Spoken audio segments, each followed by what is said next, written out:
Today we are here at Eastern Cape Midlands. This place is very far.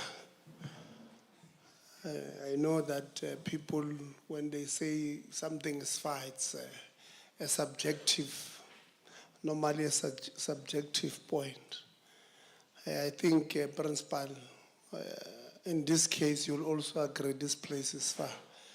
Even though you are here, it's even far, it's far even for yourself. On a serious note, good morning, colleagues. Thanks for joining us. Today we're doing oversight here in the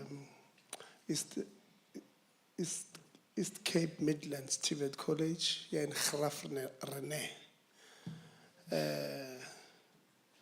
So today we're going to do things differently. We're going to start with a meeting, and then after the meeting we'll do the walkabouts before we leave. Between here and our next destination, it's about 300 kilometers.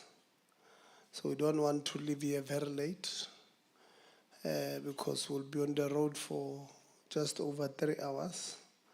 So we don't want to be traveling late when they stop and go on the roads, and so we don't want to be traveling late. So we're going to start with the introductions, and then after introductions, we'll then open our meeting properly, and then we'll give to the Director General to lead the presentation from the college.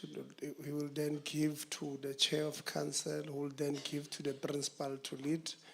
From there, we will then give to Organized Labor. We had asked Organized Labor to do a consolidated presentation, and we hope that they would have obliged to that. And then from there, we'll give to student leadership, and then we'll have engagements. And then after engagement, we'll do the walkabouts. Welcome, DG. We have not seen you in such a long time.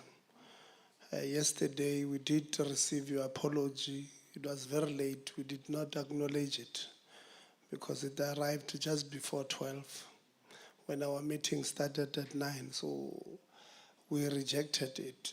You are here now. We can't reject you when you're here. So welcome, DG. Acting DG Mabusela from the department. All officials from the department were here, NSFAS officials. I was joking, DG, when we arrived here, and I said, it looks like 2016 is the year of NSFAS. NSFAS is not only doing good because this is our 6th entity or institution we're meeting. And all 5 that we have met until yesterday, including yesterday, were giving praises to NSFAS, that NSFAS have made sure that there's stability. Funding decisions were made on time to institutions. Funds have been transferred to some institutions on time. So where there's no funds that are reflecting on an institution, it's on the basis that the institution have not given account of last year's, either of the results of students or something to that effect. So I was saying to them that the way they're doing so good, even in our meetings, they arrive on time. So when we arrived here, we found them here. So I think we must, declare 2026 the year of student-centric NSFAS. I think they are doing. I actually released a statement last night indicating that we've just concluded our oversight at Walter Sisulu University in Komani. And I mentioned NSFAS that they seem to be doing well, especially when it comes to helping institutions resolve issues that always stick out at the beginning of the year. They also took us to an accommodation yesterday. We wanted to see, because they said they've got an accommodation that is grade A rated. And because they have a lot of problems. The accreditation was not up to scratch. Then we said, let's go look at this accommodation, DG. And I want to be the first one to say that that accommodation, in fact, according to what we have seen out there, it will be A++, because it was just too good, too clean, too convenient for, it's an accommodation that every parent, once they see it, they will be willing to go, they will be willing to let their children stay in it. I don't know how they did that part there, got it right. Because in other institutions, they've got a grade A that looks 10 times bad or worse than what we saw there. But yesterday, I think it was their day. Everything went well. So we're going to start with, I want to thank NSFAS for being here, labor unions, students, members of parliament, our team from parliament, and I'm hoping, do you have a regional manager here? Regional manager, thank you. Are you permanent or you are also acting? You are also acting, yeah, DG. I'm told yesterday you are doing interviews. You did not join us because you are doing interviews. We'll hear. Maybe you are appointing regional managers. Almost all provinces, regional managers are acting. It makes a mockery of our system because many of them are principals. And because they are principals, it means these institutions where they are from, they can appoint a principal. But because they are acting regional managers, the deputy principals are now acting in their positions. And the deputy principals who are acting in their positions, there is somebody acting on their positions. So the whole system becomes a mess. So we're hoping that, and many of them have been acting for more than 4 years. So there's no excuse on why we must not close that matter. So we're hoping, we did, when we closed our oversight in Limpopo DG, indicate that by the 27th of April, on Freedom Day, we'll expect a report that will detail all the problems we've encountered in our oversight, to say this was a problem, this is the solution that we proposed, this is how far we've went in resolving the problem. And then you can give us the current status. And we're hoping the current status will say complete, complete, complete, complete. Because we're giving you 3 months as the department to include. We had said, of course, we've got acting principals. We will be crazy to hope that in April you would have filled positions of principals. But we're saying if you fill positions of regional managers in 3 months, then you advertise for those principals who would have been appointed regional managers. And then those ones must be finalized by end of June. And if there's a deputy principal who would have been lucky and been promoted to be a principal, those positions of deputy principals or campus managers, whatever the case may be, who would have became vacant, must be filled by end of September. So we are envisaging that by end of September, at least all top executives of all our TVET colleges should be filled. From regional manager, principal, deputy principals, campus managers, those that are dependent on a higher position, obviously we're giving them 3 months. But if there's a campus manager that has been vacant, we must advertise it. We don't have to wait for us to have a principal. those things are not dependent on each other. And if it's vacant, unless if a campus manager is acting as a principal, then it makes sense. But if that's not the case, the plan is end of September. We want to get a response that says all positions in our TVET colleges, especially at top management, are filled.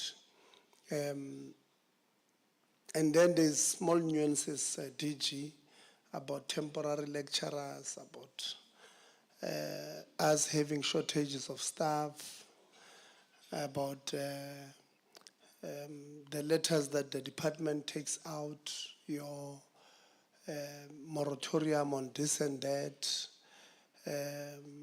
We get letters almost every day. There's an organized lecturers who write to me almost regularly, who are saying they are unemployed TVET college lecturers. And they are complaining, DG, that you guys said they must go to school, empower themselves. They empower themselves, then you don't hire them. Your principals, for lecturing purposes, you go and hire our people, brothers and sisters from the diaspora, instead of hiring them. When the Immigration Act indicates to you that the first preference, unless it's a rare skill, a scarce skill, must be given to South Africans. So when you give us that report, you'll have to respond to that. Then I'm sure even here today we'll hear from Labour. They will tell you that you have a program called, is it naturalization? I can't remember what it is, but where you ask staff to go improve their qualifications. They improve their qualifications, you don't pay them accordingly. And it was a program of the department. And I'm sure even Labour will raise it here today, because everywhere we've went since 2024, it's a point that has been raised. It has been raised with us in the Northwest, in Gauteng, in Free State, in KwaZulu-Natal, in Limpopo last week. It will be raised here, that you have asked lecturers and staff to improve their qualifications. You'll pay them according to that. You don't do it. And I can tell you it will come in. So we're hoping, DG, that when we get that report, all these issues, they will be responded to. Before we close, we'll also speak to you about, the minister said that his plan is to make TVET colleges fashionable, or the institutions of choice. We have not seen a plan to do so. We've just had the talks. So we're interested in hearing, how is the minister and the department planning on making sure that indeed TVET colleges become institutions of choice. They will not become institutions of choice if they continue to be underfunded, if the infrastructure at those TVET colleges does not look like they are institutions of choice, if the ICT infrastructure is bad, if the governance, the running of an institution is not sound, if we still run these institutions as if they are our own personal fiefdoms. So we want to see the plan that says, in order for East Cape Midlands to be an institution of choice, these are the issues. What are the universities that are competing with? You'll say it's Nelson Mandela, it's Rhodes, it's Fort Hare, it's Walter Sisulu. These are universities in this province. What is it? Why are students going there and not coming to us. Then you say, in order for us to attract them there, these are the things that we must do. Number one, DG, we must say, yes, we have the best relationship with industry. So the curriculum that we are teaching in mechanical engineering, I'm making an example, is jointly developed by ourselves and industry. Who is this industry? It's Audi that is here, it's VW that is here, it's whoever in the automotive industry that is here. So we develop the curriculum with them, and because we do, immediately when our students graduate, those automobile companies prefer our children first because they know that these ones understand our program.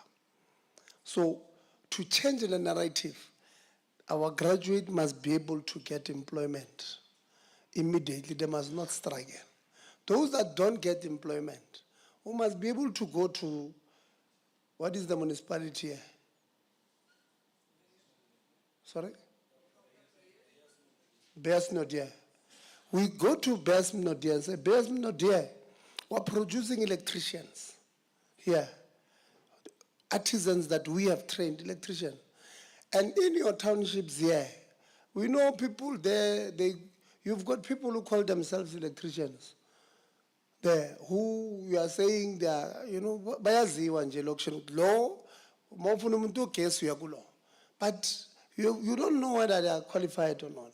So you go to the municipality and say, municipality, in this community hall of yours, there is a site on the side of the hall that is not being utilized and it's going to be vandalized. These people who take nyaupe or whatever drug that is common here will go there and vandalize. So we have trained these 10 young people in a partnership with Mercita, for an example. We have secured electrical equipment for them worth 200,000. We want to give them venue because we have also trained them on how to run a successful business through this SITA. So you set them up. They are the ones who take care of all electrical needs of the community. But the community will sleep better because these ones, they are certificated. So once you do that, you are able to say, when you come from us, there's an opportunity for you to become a proper business person. There's a serious opportunity for you to be employed in different trades. I'm just making an example with electricians, but plumbing. Every house needs plumbing. Every municipality needs plumbers. Yeah? People who patch roads, what do you call them? Road maintenance, whatever. But they are our students. We've trained them on how to properly maintain a road. The artisans that deals with that particular thing. Almost everywhere in our municipalities we've got potholes. But we've got TVETs in almost. So this thing of concentrating on teaching theory in our TVET colleges won't assist us. It will be a chorus that you are saying you want TVETs to be institutions of choice if you don't have a plan. So we're hoping to see that plan from both the ministry and the department about how are you planning on making sure that our institutions become institutions of choice. And we don't want, I think this is a beautiful campus. I'm told it was built by NSF, or the Department of Higher Education. DG says no. DG says no, it was built by the department through NSF. The problem, DG, is that every time the word NSF comes out is negative because, I said it yesterday, we don't communicate the good things that we're doing. Last week we went to Tanin to see NSF and MICT funded project. Very beautiful. In the production, media production space. Very proper, they've even done a movie about their reign queen in Zanin, Queen Mojaji. That is playing currently even in the US theaters, won some awards there. We don't speak about those things. People in the department don't even know such things because the department is unable to communicate its success stories. This building is extremely beautiful. It's the same. You build the same in Nkandla. Very beautiful. That one in Nkandla is not yet, it's not maintained well. We're not happy with it, but it's a success story of the department. We are not communicating what we are. So when our people think about TVET colleges, they think about the bad things that are reported in that sector. They don't see these things that this is deep rural. We've got such a beautiful structure. The one in Kandla, deep rural. Beautiful structure. That one, we're not happy because the building had accommodation and accommodation was neglected. And we did indicate that it's a problem of leadership. I'm told the person who was acting principal is no longer acting. Because we had also told him, Principal Amona Ekare, this thing of leadership that is not there, it's absent. Because you can't allow such a beautiful building to get to that stage. Where if there's a leaking thing in the roof and you don't fix it, it's going to mess up the whole ceiling. Now the ceilings must fall on top of children and we spend more unnecessary, the money we don't have. So leadership means if there's a crack in that window, you change it. Because if you wait for it to fall, you must pay somebody to first pick up the glasses on the floor and then remove the rest that's still there. And then put in another one. And if there's a crack there, you change it. You save the money of paying somebody who's going to pick the glasses from the floor. Probably it will even fall on top of somebody. Now you must pay for a medical expenses of that person that you have injured and be sued for putting their children at risk. So leadership is acting. So we'll stop here. DG, you'll start. We introduce ourselves. My name is Tebo Kholitsie. I'm a member of parliament who has the responsibility of chairing the portfolio committee on higher education. So when we introduce ourselves, you will say you are Nkosna, Dr. Nkosna Disish. If you like, you may say that you have not seen this committee in 5 months. You are the Director General of the Department of Higher Education. You see, you have covered, you don't say, no, I'm Nkosna Disish from the department. We want to know in the department, what are you, you know? The same when you are a chairperson of NEHAW. You don't say you are a chairperson of NEHAW because you might be chairperson of NEHAW from NSFAS. Kanti, when you are from East Cape. So we want, so that when we take names of those who are here, want to record the right people who are in this meeting. So I hope we will not be correcting you colleagues when you introduce yourself. DG, you can start. Your mics are already on. I don't want people to be struggling to open. You just take it to the mouth and speak. TG?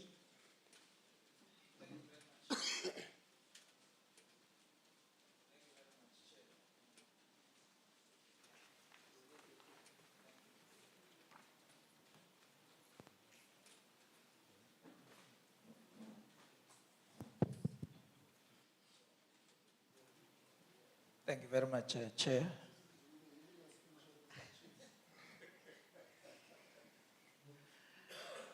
Firstly, let me appreciate the comments by the Chair. I know there will be an opportunity to do so, but I think it's a special day in this part of our country, in our sector, when we have visited by the portfolio committee, our portfolio committee. We appreciate this, and we trust that we will be able to take advantage of the opportunity to take the system forward. My name is Ngosinati Sishi, and I'm the Director General for the Department of Higher Education in the Republic of South Africa. Good morning, ladies and gentlemen. My name is Charles van Heerden. I'm the principal of East Cape Midlands TVET College, and it's an honor to receive you here today. Thank you. Good morning, colleagues. My name is Oscar van Heerden. I am the chair of the council, and I have now been with EMC for 6 years. First as an ordinary council member, and then council decided to put their faith in me in the last year to elect me chairperson of the council. Thank you. Good morning, Honorable Chair. Good morning, Honorables. All protocols observed. My name is David Mobusela. I'm the acting Deputy Director General, Skills Branch. I'm responsible for CETA as well as NSA monitoring and oversight. Thank you. Good morning, Honorable Chairperson, Honorable members, DG and colleagues. My name is Richard Midirwe. I'm the Acting Regional Manager, Eastern Cape. Good morning, Honorable Chairperson, Honorable members. My name is Pume Zambonzi. I am the Acting Director for TVET Colleges in the Eastern Cape. Thank you. Good morning, honorable members. I am Ms. Nolovuyolwetu Kokweni, and I am the Deputy Chairperson for the Council at East Cape Midlands College. Thank you. Good morning, Honorable Chair, honorable members. My name is Babalem Kai. I'm a council member and the chairperson of the HR committee. Thank you. Good morning, Honorable Chair, honorable members, members of council, and colleagues. My surname is Hanabe. My name is Lola Mile. I'm the chair of PlanCom for the Midlands College. Thanks. Good morning, Honorable Chair, honorable members of Parliament, and all other leaders in the room. My name is Mxolisi Skosana. I'm a council member of the EMC. I'm also a chairperson of the Audit and Risk Committee. Thank you. Good morning, everybody. Namaste to everybody as well. I'm Dharamchan Rajkumar Singh. I know you're going to bite your tongue. So to make it a bit easier for everybody, it's related to earth, wind, and fire. So you can call me Ash. That's what I'm known. I'm a retired principal and musician. Thank you. What's your position?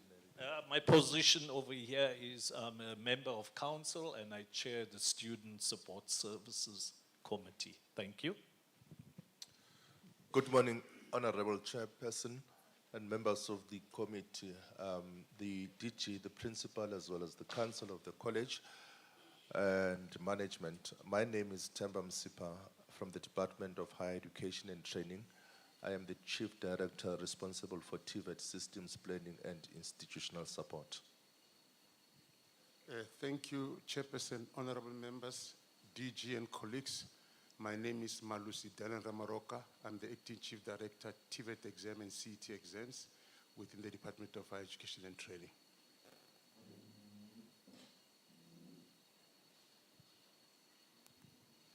Good morning, Chair. Good morning, Deputy Chair, honorable members, colleagues, DG and acting DDG. My name is David Motlamme.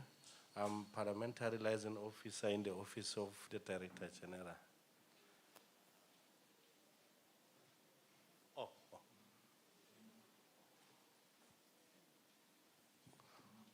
Okay, good morning, colleagues. Maybe just for the record, my name is David Mutlamme, Parliamentary Liaison Officer in the Office of the DG. Thank you. Good morning, Chair, honorable members. My name is Nondumiso Sidunda. I am the Acting Director, Program Monitoring at the National Skills Fund. I'm also responsible for the infrastructure funding. Thank you. Good morning, Chair, honorable members, the DG and the acting DDG. My name is Muzi, surname is Zulu, the project manager from National Skills Fund. Thank you. Good morning, Chair. Good morning, committee members. My name is Sepa Mukwena. I come from the NSF. I'm responsible for implementation of projects in the region. Thanks. Good morning, Chair and honorable members. My name is Elizabeth Maluleka from the Directorate called Collective Bargaining in TVET. Thank you. Thank you. Good morning, Chairperson and honorable members, the DG and colleagues. My name is Teboho, surname is Ngai. I'm the Deputy Director, Corporate Services, based at the regional office. Thank you. Good morning, Chair, honorable members, the DG and the acting teacher, as well as the colleagues. My name is Sandile. My surname is Tamane from the Labor Relations Directorate at Head Office. Thank you. Good morning, Chair. My name is Zizwe Maliwa. I'm the Assistant Director, Labor Relations at Regional Office. Thanks. Good morning, Chair and honorable members. My name is Sabulela Machoba. I'm the SRC Secretary General of East Cape Midlands. Good morning, Chair, honorable members. My name is Bubelen Zanzi, the SRC President of East Cape Midlands TVET College. Good morning, Chair. Good morning, honorable members and the DHET leadership. My name is Lisolom Ziplani. I'm the Assistant Director, Human Resources at East Cape Midlands. Good morning, Chair. Good morning, honorable members and DG and DDG and the college as a whole. I'm a campus manager at Brickfields Campus School of Occupational Training. Thank you. Good morning, Chair, honorable members. I am Lester Moos, and I am the campus manager for both Middle Street and Vuka Street campus. Honorable Chair and honorable members, good morning, everyone. I'm Zakiti Lamini. I'm the Deputy Principal for Academic Services. Thank you. Good morning, Chair. Good morning, honorable members. My name is Ncedo Momoza, Deputy Principal Finance. Good morning, Chair, honorable members, TG. My name is Lungisa Mpati, Assistant Director, Labor Relations, East Cape Midlands College. Thank you. Good morning, Chair, members. I'm Jabulani Majozi from Parliament Communication Services.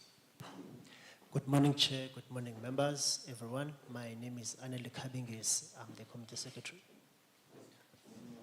Morning, Chair. Morning, everyone. I am Tando Kolo Potoman. I'm a Committee Assistant.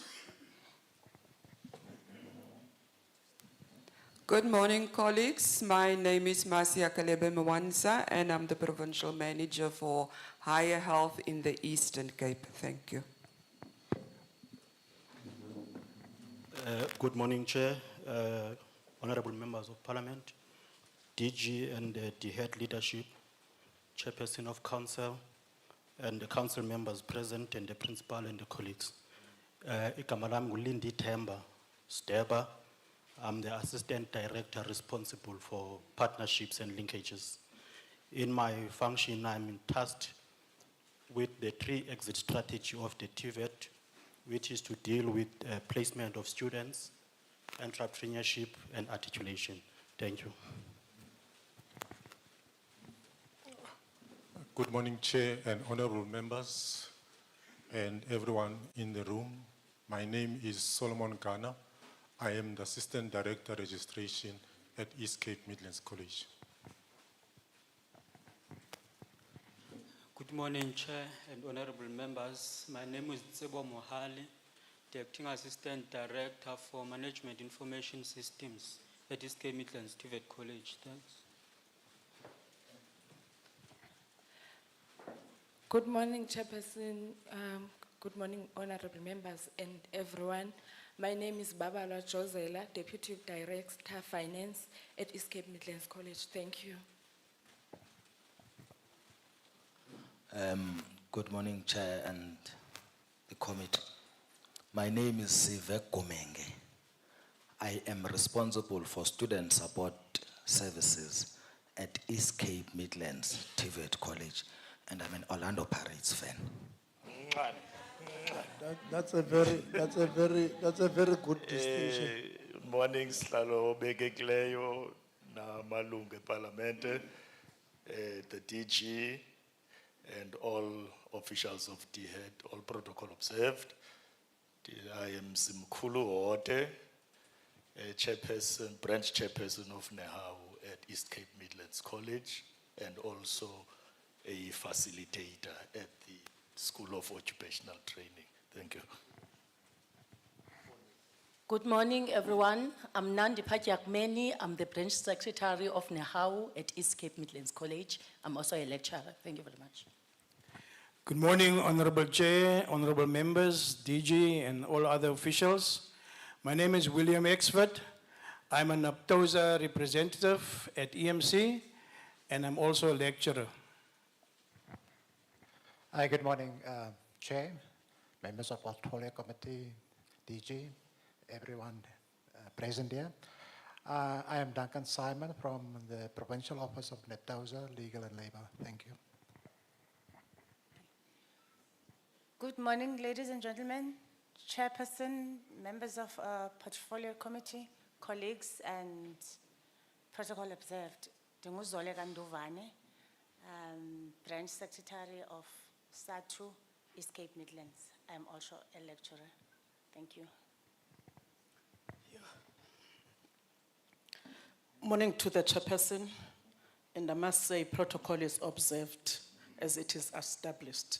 The name is Noludo Kwane, the Chairperson of East Cape Midlands College, TVET branch, a lecturer and everything that you want. Thank you.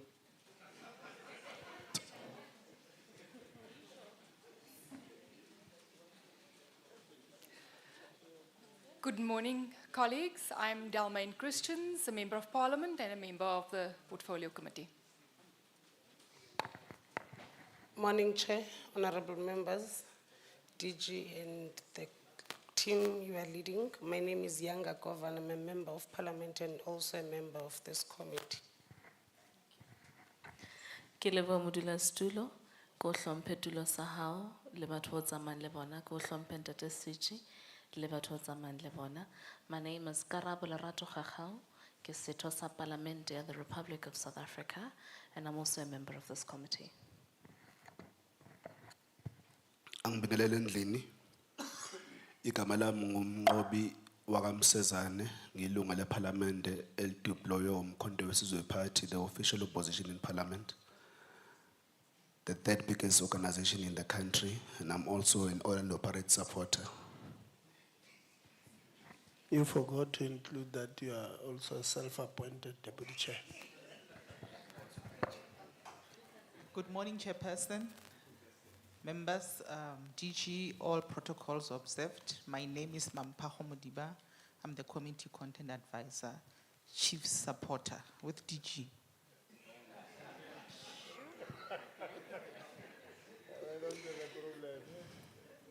As a pirate supporter, good morning, Chief. Stand. Good morning, Chair, members, Dr. Sishi, and I am a pirate supporter, and everybody in the House. My name is Agnetha Ardense, and I'm the researcher for this committee. Thank you. Thank you. Good morning, Chair, the DG, Acting Deputy Director General, Skills Branch, colleagues, and to everyone. My name is Lungisa Tunzi, a Director at SITA Coordination. Thank you, and an Orlando Pirates supporter.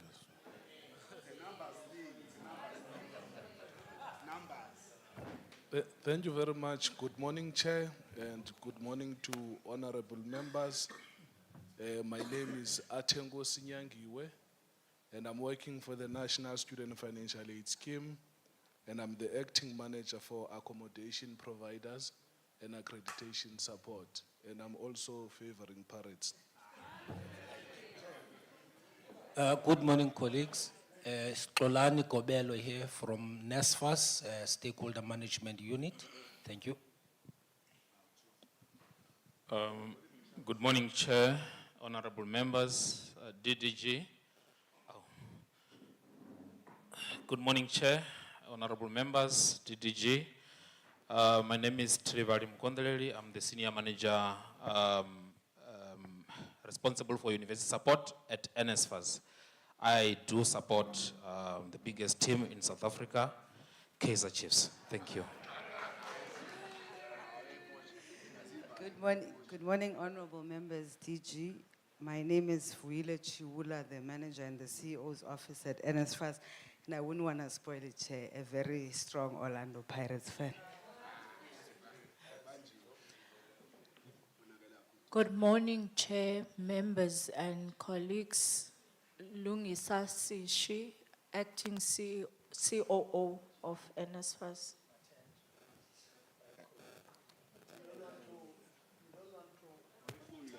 You don't want to contradict the other Sish on the football thing, so that's why you are keeping quiet.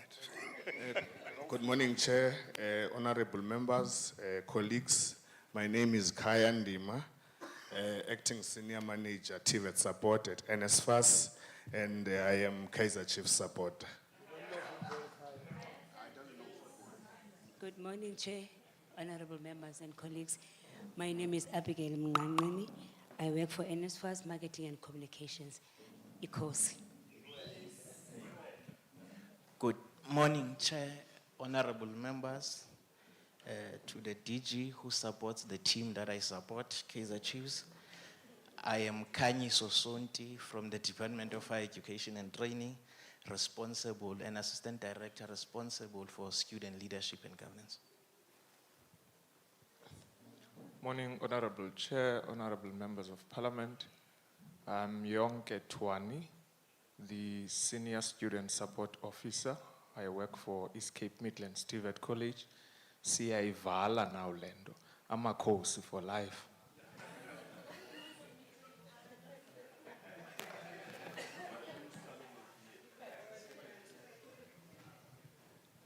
Good morning, Chair, honorable members of Parliament, my council, my DG, all protocol observed.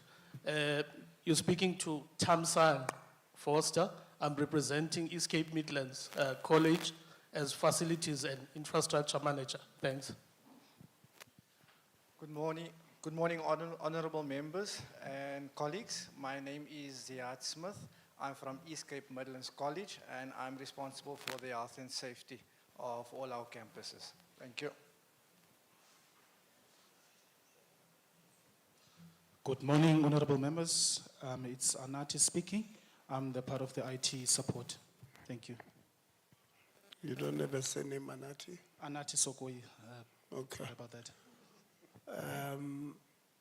Maybe before we start, the safety guy, maybe you can tell us, give us the safety issues. If, yeah, you can come here. Where are the bathrooms in case of emergency? What do we do? You are Anche.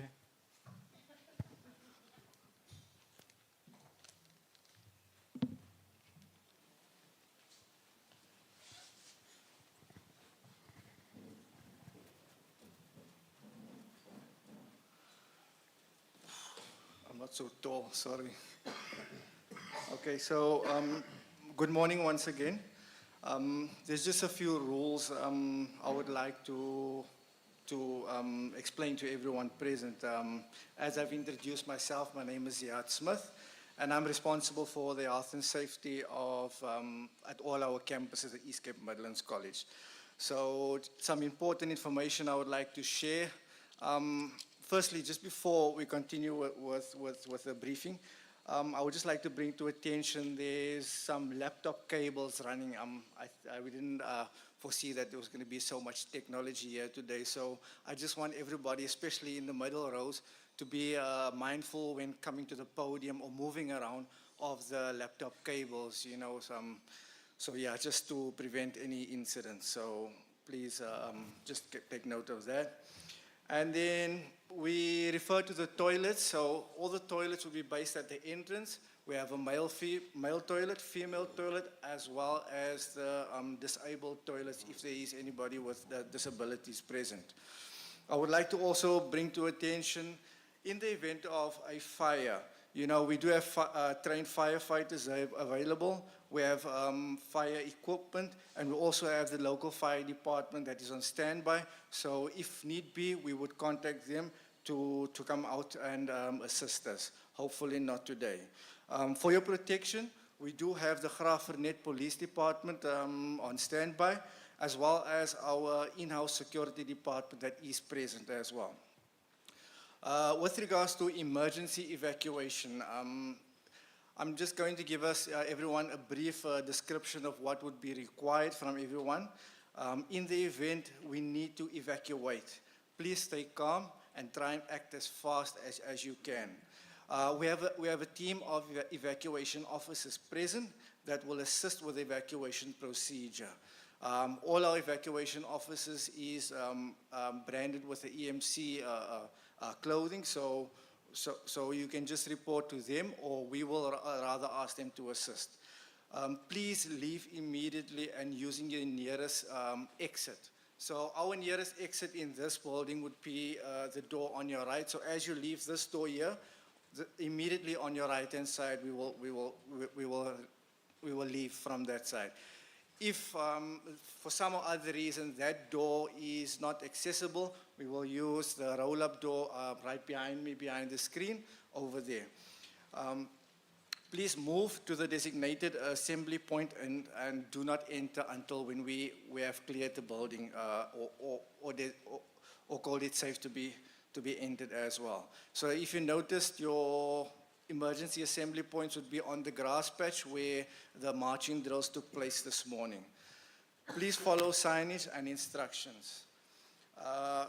As well, we do have emergency services, so there is trained paramedics well equipped on site to deal with any medical emergency. And if need that any person needs to go to a hospital, we would use the nearest hospital, which is the Graaff Reinet Hospital. Just a note as well, if there are any smokers, we do not allow any smoking at the front. However, we have made a venue or place available. If you would go to, at the entrance, your second right, straight down. The emergency door has been opened for anyone that needs to smoke, and you're most welcome to do that from the back there. Just a quick one regarding our workshop visit that we'll be doing. On normal circumstances, we do not allow any person without the correct PPE to enter our workshops. However, this would be a controlled visit, and it would be for viewing purposes only. So I would please ask everyone, please do not touch any of the equipment that is there. And when we do enter these buildings, can we do it in groups and make it as quick as possible, so that we can move to the next one. So yeah, so basically that would be your safety briefing. And I hope that everyone enjoy your stay here and return safely to your families. And yeah, thank you for flying with EMC, and I hope you enjoy your flight. Thank you. No, thank you very much. I hope Principal heard that as part of your announcement. You did say that preferably would have been wearing PPE. I know that Principal had that part. Principal can see we're not wearing PPE, Principal. DG, please lead a presentation. Then from there, we'll take it and give to the chair. of Council. DG?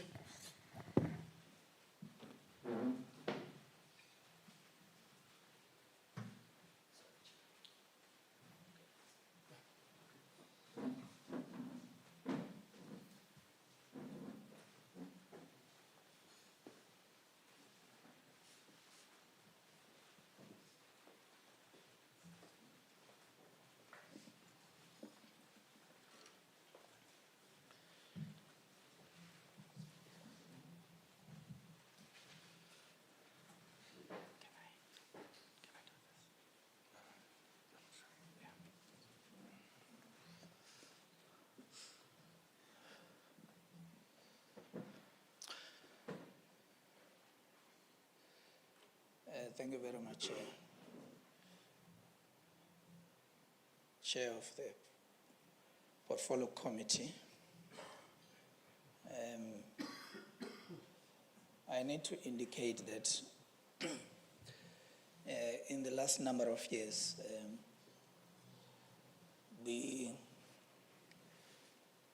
oversight visit by our Portfolio Committee have really been catalyst to the departments, setting up and ensuring that the beginning of the academic year in our institutions is as best as it can be.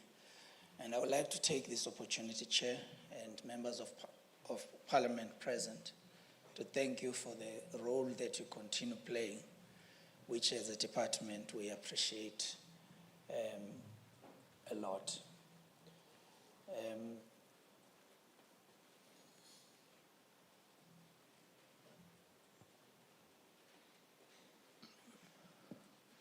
IT, please, can you assist?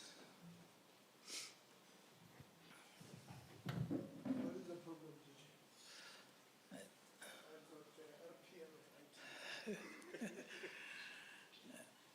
just want my presentation. Okay. You want it to appear? Is it because we are far away from? Oh, okay, I think. No, it's not. Is it connected? Yeah. Where is it? Yeah.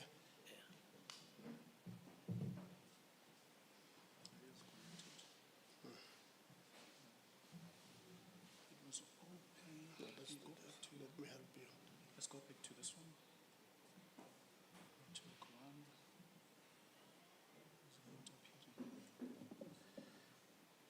It's here. Network one, yeah. Then you can go back to the emails. Let's close it. Go. Okay, it's good. No, it's not meant to. Yeah. I take this opportunity to recognize all members of Parliament present, to recognize the Chair of Council, Dr. Van Heerden, and all members of Council present, the Principal and all management present, Mr. C.J. Van Heerden, the Principal, and all members of management present, our stakeholders introduced herein. I'm not alone, I'm with the Acting Deputy Director General for Skills Branch, Mr. David Mabusela, and two other senior officials with us, Mr. Temba Msipa, the Chief Director for TVET Systems Planning, as well as Dr. Dan Ramaroka, the Chief Director for Measurement, Exams and Assessment in the department, and leaders of all the branches. I wish to recognize NSFAS as well as NSF senior officials that are here, and all our stakeholders, teacher unions, and everyone else who makes us be this winning team of the Department of Higher Education. Chair, this college is a public institution that operates 9 campuses and training sites in aiming to advance access to post-school education and training in line with our priorities. So when, during your visit to the institution, we also have a direct interest in ensuring that the presentation that we are going to make is a presentation that is aligned to our priorities. It interests us to see that. Over the years, there's only positive things we've heard about this institution. One of them, the performance when it comes to CIG, that is for the maintenance of the buildings. We are happy to have expended about 113 million in this institution to put together the facility that we are in here, and we'll continue doing so in all other corners of the country. And I trust the portfolio committee, when they see this facility, they realize that what we present in Parliament is substantive and can be substantiated. We'll continue to work hard in the areas where we still are not happy, because there are some of those areas as well. The college plays a critical role in addressing skills shortages by offering vocational, occupational, and skills-based program. Chair, I wish to agree with you in your comment about under-reporting when it comes to, the success stories of our department. There are very few people who have understood what we mean by saying we are implementing occupational programs. This means eradication of the old curriculum, old report 190, 191, and we're not just speaking rhetorically. Almost all N1 to N3 has been, phased out, and we are in the process of phasing out N4 to N6. Now, that is an important milestone in the transformation of our curriculum. But when I say to you, Chair, this institution here, this campus, is dedicated for occupational programs, it also says that we're not just phasing it out, the old curriculum, but as we phase in the new curriculum, we are also putting in, resources to support the implementation. It's still a long way to go. I've met teacher unions, and one issue they've raised to me is teacher development, to say we need to strengthen in that area.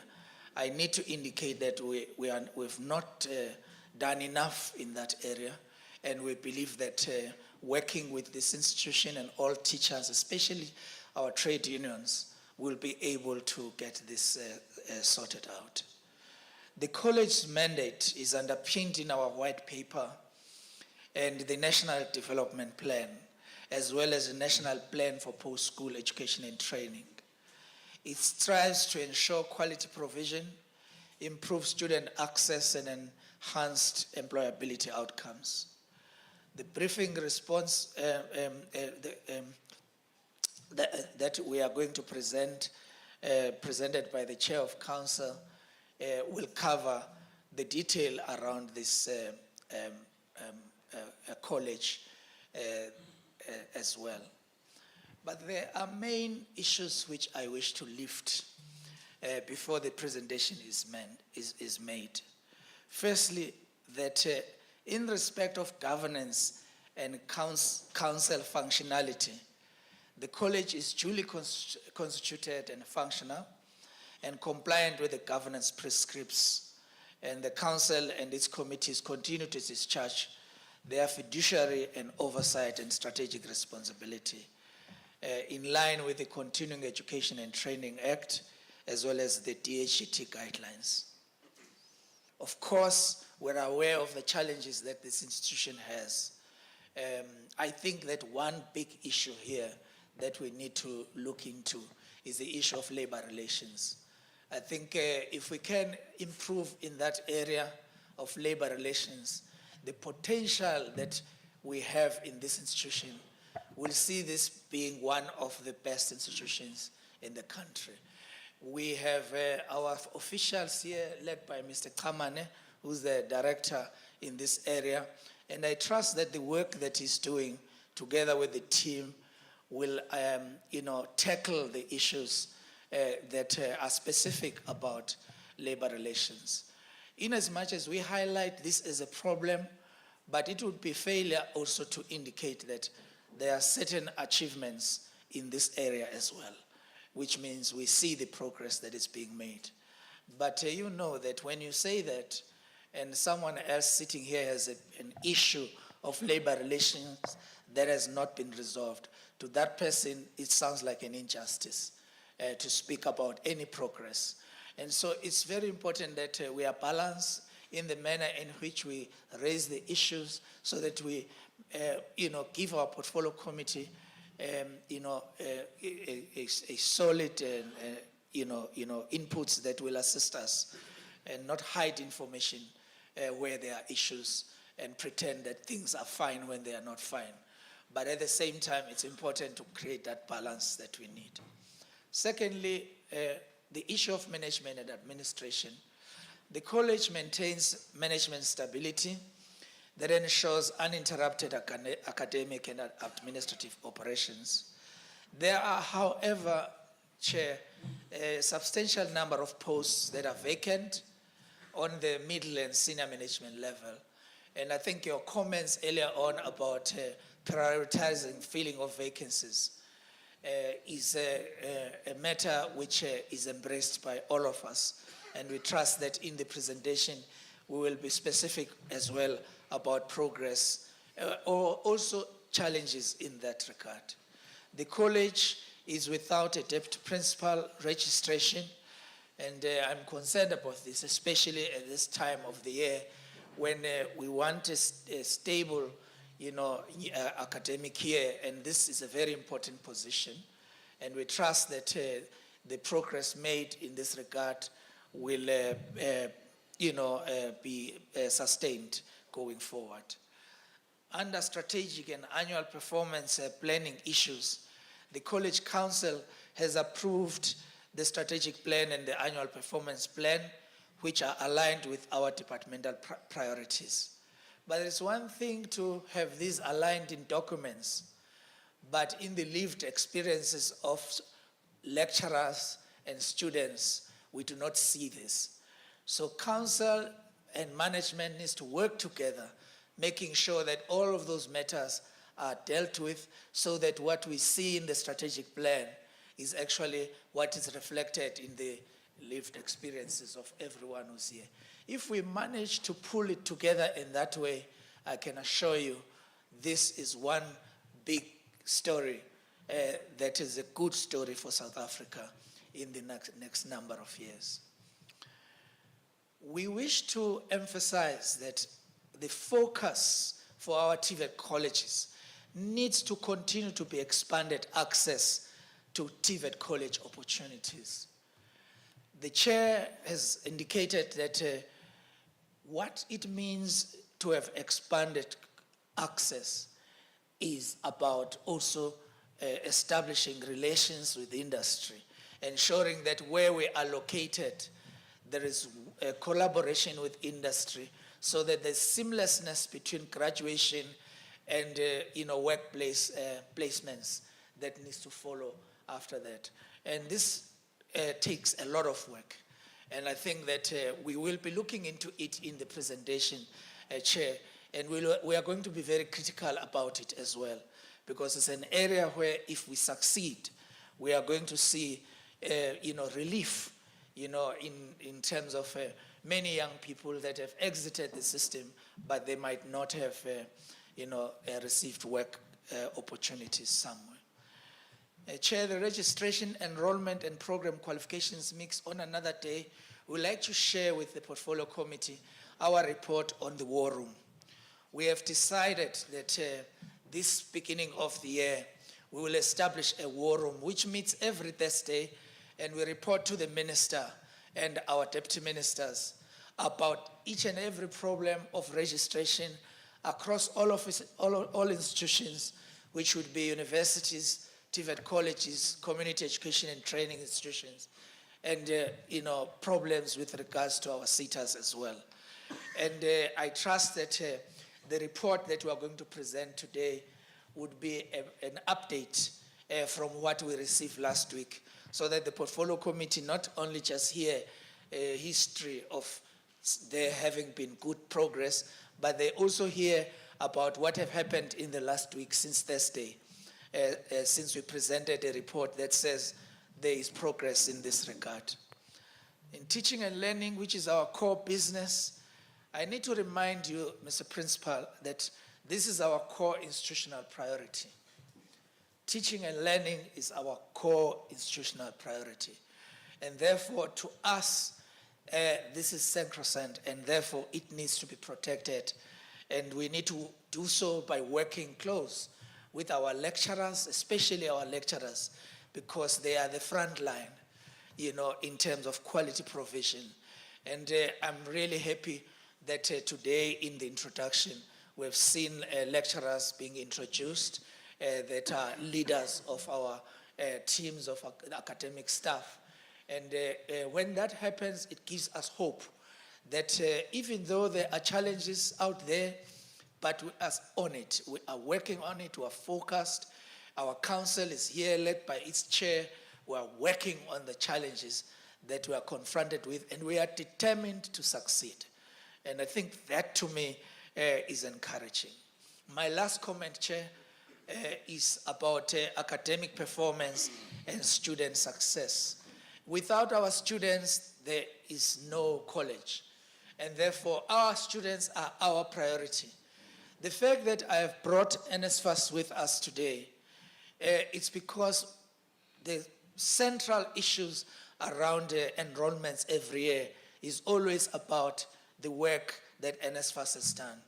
I am humbled by the comments by the chair indicating that he's aware of some of the progress that has been made this year. But I can tell you one thing. You could be 99.9%, but in the family of just that one student where we have failed to resolve an issue, we have 100% failure rate.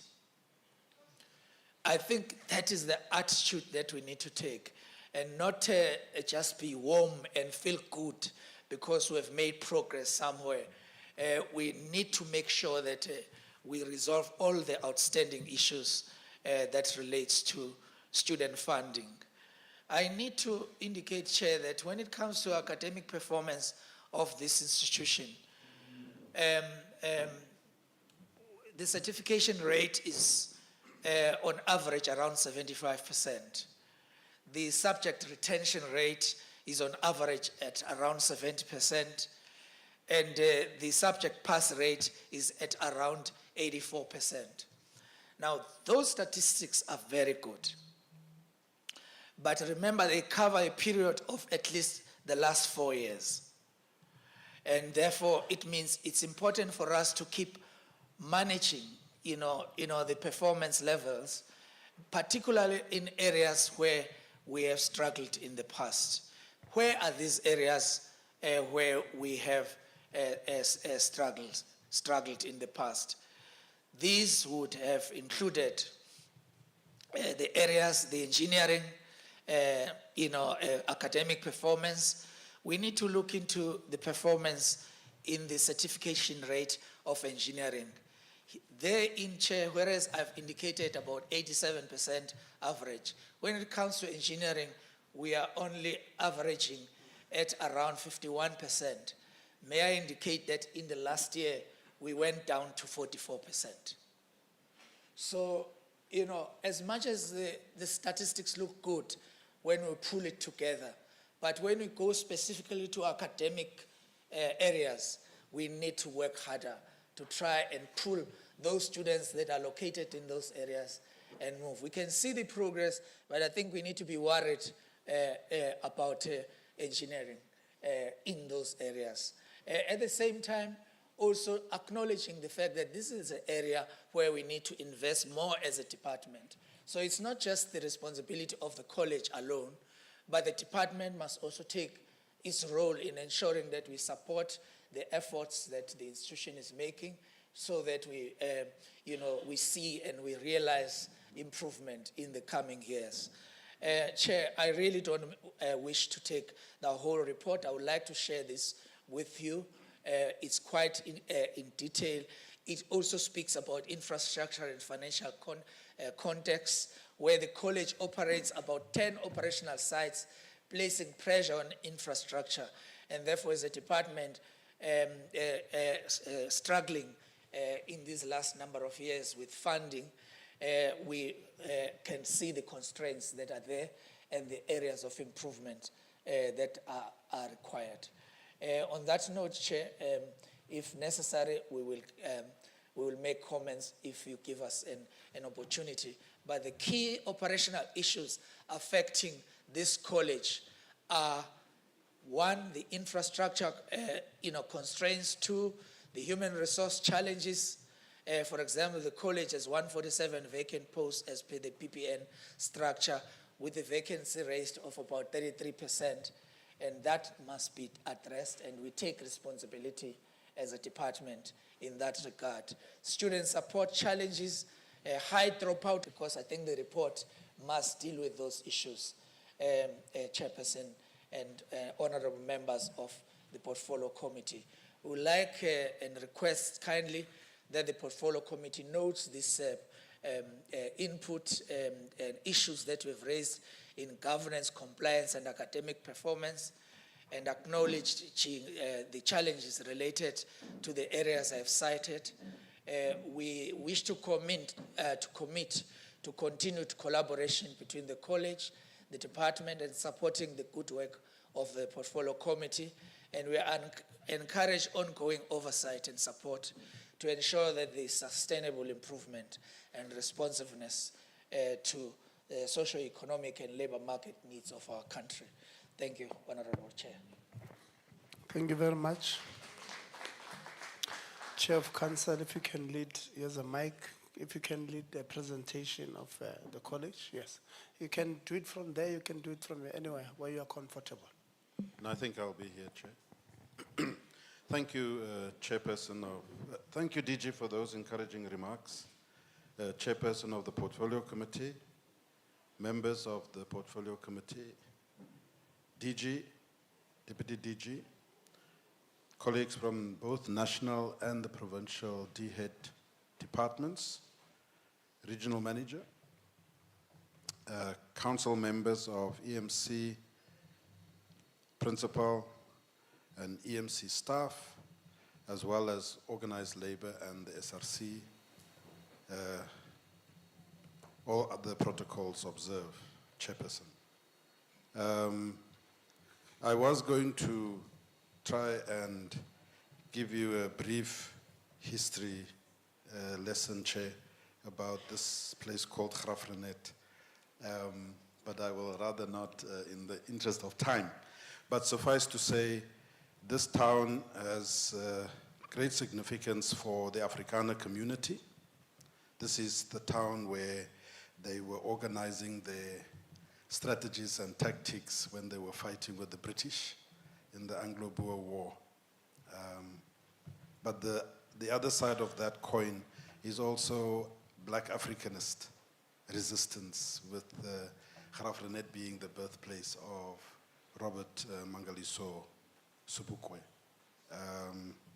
who unfortunately, because of his arrest, never spent any time here post-Robben Island. I was talking to the SRC members who unfortunately didn't know this history, but Sobukwe was banished to Kimberley after his release from the island, and that is where he died. But of course, his burial took place here in Graaff Reinet. So I would encourage members of the Portfolio Committee, if you have time, there's a Robert Sobukwe Museum in town. Thank you. Colleagues, in terms of our presentation, I thought The DJ has touched on a few of the governance issues, but I thought we would just repeat some of the elements of the presentation. We start, Chairperson, with the vision and the mission of EMC, East Cape Midlands College, to demonstrate that we have a particular understanding and vision as to where we want to take East Cape Midlands College. As indicated, there's 9 campuses throughout the province. It's quite a big footprint. And as you will discover later, Chair, when the principal talks to this point, the funding model of the department is such that even though we have 9 campuses throughout the province, our sister organization, PE College, have 3, but we get the same allocation. When we actually have more security personnel, more infrastructure needs, and so on. But that's a point for later. But it's roughly 6 campuses in the Kariga area, which is the headquarters of East Cape Midlands College. We have the High Street campus, Park Avenue, Charles Goodyear, Brickfields, Heath Park, which is in Kabeja, and Tadakolo campus. Those are all, and then we have Makanda, the Grahamstown College, and of course these 2. We see them as 2 different campuses, Middle Street and Vuka Street here in Graaff Reinet. So it's quite a big footprint. In terms of the council constitution, colleagues, the ministerial appointees, according to section 10.4, which were 5 members, were appointed by the minister on the 22nd of May in 2024.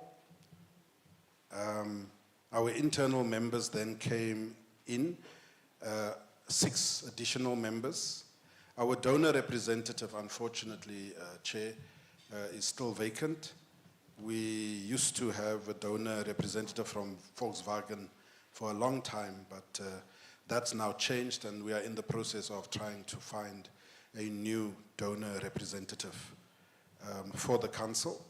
And of course, we then have the additional council members, external members, which is an additional 4 members. So council is constituted by 15 members, 15 members. And of course, we are, as DJ has indicated, functioning effectively and within our judicial framework. The induction of the council ministerial appointees happened in July of 2024, so a few months after we were appointed. And then we, of course, followed with the induction of the internal members, the additional members, and all of that came to a conclusion roughly about June 2025. And as is the case, I'm sure, with many other TVET colleges, we have an organogram, which is the council of 15. We have a secretary of council, 1 person. Of course, there's EXCO, which I took the liberty, Chairperson, to invite to today's proceedings. So my 7 EXCO members are here.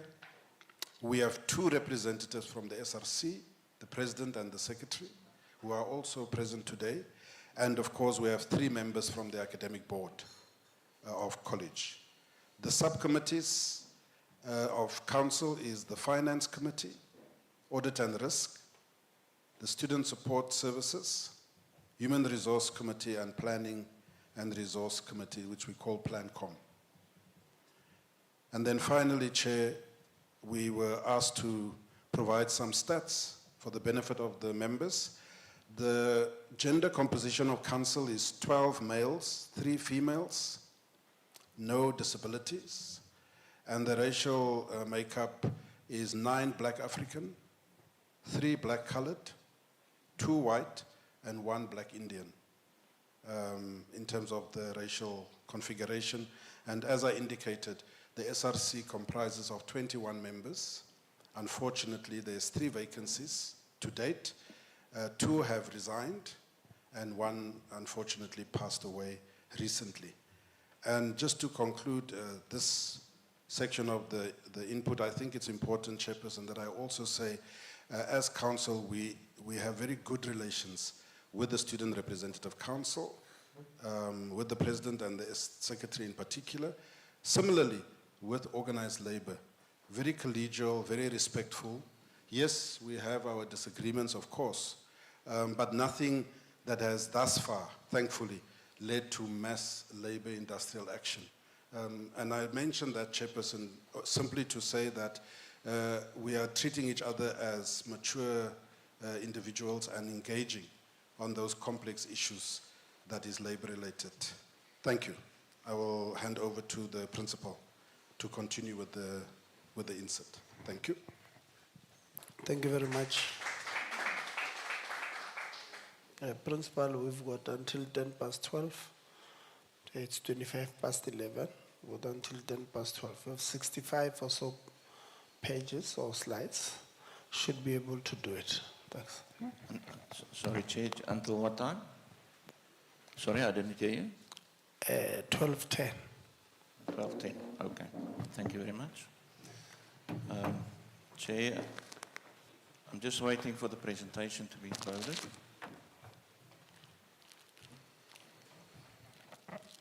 Whilst you're waiting, at least you have given us key holders. We will take it as our PPE. Those are serious key holders. Chair, you'll see it's got the fraud hotline on the back. So it's more serious than PPE. So this hotline is only it's national? Yes. Okay.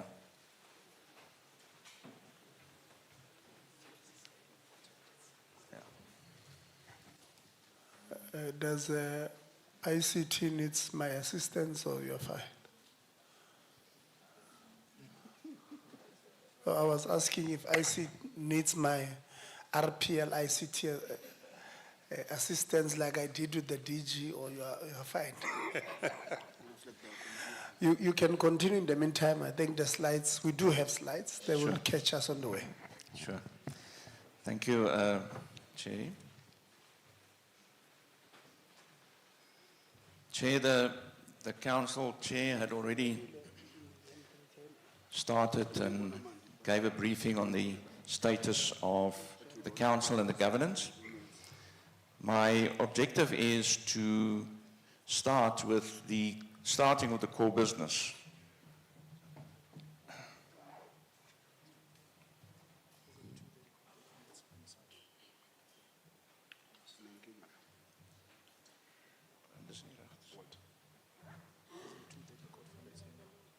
Can I take my laptop there, Chair?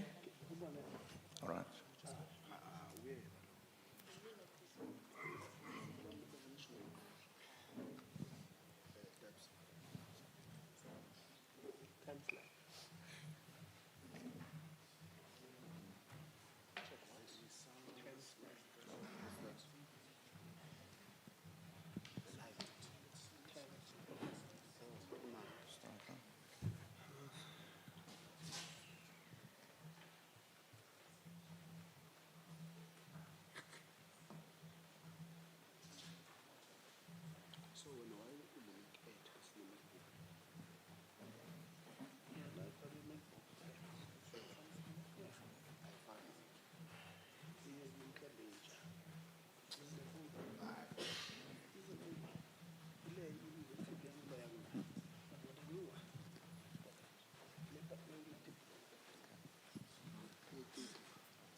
Thank you. Chair, the purpose of this slide is to indicate that, we start, even before we talk what we are offering, we start by indicating our purpose. And the council has 4 identified objectives. So of course, access and expansion thereof, improved success and quality, and these are our pillars on which we build the college. And key to access and the access of the mandate, as per objective 1, you know, it was highlighted that we've got 10 sites, and of course that's the purpose of it, where we try to expand access and make access available. But unfortunately, it comes, of course, with funding constraints. Chair, the next qualification component that we would like to share is what we are offering in NCV and NATED, and it's quite a diverse PQM, and of course, what we would like to talk about is the occupational programs. Now, it is important for the committee to remember that, or to know, that we have a dedicated occupational campus, and that campus is in Brickfields in Uitenhage, and we've been offering occupational programs at that campus for probably the last 20 years. So occupational programs are not new to us, but of course we are busy expanding and we are introducing them to other campuses. So we're expanding it to other campuses, and you can see how this expansion will be unfolding during the course of the year. All of these programs will be implemented this year at the different sites. You'll see the Brickfields Engineering Campus. There we've always had automotive, electrical, mechanical, fitting, millwright, and welders. And we've been doing skills programs in there, but we will be having a new qualification that we're rolling out there. And at every campus, it is needs-driven, Chair.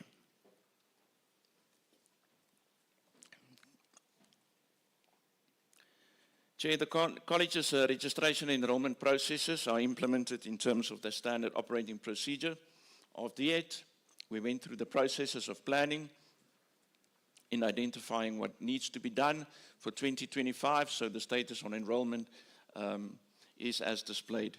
Our projected numbers for this year is from DET funding, 7,543. Other funding excluding part-time, and this is partly some of the CETAs and NSF, and the part-time here. So these 3 funding sources or categorization is more or less 10,000 per annum. The registration projected over here is as per the date of 27th of January, and one can see that the NCV at that point in time was at 89%, and so on. Our total enrollment year to date is at 63%, and there was still, at this point in time, still good room to be made since we are at 89% with NCV. I was told yesterday that we are now at about 98% of our projected enrollments for NCV. In this table, one must not forget that there's two trimesters still down the line, and of course a second semester that will come in. And we are more or less, in fact, slightly better, year to date than what we're supposed to be. But being 63% at this point in time is actually a good number. Chair, we want to reflect on students with special needs, and during the year of 2024 we had 148 students declaring their special needs status. 2025 it was 136, and at this point in time, at this date, it was 89. And what is critical here, Chair, is I think we need to contextualize these figures. When we retrieved the data from our system, it was far less than what student support records showed us. The data on the system for 2024 was in the region of 89, coincidentally the same there, 89. But as the academic year progressed, students become more comfortable to share their experiences and ask for concessions. But of course, we know that students are reluctant to declare their status upon application. and that that data is always understated, unfortunately.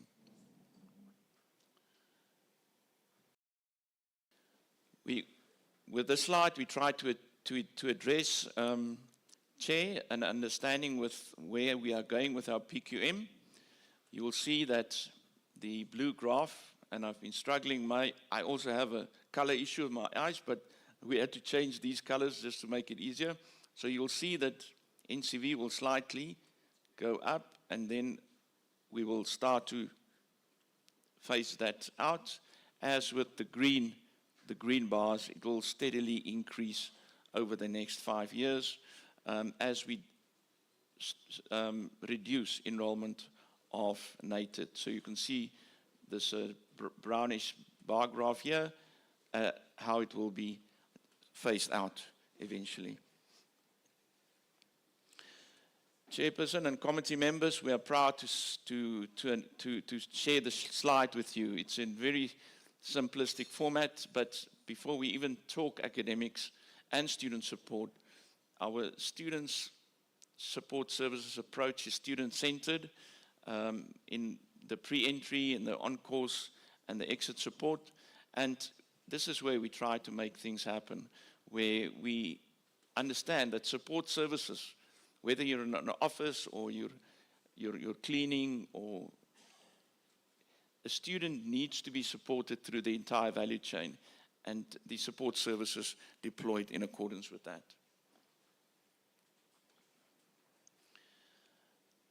In preparation of the academic year, the following activities were completed.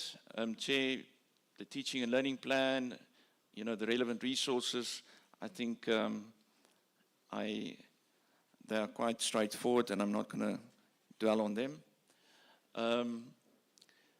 The academic performance for NCV, we touched on it. It's going fairly well with the NCV, except for the certification rate, and we'll come to, the throughput rate, and we'll come to that.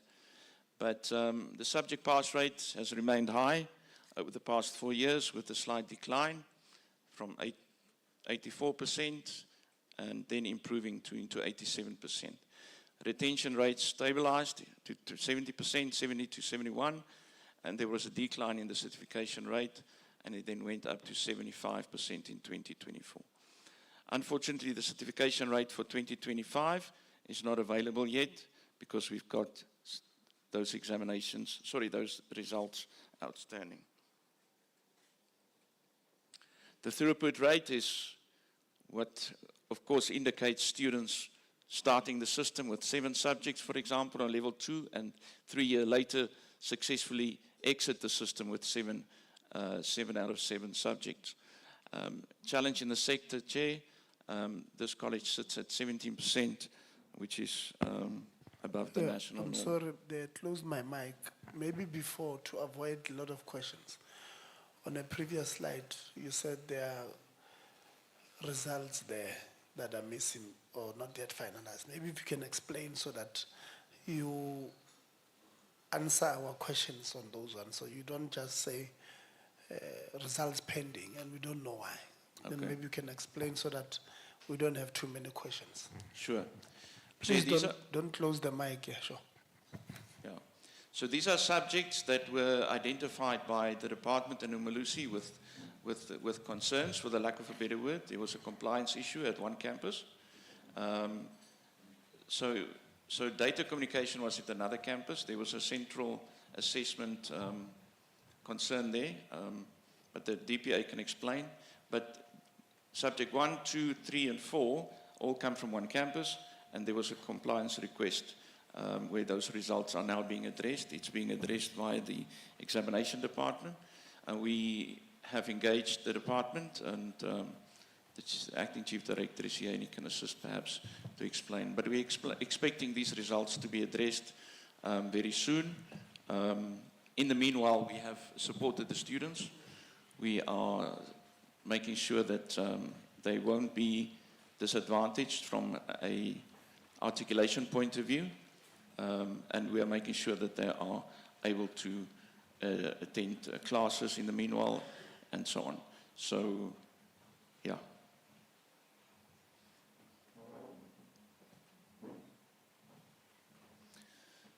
The business studies academic performance has seen a relatively good result from 80 to 85%, and similarly, unfortunately, the engineering academic performance has declined, Chair, and the negative trend there is in relation to the phasing out. Unfortunately, the commitment starts to go down from the students, but we have mitigation strategies that we are putting in place, and I'll attend to that in my next slide. We also want to show academic progress of our occupational qualifications. These are the ones that are currently in process, and they will write their trade test or attend the summative assessment from the 30th of May onwards. The following slide shows the deregistration, and in NCV 28.17.7, for example, it's a small percentage, Chair, but typically these are deregistrations that are activated by the student or requested by the student. It happens that students apply to more than one to more than one academic institution, and of course they will ask for deregistration within a specific time. We will touch a little bit on dropout later, just as the status on the teaching and learning readiness. Classes were scheduled to start on 12th of January. We had a challenge with the system, but what contributed to us not having been able to start on time was the returning students did not adhere to the registration date, Chair. So if we don't keep in the system and we reserve time for returning students to come and register and they don't pitch, then of course we are running out of time. So it's something that we are trying to address. It has gone better every year. Returning students are coming back earlier, but unfortunately the risk is we need to close the system up to a certain point, give them opportunities to still register up to a certain point. If they don't, then it means they're going to lose their space because we need to create another group on the lower level, for example. But classes officially commenced on the 19th of February. We've got textbooks. 80% of our textbooks were delivered. I'm told it is now even more. And the top-ups are finalized to be done on the 15th of February. When it comes to PPE, we've appointed a panel of 4 service providers. So now that the students are in the classes, busy mainly with theory subjects, we are doing the sizes, and the projected delivery is the 15th of February. Induction took place. Our Student Support Services department has a comprehensive induction program, and it's been going well. It is behind us. The dropout rate is determined by the number of subject passes. So not all students enrolled for a full course, and during the entire academic year, of course, students do drop out. And the reasons for dropout is socioeconomic challenges, especially those that are outside of the catchment area, and perhaps lost interest. And Chair, we'll come to the accommodation and the infrastructure later, but for us it's material that when we admit students, we want to give first preference to students within that geographical area, because then they are within a support system that they can access. Or they are with a natural support system at home, for example. But it's noted, you can see it's about 29% and 18%. It stayed more or less there for the last 3 years, and the same with business studies. Of course, at the same time, the academic department is busy with mitigations and plans to assist with the dropouts and the deregistration. The activities are listed with class representatives, voluntary recruitment of peer educators, voluntary recruitment of campus ambassadors. So these are the programs that are happening in the student support side But academic support, of course, themselves, in the Office of the Deputy Principal, Academic Services, drives all of these. Again, peer-to-peer from an academic support, extra classes, catch-ups, and so on is done. We also track attendance on a daily basis, or strive to do that where we can, and that is to intervene with early engagements with parents. Chair, we've got certificates outstanding, so there's about 190 certificates that is outstanding on level 4. Sorry, 28. 28 of the 190. And the breakdown is given there. Chair, we don't withhold certificates, but we do give students a copy of that, a certified copy of the certificates when they arrive, if students still owe us money. But it is not ideal to do that. From a safety, security, and GBV perspective, all our campuses are fenced with security guarding company managing and guarding our assets. We've got 50 guards that is outsourced. We have a surveillance and monitoring system that is currently being rolled out. There's a project on its own. So unfortunately, we don't have the same coverage at all the campuses as we need it yet. That's a project on its own. And last year, we completed two campuses. And of course, the project will roll out as it go on. We would hope to complete all of that in this financial year. The policies that drives safety, security, GBV, and femicide are listed there. And of course, the fraud hotline as well. Chair, it's sad to say that we had 2 cases related to GBV for students. There was one in Grahamstown and one at this campus. These are the cases that were reported to us as Student Support Services.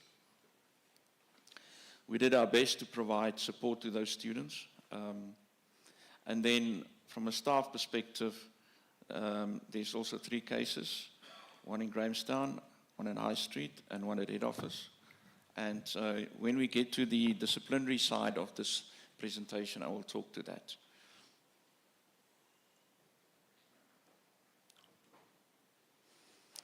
We have various programs which we implement to create awareness and to sensitize.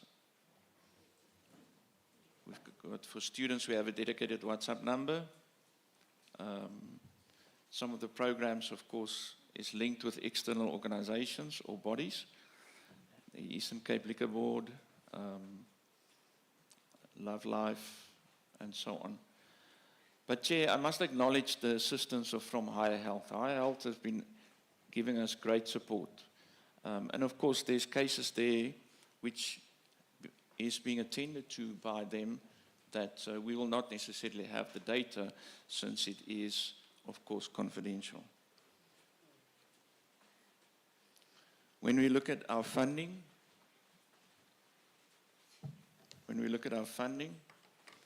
we've received between 54 in 2024 and 60 million for students for the allocation of NSFAS.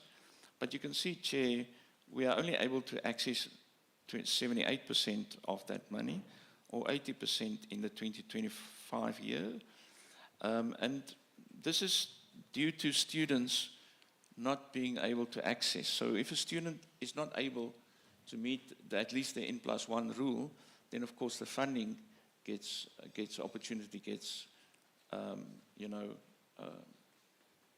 it's no longer there. So student is in the system. Unfortunately, we can't claim for him, but there's also other inefficiencies in the system. We've debated this extensively, Chair, but it is a concern because, of course, when we budget for that amount, but we will not get in that amount. We had last year 6,230 students that was funded by NSFAS out of the 10,000, and it's more or less 62% of the student population. We were fortunate to be the recipients of NSF and CETA funding, and the total is added up there to a total of 52. And some of these programs, although they were awarded there, the programs themselves run over 3 years, so cumulatively it runs over a period of time. And a total number of beneficiaries of 520. And of course, most of these are done at the occupational school, Chair, which is our Brickfields Road campus. Student accommodation, this college does not own its own accommodation. We don't have accommodation facilities. And of course, we are exploring opportunities to be able to get funding to do that. We prioritize students within our catchment area. Ideally, we wouldn't want students to study at a campus that has to, come from another province because the support system is limited. So it is of course something that we are looking in and trying to establish. To be able to get student accommodation, we also need to acquire land.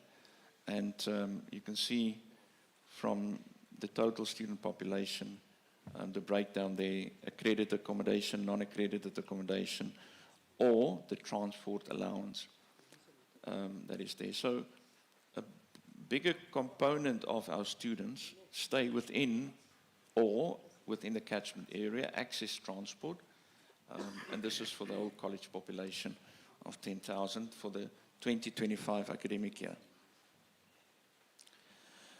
Coming to infrastructure, Chair, the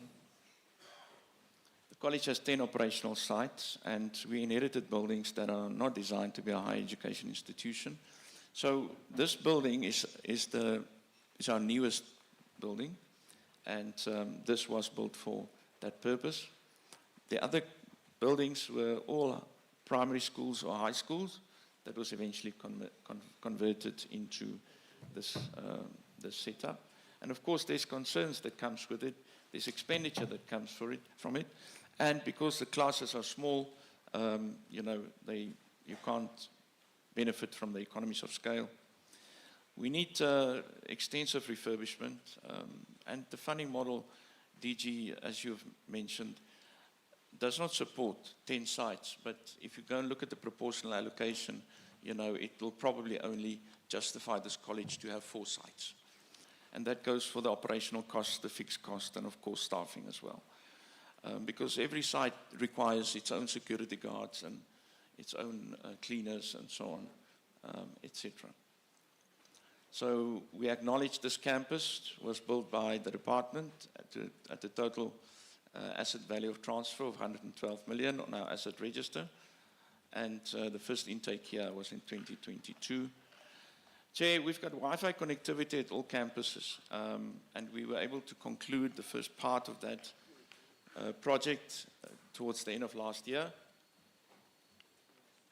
Of course, it only links key areas, and we would like to expand that as well. Chair, as we're talking about infrastructure, of course, we have the CRAG project, the capital efficiency grant that the department gives us. What we have in this list is the completed projects with its start and end date, and the projected amount, the project amount that we've spent on them. We do still have money available, which is allocated to this year's project. So these are the projects that are underway currently, and the type of projects linked to them. You'll see here High Street is on the beneficiary list for this year with a revamp of 5 million. But it's still not enough. Once we send it out for tender, the replies came back way in excess of that. So we had to re-advertise that again and reduce the scope. So, yeah. Chair, this slide gives us a breakdown of our human resources, how many posts we have available or supposed to be having available. On the PPN structure, 444, of which 297 is filled and 147 is vacant. What we don't have, well, this includes the College Council dedicated vacancies as well, but of course here we have the PERSAL, on the right we have the council structure. On the next slide, it gives us a breakdown of a little bit more information. With regard to the PPN, and this of course links to the 444 posts, we started with the project in 2021. The process was suspended in 2023. We were able to either migrate or fill 297 positions out of the 44. And unfortunately, due to the moratorium and although subsequent lifting of the moratorium, the college had to continue to keep staff members on our payroll. So we are carrying 63 of those posts currently outside of the system, and we can't access PERSAL funding. So we've got surplus on the PERSAL side, but we are working on it, and we hope that we will be able to resolve it with the department soon. But when we come to the finances, we'll see the impact of it on our budget as well. Yeah, so breakdown of our demographics with 379 warm bodies physically at the site, the different sites. Chair, we have generally a good and positive relationship with Labour. Of course, you know, one will never have a perfect relationship with Labour, but we strive to work towards that. We do have challenges, Chair, and disagreements, but they are not the type of disagreements we cannot resolve. And we acknowledge that. There's always room for improvement, and we can do better. The Labour Forum meets quarterly, but unfortunately, and I wanted to perhaps just mention this, there are recurring reporting and unsupported allegations that are made from time to time, and they are ranging from racism, nepotism, favoritism, union bashing, etc. But what we need to acknowledge is that the racism matter is only at one campus, and it is receiving the attention it needs. So, yeah. Unfortunately, many of these issues date back from 2015, and it has an ongoing repetitive labour issues that goes on in circles. But I want to emphasize that all our matters are addressed via the relevant policies and due procedures and via the Labour Relations Office. But we are continuing to engage ongoing on how to resolve matters with organizational behavioral development processes and mediation and so on. This slide indicates the status of disciplinary cases that was instituted by the college and or the department, the different classifications, the category of employees, and the status and the outcome of that.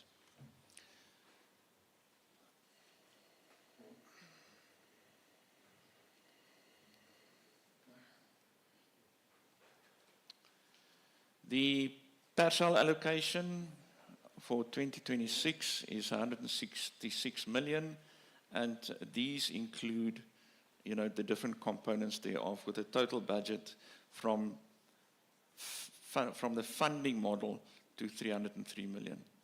and there was a 1% increase in movement there.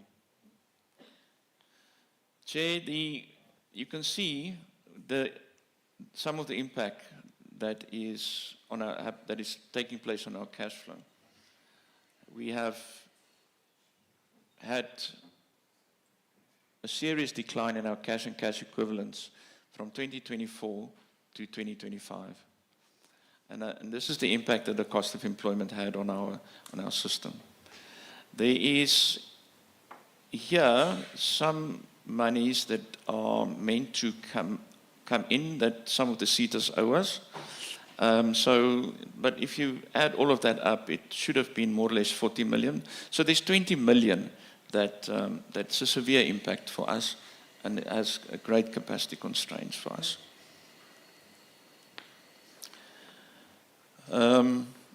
If we look at the total liabilities, the total assets here, so of course our debtors is included here. I'm going to touch on the debtors as well, because, we have a very exciting project. It's a learning factory project that we will launch on the 28th of February. It's a 60 million rand worth project, and it is intending to merge artificial intelligence, robotics, mechatronics into physically manufacturing a product, whether it's physically doing it or on a small simulated production line. It's an exciting project, and we're looking forward to invite many of you to that launch. You'll see digitization. There's the 3.6 million, still a lot of work that we need to do in spending on our IT infrastructure and networking. Chair, I've already spoken about the CIG. I'm not going to go through that. Chair, unfortunately, we had two qualified audits last 2 years, and these are matters that we were caught by surprise of, Chair. Not that it is an excuse, but for example, these are new findings where the AG said, we're supposed to account for government buildings that do not belong to us on our asset register, and we disagreed, and that of course was a finding. But it is resolved now. The same with the closeout report. Our closeout report with NSFAS is still in progress and process, and it's going back for situation. But what is critically clear is that what came out is that NSFAS, we don't owe NSFAS money. NSFAS owes us money. That's what we believe. And the closeout report must be finalized. And if we don't get that finalized, we're going to have the same issue with a repeat finding in the qualification for this year. Yes, and the provision for doubtful debts, that is the only new finding, and we've resolved that. Chair, let me stop there. The CFO and the finance team is working hard with the audit action plan. This is, of course, a very brief version of that, but they have been working very hard so that we go back to an unqualified audit for 2025. Chair, we are noting this. We had an unfortunate incident that involved staff members who were suspected of fraud and collusion between suppliers and college officials. The college investigated this matter, and we acted against those people. One matter has already gone through the court system, and the other individual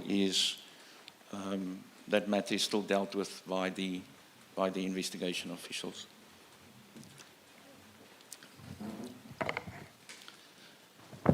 Thank you. Chair, I think what we want to highlight here with the work integrated learning is the amount of partnerships, 159.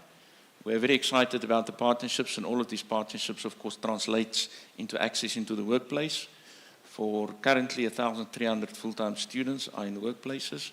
And these are all the SETAs or funders that support us, Chair, and we are very appreciative of that. and the total funding value is 50 million. And our partnerships and linkages programs are doing well there. And of course, we harness these partnerships also with the occupational programs. Chair, I think I've already shared the challenges with regard to infrastructure. Our infrastructure is, I think those points are already made.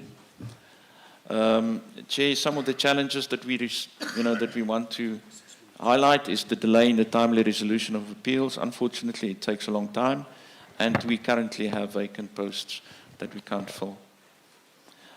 Chair, I already spoke about the finance part, but what I want to mention is that we have student debt currently to the value of 78 million, but we had written off another 78 million last year for the time of between 2013 and 2021. And we would, appreciate some assistance because you can see, it seems as if the universities get some benefits there that we are not getting, and so on. Chair, some of the skills mismatch that we have is staff not 100% available in the market or within ourselves to be able to offer some of these programs. And unfortunately, when we place students in industry, those workplaces must be accredited as well, and that is an operational challenge. Of course, we are raising our own accommodation and the limited access to accommodation. But Chair, we've said a lot about, our exams, our results are doing well and so on, and we have challenges, but we are proud of what we're doing at the college. We are committed to academic performance. I think that the academic team is doing well. We've got strong linkages and partnerships with the private sector. What is so encouraging is not only do they get placed, but they've got these reach out projects where both staff and students, for example, reach out to the Utrecht Hospital, they fix beds, they do maintenance repairs. The automotive mechanic students, they assist with fixing vehicles for the SAPS and the Nelson Mandela municipality, and carpentry and in the correctional facility. So things are on the up, and there's a lot of great things that's happening in the college. We've got great established international partnerships. We are very happy to participate in the World Skills competitions because we're doing well. We've got an emerging and holistic student support services division that is looking at it from a holistic point of view and student-centered model of an approach. And we participated there. Chair, we are proud to share some of these achievements with you on our learner management and our Cisco achievements. And all of these happen, they supplement students' ability to perform well, and so on. So we are very happy about some of these achievements. And we thought perhaps, Chair, that we can talk about them, but pictures speak louder as well. And these are some of our SRC events, and the SRC will testify, we invest heavily in them and in their development. Some of the events and activities, there's the President, and the Mr. and Mrs. EMC, and their own, academic support services and programs. We had some GBV awareness and GBV campaigns. This one was at Grahamstown, for example. There's a friendly march going on and an awareness campaign in Uitenhage. And some of our employee wellness activities, the staff has started to appreciate our initiative where we have a dedicated wellness day, and our holistic support, our cancer walk, staff wellness on hiking. There's some dedicated days that we commit to that, and Saturdays on hiking. Our sport, arts and culture, Chair, what we don't have, we try to make up. So, for example, we don't have our own sport facilities, but we make plans to get to, either sport clubs and so on.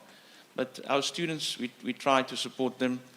it is unfortunately a very, it's a challenge in the sector. We need to be able to support sport, arts and culture more in TVET colleges. The funding doesn't allow for that, and it's something that we would probably want to see, going better. Our budgets don't allow for that.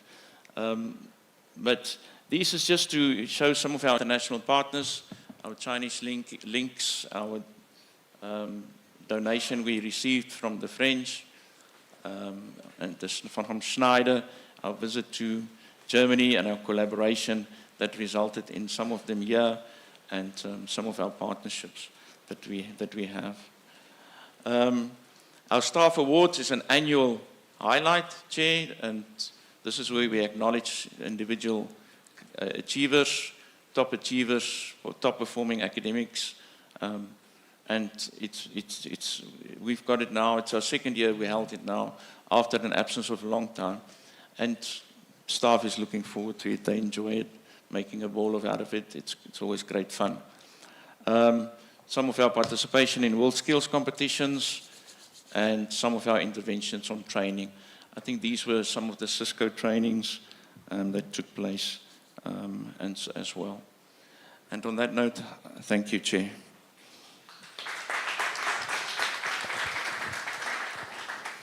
Thank you very much. Exactly at 12:10. Labour. Labour unions.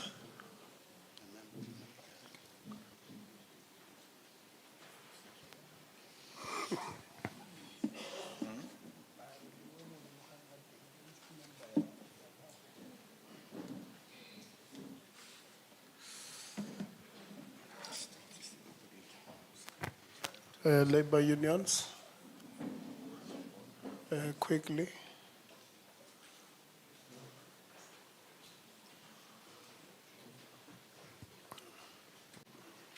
We have until 12:25. No. I did indicate that we have more than 3 hours later on too. So those who are traveling for 3 minutes to get home must not hope that we will be lenient.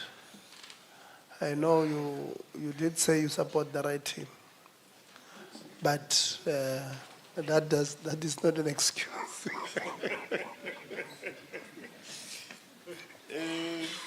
All right, chasing that, it does not seem that you are going to be a bit more lenient. Once again, greetings everybody. We will try and push through. It's a bit of a voluminous presentation by Labour because we canvassed. Please get closer to the mic. We are recording the session, so want to. Because, Chair, we canvassed issues from all the campuses of the college. We visited all of them except for one that we couldn't get to because of time constraints. And we have included all the issues that have been raised with us without filtering, but just consolidated. So we might have that bit of pressure of time, but we will try and navigate. You will see, no, it's just stand here. You will see in our presentation, we dealt with, or we've arranged it in the order that you gave us, that we must talk on 3 items: state of readiness for the academic year 2026, labor relations in the institution, as well as the way forward. So the first few slides will talk to the state of readiness. We've summed them up, heading each, registration and enrollment. By and large, from all the campuses, we found that it went very well, except 2 campuses where they raised issues around the system, Coltech, that impacted the ability to register everybody timeously that the system would go off at times. But by and large, they were happy. And then there's the issue at Heath Park campus that we believe needs attention of returning students who were turned away because too many new students were admitted. And for us, that is a travesty to tell a kid who was studying there that they must sit at home for a whole term. And we wish to challenge management to deal with that and accommodate those students. We can't waste 6 months to a year of their time because of our own inefficiencies.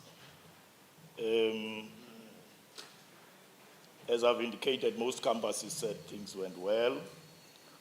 And then there was the issue of the catchment area. I think especially we had an issue here in Graaff Reinet, an issue that we had raised also with the principal of kids whose mother is a lecturer here. He's from KZN, and the kids could not be accommodated, and the excuse was this catchment area policy. And we believe that it needs to be applied flexibly to ensure that kids are not left out of the system as unintended consequences. And as far as, I think the issues that came up in the main are those of students who may have failed in report, those who are doing 4 subjects who may have failed one, who then do not get funded for the following term. Somewhere, somehow, accommodation must be found so that, again, kids are not left out of the system. I think there's the issue of discontent of the financial clerks. And this issue has been handled in the institution where people believe that they are doing jobs for which they are not being paid and they are not being given the necessary attention. It's a matter that we are taking back to the Labour Forum. But it's on the table. As you take it to the Labour Forum, go to the mic. All right. Because Okay, Chair. we are recording. Now, if you can't hear, if we can't hear you, we'll not be able to follow up on all of these things that you are saying. No, noted, Chair. And then go to worker-related issues, so that All right. when your time ends, you have dealt with the worker issues. All right. Issues No. of NSFAS, let's leave there. All right. Yeah. No, thank you, Chair. I will start then there on the reflection on leadership and management. You will note that we say the leadership and management at East Cape Midlands TVET College has failed to provide effective strategic direction, oversight and administrative control, resulting in sustained maladministration and institutional instability. And we elaborate further. Management has demonstrated a pattern of indecision, poor accountability, and disregard for established governance and administrative processes, which has directly undermined the proper administration of the college. And later on, we'll elaborate those. Critical operational and administrative matters are routinely delayed, ignored, or inadequately addressed. There is no effective consequence management for some staff members, allowing non-compliance, misconduct, and poor performance to persist without corrective action. As I'm trying to ensure that we don't lose out on time, we will skip some of the issues and members can go through them. On governance and administration, we raised an issue first on the processes followed with the election of staff representatives. And Labour did right. Labour was excluded from the planning and all that. And when we did right to raise these issues, there wasn't even the decency to respond to us to say, how these issues are going to be dealt with. Labour was excluded from the election process. Disputes lodged were never adequately addressed. We have an issue, for instance, of a manager, senior manager, being a staff representative for support staff. We've wrote on these issues and nothing was done. We believe that the College Council is somehow unaccountable to some of the key stakeholders, especially labor and staff. For instance, I am seeing many of the College Council members for the first time here. We've met with the chairperson when he did his walkabout, meet and greet last year. But the rest of the council members, I think it's only Ms. Kokweni that we met at interviews. And that shouldn't be the case. We do write to the council to raise issues, and we find that it does not seem that the correspondence reaches the rest of the council members. Because we write to the chairperson and to the council secretary, and we got no responses from them, and that raises issues about functionality about the council from us. Non-compliance with HRM practices and standards. We feel that the application of sound human resource policies, again, we are found wanting there. Poor consultation or not proper consultation with all stakeholders are done when policies are reviewed. There is a blatant disregard for policies at times, and other times the execution seems manipulated to suit managerial interests. The use of acting positions to reward pliable staff and punish those who do not toe the line. We've got a term that we call a cold corner, that you will be parked at the cold corner and you will never be considered. And there are many, it came out in all the campuses. There are many instances where we can point to that. I'm rushing, colleagues, so that we don't miss out on the important issues. I'm going to jump a few slides because I want to deal with the issue the principal alluded to of Heath Park. We have a campus that at some point we got a sense that management seemed to want to close it because we have staff at that campus who are vocal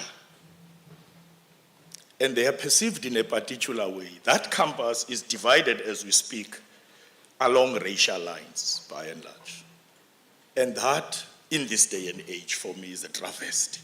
And we've raised it at all levels. We've raised it with the principal, we've raised it with Dr. Van Heerden. And when we did not get satisfaction within the college, we raised it with the department. There's a report by the department that came out only after we raised the issue during a session by the department on social inclusion. And the following day, the report came out. It calls for comprehensive investigations and all that. But it has not been implemented. And we believe that issue of Heath Park, not dealt with, has the potential to cause a lot of damage. We've been to other campuses. We picked up a sense that some of the issues of Heath Park exist in the other campuses, but people are reluctant to speak as openly as those of Heath Park, and others would speak to us outside of the meetings we held. And so this issue as a Heath Park needs attention, and you might find that it will impact the rest of finance. In the engagement with principal, the deputy principal academic, I made an example, for instance, that Heath Park is in a formally, shall I call it, colored area. And there are what's the word I'm looking for? There's a tendency to want to say this campus belongs to e-coloreds. And I made an example to the campus manager, that there's a campus in KwaNobuhle, Tandukolo. Kwanobuhle ke ngabantu abafana nami abathetha isiXhosa. She had been at that campus for 10 years before being appointed acting campus manager Heath Park. And I don't think for a single day she ever heard about her being colored in an African area. I made that point to ask the college that deal with this issue so that it doesn't blow into something else. She herself acknowledges that those 10 years were the best years of her life. And just to note that when we visited the Tandukolo campus, for instance, I think each one of us made that observation that around 50% or more of the staff of Tandukolo are non-African. And none of them raised an issue of harassment and this kind of thing. Among the human resource issues, I thought that issue of East Park needs special attention from whoever has the power, the implementation of the reports that have been generated, but also perhaps a willingness on the part of both college management and council to deal with these issues, however difficult they may be. And they can rest assured that they have a willing partnership from us as Labour. But we will not shy away from calling things what they are. On the matter of HR also, perhaps it is important to raise the issue of non-resolution of grievances. We use the grievance procedure, for instance, where staff cannot find amicable solutions with their leadership or campus managers. And there's a tendency to not respond to grievances to such an extent that we've resolved as Labour to take these out. We've got a number of issues that should have been resolved within the college that are sitting at bargaining councils, that are sitting at the CCMA on the 26th of February. We will be at the CCMA on a matter that we believe could have been resolved within the institution relating to Heath Park and many other such issues. There are cases that have been lost where people took the cases outside and there were awards against the institution, and the question arises from us, at what cost? And it would be interesting to hear from management what those cases have cost the institution. But more importantly, they speak to a relationship that needs a bit of work done on it. If you can just go to recommendations. All right. In 2 minutes. All right, Chair. Among the recommendations,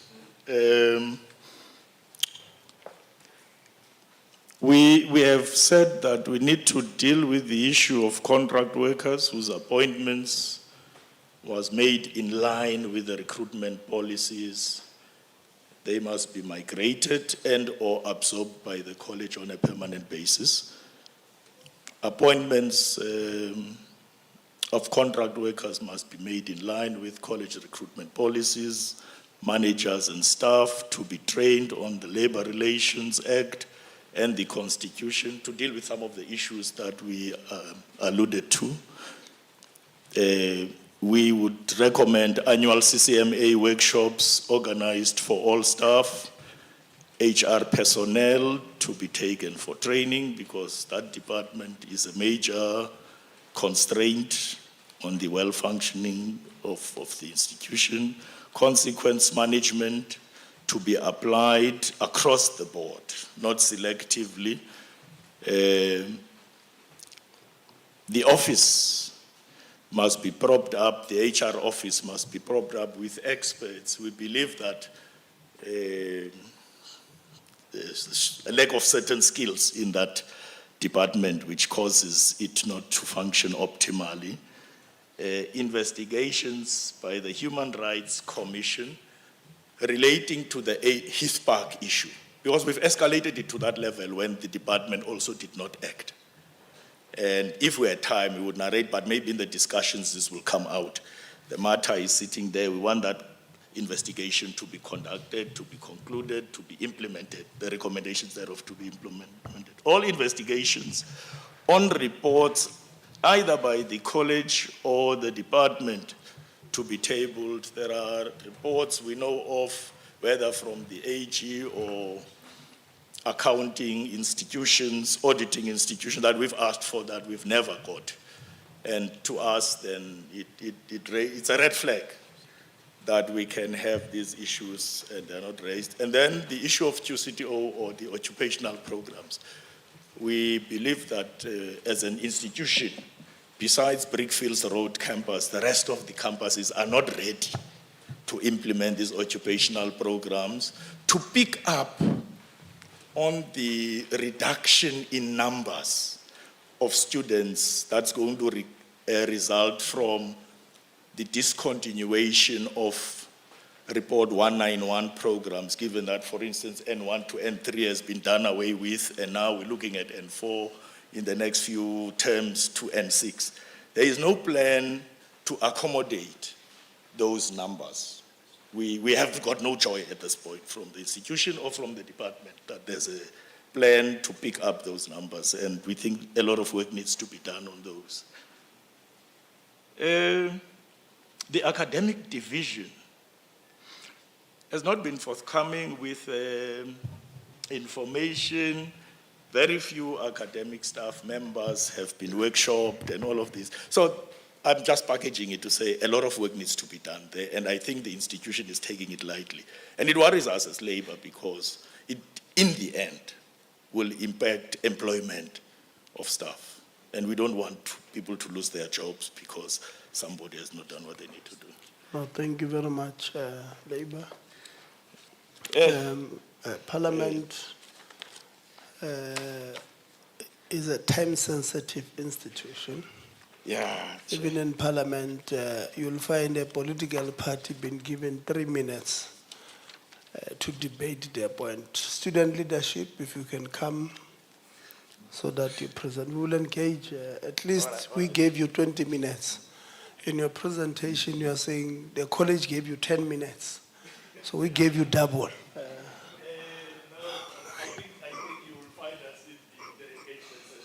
Yeah, no, we'll do so. Students also, when you enter straight into student issues, so that we don't waste 6-7 minutes speaking about issues that are worker related. Ungafiki lapho waqala nje uthi we want insourcing. Let's start with the student issue, so that when your time ends, you can throw in your insourcing issues. Don't start with them, because when time ends, we'll stop you. Thank you very much, President.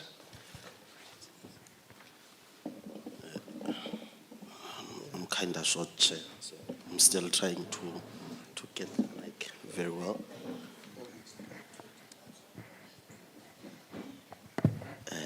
Sorry, can you please? No, let's start on slide number 1.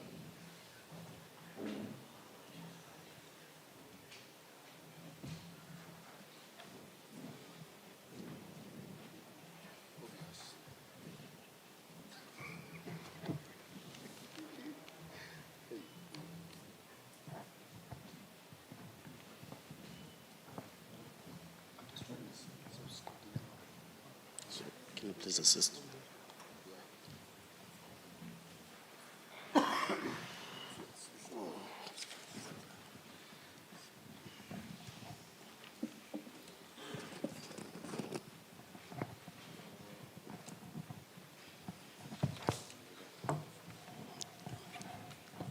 Okay.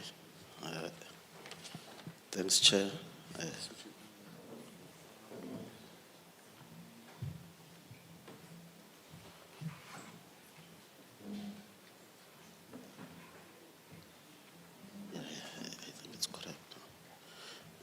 Thanks, Chair.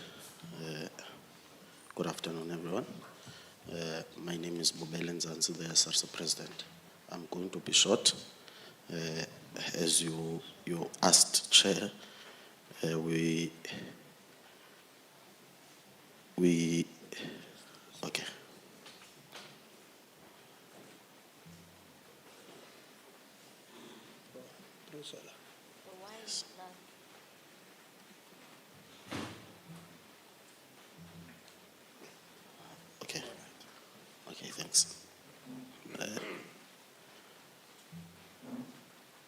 This is the introduction. The report serves as a tool of communication pertaining to the college academic readiness for 2026 academic year and challenges of students. Okay. The SRC consists of 21 SRC members. 2 resigned, 1 as alluded by the latter speaker, that unfortunately one of the SRC passed away. The SRC sits its own meetings in line with the SRC constitution. However, not all meetings were met. We didn't have that 4 out of 4 meetings, including the subcommittees of council and the council, because we elected on May. The challenges, student challenges pending of results for NCV level 4, we believe that that is the critical level for students. More especially, they need to articulate to report 291. They also need to articulate to universities. Pending of results has affected most students who are having interest to articulate to universities. I informed to write a supplementary exams for the pending results. This issue is a recurring issue because it emanated last year, 2024, that part of results were not sent. The engineering skills program, that the results were not sent on time. The issues of certificates, the number 2, students are not receiving certificates due to college not doing enough reconciliation of the tuition fee for NSFAS beneficiaries.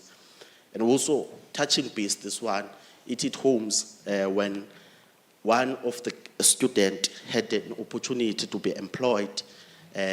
However, the student was not given the certificate to produce it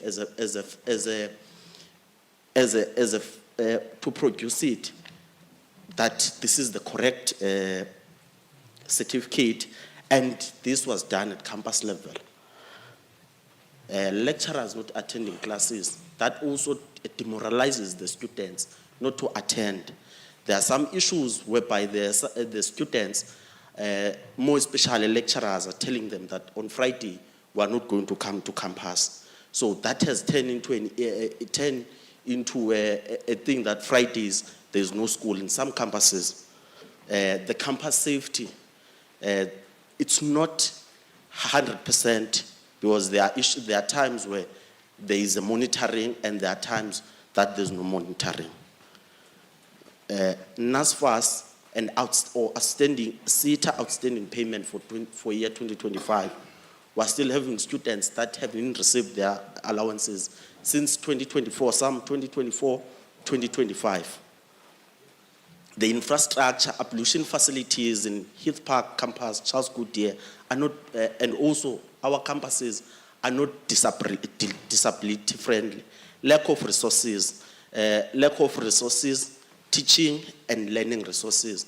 It has been alluded by latter speakers that the late arrival of textbooks, PPE, they also make it they delay the teaching and learning.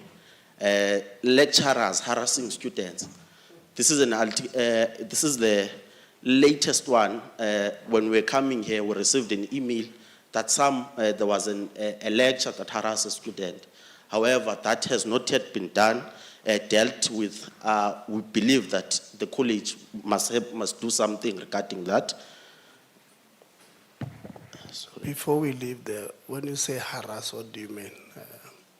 Sorry. Give details, yeah. Okay. There is an issue whereby a lecture was making, at campus level, at class level, the lecture was dismissive. She she said she must stand up, and she made fun of her. And also there's also an anxiety that the student is anxious to attend classes, and the primary goal for us to be here is to get our qualification in time. The college has sound and proper policies, resolution, but yet failed to implement them. This is also some other issues we feel like they are not dealt with, and sometimes they don't comply with some policies deviating from admission policy of the head. The latter speaker spoke of the students from KZN. However, there is this one, during registration process, prospective students were disadvantaged because of their home residential address. Some were informed to return to their homes because of the first priority, which was the local students. NSFAS accredited accommodation, e.g. the standards of grading, landlords chasing out students. When the statuses of students were rejected, there is a case whereby the landlord chases out students at night because they are rejected.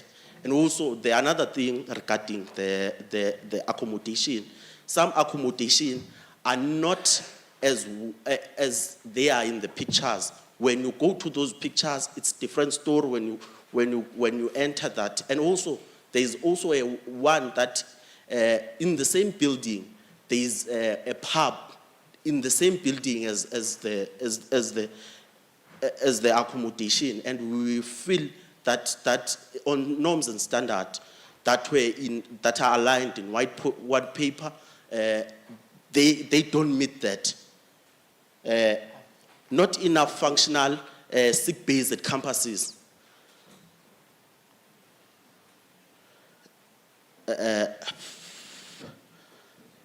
Reluctance of supporting a SARS program at campuses. Sometimes we communicate, however, it takes time for our things to be done at campus level. The exclusion of SRC in FinCom subcommittees, council subcommittees such as FinCom and ICT Steering Committee, high dropout rate of students. Uniform and proper administration procedures at campus level during registration. There are times where in other campuses, students will be on a queue outside the campus, while others they are still within. The recommendation, there should be a proper hierarchy between management and campus management and college management. SRC must form part of council subcommittees stated above. There should be implementation of policies from the head, such as admission policy and attendance and punctuality policy, because we are caught not doing what it's supposed to be done, more especially in attendance and punctuality. For an example, there are cases whereby lecturers will, if you are late by 10 minutes, you are not allowed to enter the class. Efficient students support for SRC at campus level, transparency from management towards student leadership pertaining colleges issues, fair monitoring of lecture attendance. College should have scheduled periods for debt of tuition fees for NSFAS beneficiaries to avoid students being blocked during registration at campuses. Certificates should be released for NSFAS beneficiaries. I thank you.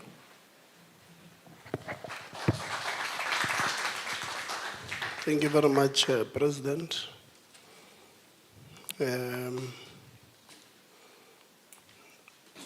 Is it one campus, President, where you can walk? We'll bring the mic to you. The mic will find you. Where lecturers don't attend on Fridays. It's a culture. Is it just a campus, one campus, or all campuses? This culture has went to, where is the other mic? Yeah, give him there. Chair, it's two campuses for now, and I can name them. Yeah. It's High Street and Heath Park, sorry. Heath Park and Heath Park and Park and High Street. campus managers from there, where are they? They are not here. It's Tuesday today, it's not Friday, so both campus managers of those two are not here. You did not invite them, or they are far? Yeah, they are neutralized. Oh, okay. Yeah, DPA. Do you know about this problem of no learning and teaching happening on Fridays? No, Chair. It has never been brought to my attention by the SRC, but I will really appreciate if you can get a proper report in terms of whether it's all lecturers and get the names so that we can institute proper consequence management. Thank you. Just out of curiosity, these two campuses, how are they performing in terms of the pass rate? Do you sort of know where they are? Hold on. Colleagues,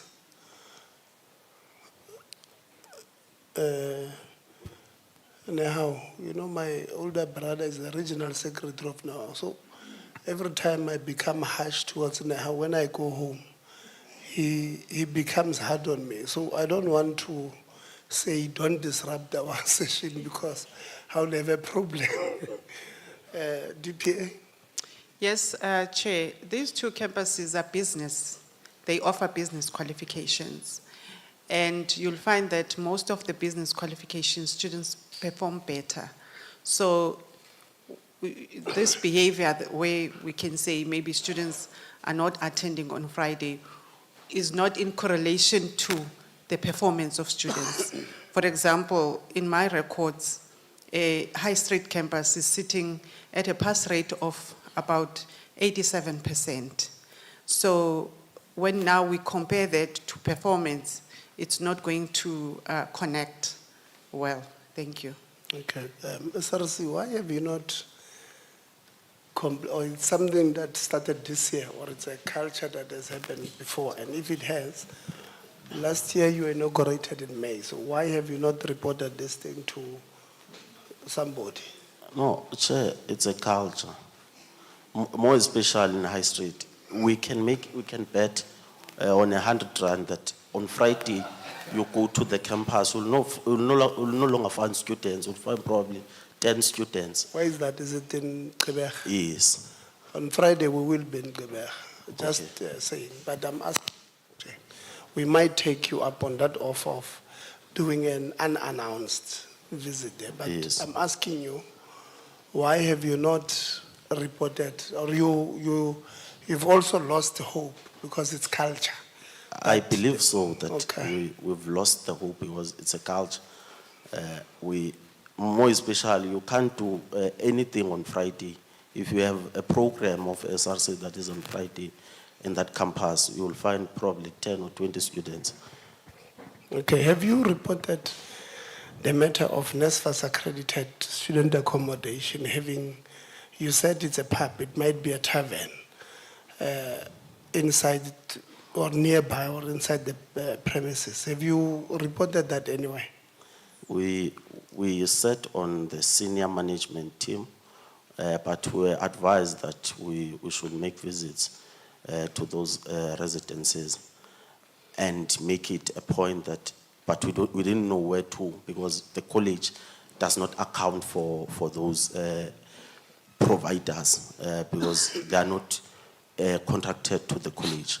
So that was then the primary issue, and we didn't want to find ourselves probably attacked in those because we don't have capacity to go to those residences. Okay, NSFAS, you reported to us, if you can bring that, once a matter of a student accommodation has been reported, you go and investigate. And if you find that they have accredited an accommodation that has, or that was not supposed to be, you do something. To avoid repeating this thing every time, where must the student leadership across the country complain? Who do they call? Where is the email? So that student leaders, even at institutions who are not going to be able to go to this year, are able to report what is the steps that they're supposed to follow. Thank you very much, Chair. We don't have a designated email for student leaders, but we have our own standing meetings where we engage them on everything that is happening. And all of them, they have my number, my email. They call me anytime they want. And most of the accommodation challenges, I resolved them at the college level because I was in charge of this college before I moved to student accommodation. Yeah, that ad hoc arrangement won't help us. Student accommodation at NSFAS,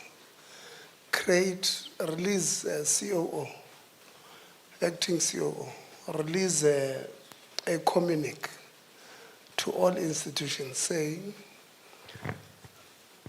to students, institutions, student leaders, that because we have received the high volumes of complaints against some of our own accredited student accommodation, please report any problem to this email, and we must make sure that somebody answers this email. Because with NSFAS, hey, to this email, or contact this person. You can even divide it per province. If you are in Eastern Cape, this is the contact person. KwaZulu-Natal, this is the person. Gauteng, so that we don't, because they know the problem. I mean, there's a tavern. It's against norms and standards. There's a tavern. Well, he said a pub. Mara looked at him in the eye when he said that he meant a tavern. So there's a tavern there. Students can't sleep there because they play loud music. So it's not conducive for learning, right? So let's do so that students everywhere, institutions themselves, should know that, yes, NSFAS agrees that they meant well by accrediting, but the people who are accrediting were wrong because they decided to accredit a better accommodation. So let's release that as a matter of urgency for other institutions so that we are able to resolve this problem. Because the SRC should not be reporting this to us in this meeting. They should be saying, there was this thing that we resolved working with NSFAS. But because they don't know where to report, and they won't know because we have not helped them as far as that is concerned. Doctor, the results, 5 subjects have not been released. It's February. These students that are in these programs have not been offered opportunities. Maybe they want to, as a result of articulation, they wanted to go do accounting now at university. But their results are withheld. Take us through what's happening with the 5 results and how far are we? And why did it take so long? I mean, it's February now. We have not released. They might as well, and NSFAS might have withdrawn their funding because of the past percentages that they need. What is it to take us through? Yeah, Chair, I think when we conduct the examinations, we've got 3 components in NCV. We've got the exam, we've got the ISET, and we've got the ICAS. The ICAS and ISET are conducted internally. The problem is compliance. ICAS is an assessment instrument that is designed and is valid for 3 years. After 3 years, we need a new one. So some of the institutions do not comply. They still write an old ISET, which was designed in 2017. And then because they've gotten away with it, because this is an assessment that is conducted internally, it's marked internally, and they upload the marks. But then Umalusi and ourselves, we deploy monitors. They were discovered by Umalusi monitors when they sampled those centers, possibly for the first time. And they realized they do not comply, and they block the marks. They've been given until the 14th of February to correct. As soon as they submit, then we will release the result on the 27th of February. But the problem is in non-compliance with the requirements. It's not an examination component. It's the one that's done at college level. So in essence, you're saying principal should be answering this question? Yes. Okay, let's give the principal. Principal, why have you not complied with this ISEC and what? Thank you, Chair. As I indicated there, these were subjects that were identified for monitoring during Umalusi oversight visit. They were flagged. We were required to submit a report, and that report is what is asking for. So we had to resubmit evidence. There were issues that had to be corrected, and that was flagged. It differs from subject to subject. In some instances, the wrong assessment was used, or the wrong external assessment was used during it. So it was a compliance issue at campus level. Yeah, so let's what he's saying is that it is common knowledge that the compliance is valid for 3 years. So it's like having certificate of occupation here. It's valid from 2024 until end of 2026. And if you want to put students here next year, you know you must reapply. That is what he's saying. Says, in order for you to comply with the rights to assess this student on this accounting, you must have reapplied, and you did not do so. And you got away with it for a number of years because audit, generally how it works is sampling. They don't audit everything. So you may have gotten away with it because that particular subject was not audited by Umalus. But this time it was sampled and they caught you out. Now, I hear you that these corrective measures were taken, but that doesn't address the primary issue. What is the primary issue? The primary issue is somebody should have reapplied, should have seen that the certificates that we have here has expired, and they should have applied. Why was that not done? And who was responsible for that? Chair, this is in relation to examination data that were supposed to be sent to the department. So Who was supposed to send it? Yeah, it's a campus level matter. So it's examination data or marks data or errors that were picked up on the portfolio of evidence that was flagged by Umalusi. And that was supposed to be corrected. And as Dr. Maroka is saying, that we are supposed to submit corrective files and updated data so that they can assess it for compliance. No. So, Principal, My question, I think, is very simple. So there were 10 subjects that were written here. I'm making an example. You submitted 5, and they were said to be correct. So it means what you submitted, the format and what was correct. Then there's this 5 that you are correctly saying you are fixing it, you are resubmitting, no problem. But I'm saying before we get to the corrective measures, we must first accept that we would have had a problem because Umalusi returned it and said, I can't moderate this thing. I can't mark. I can't take these marks because they fall short of 1, 2, 3, 4. Now, somebody should have or ought to have known that when we submit, we should have this 1, 2, 3, 4 that Umalus is asking for. Now, my question is, who was supposed to do that?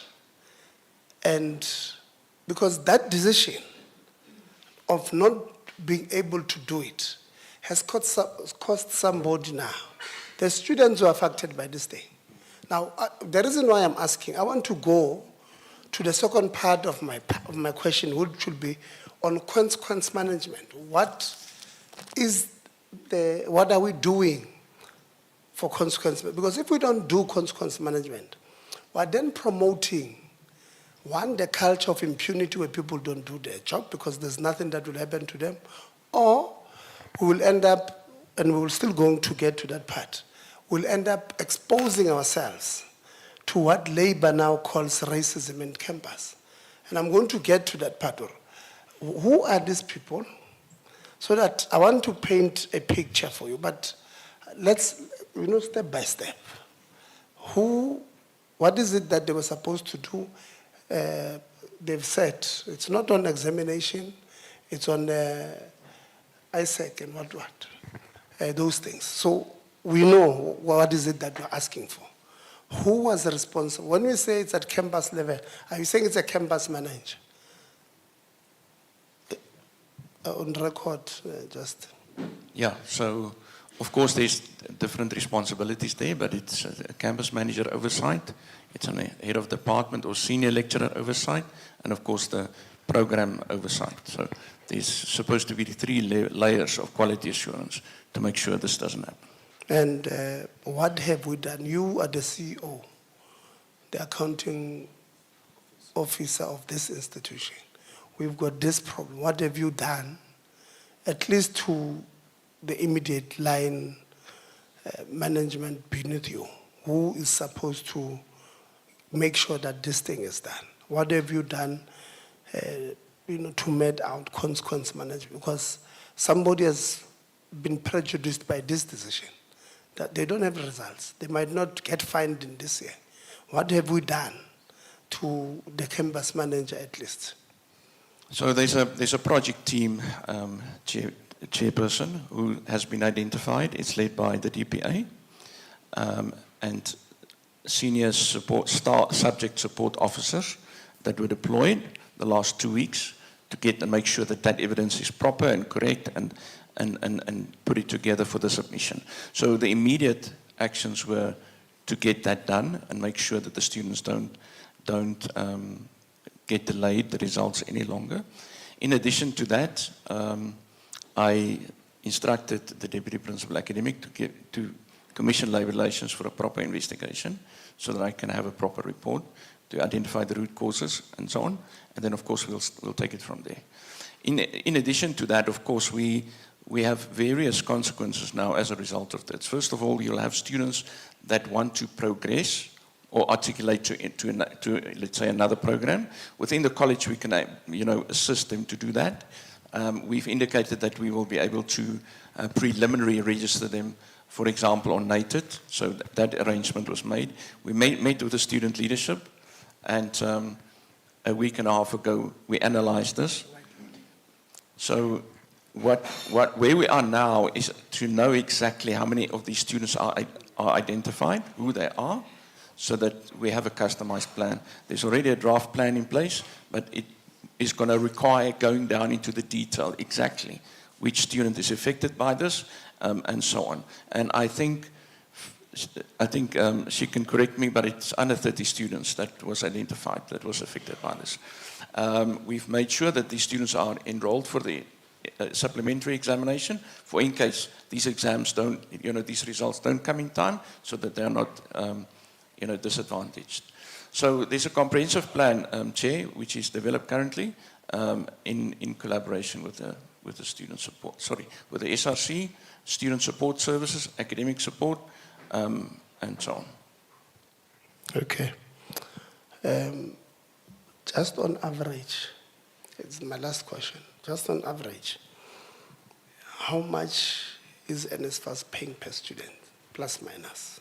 Will not be accurate. DPF? No, yeah. Just on average, how much is NSFAS paying per student on any, just on average, on any program? It depends, Chair, on the program, but roughly I would say 15,000 some, but per annum, but it depends on the program that the student is doing. So the most expensive is 15? No, I don't have the accurate data in front of me, Chair. Okay. Okay. There was a slide where you indicated that. Open that slide. Go back there. I just want to go down. No, they're here. Where they've got students. There's a slide, Principal, where you indicate that this is the number of students you had, and this is how much NSFAS paid, and you claimed about 75%, and yeah. No, slide 29. Yeah, so I'll get you the average here, DPF. I'll show you how you get an average. 57 million and 74,000 divided by 6,230. So that's how you get. So it's about 10,000 per student. So in essence, if you're saying on what you've answered me now, that you have about 30 students that are affected by this. So the social impact of this decision of this particular campus manager and whoever is responsible would have on average cost the state about 300,000 rand. So I'm just giving you now the cost to the state. Now the social impact is even dire, because these 30 students, many of them, they are the first generation to go into institution of higher learning. And some of them are doing first year, supposed to progress to the second year of study. They are in limbo now. They don't know whether they are coming or going. This decision, or lack of a decision from this person who's supposed to take this decision, might have affected these students mentally, because where they are, they might very well be thinking, because of the background where they come from, that it means they are not meant to succeed. So you have affected how they now look at the world. Everybody at their homes must be subjected to poverty, because here they were thinking they are making it in life, and here is somebody takes a decision that affects them this negative. So the social impact of this decision is huge. Yeah, Some of them might, you don't know, they might have even decided to take their lives. We don't know. We're seated here, we're just talking. We don't know. Because for us, these numbers are not numbers. They're human beings. We, as these members of parliament, we come from constituencies where we see people on a daily basis. We interact with people. And that is why we do what we do. That is why we traveled here this morning over 300 kilos. That is why we'll travel over 300 kilos. And we'll sit here the whole day. It's because these numbers for us are not numbers. They are human beings that we have a responsibility to change. And that is why we're asking the questions. What is it that we're doing? Because somebody must be held. We can pay a person a salary and to change lives of our people, because that's a mandate of government. And then this person ruins the life of our people, and we keep quiet. So this is why we're asking questions that we are, and I hope we'll be on the same page before we leave. We have 15 minutes, Honorable Christians. Thank you. Thank you, Chairperson. Am I audible? Yeah, just take the volume up. So, Chairperson, I want to start off with the accommodation once again, because a student who is not in safe accommodation is a student who doesn't flourish at the institution. So we've seen that the college has listed 795 accredited accommodation or housing facilities, and non-accredited 1,617.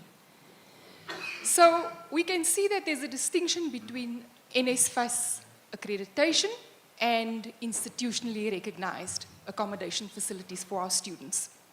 And I must say that this has come under significant review over our last 2 weeks that we've had oversight.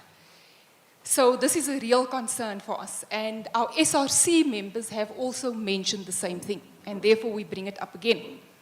So there's implications, obviously, with non-accredited accommodation. There's safety concerns, there's quality concerns, there's financial accountability concerns. Who is NSFAS paying? So my concern is that the presentation given to us does not fully clarify to us the divergence between the accredited and the non-accredited accommodation.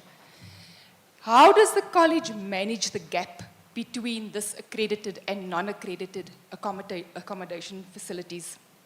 And more importantly, together with NSFAS, what criteria has been used to accredit these facilities? Has the institution been a part of this accreditation, or have they been left out of the process? And what risk does this pose, especially to our students? And perhaps the SRC can come in here as well. Is there a significant risk that some of these accommodation properties have posed, a safety risk to our students? In your opinion, are some of these accommodation places not suitable for students to live in? That, firstly, Chairperson. Thanks, Honorable Member. Yes, we can say that some of these accommodation, I believe that they are not safe as you've asked. I believe so, some of them. Especially part of them are in the places where they are located, the area that is located, more especially in townships. There are many crime that is happening around those accommodations. So I don't believe that they are actually very safe.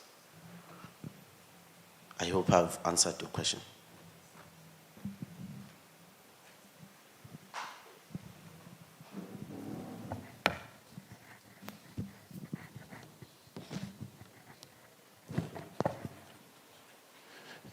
Chair, I would like Mr. Gumenge to perhaps respond to that question on the matter of the accredited versus non-accredited accommodation.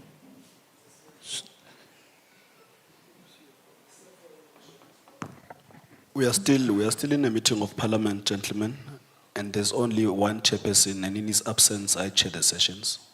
Please do behave yourselves. Honorable Christians, you can direct the question to an official that you wish for them to respond. If not, the principal is the accounting officer that can respond. I think, Chairperson, in this case, I think the CFO would be the correct person, as there are finances involved as well.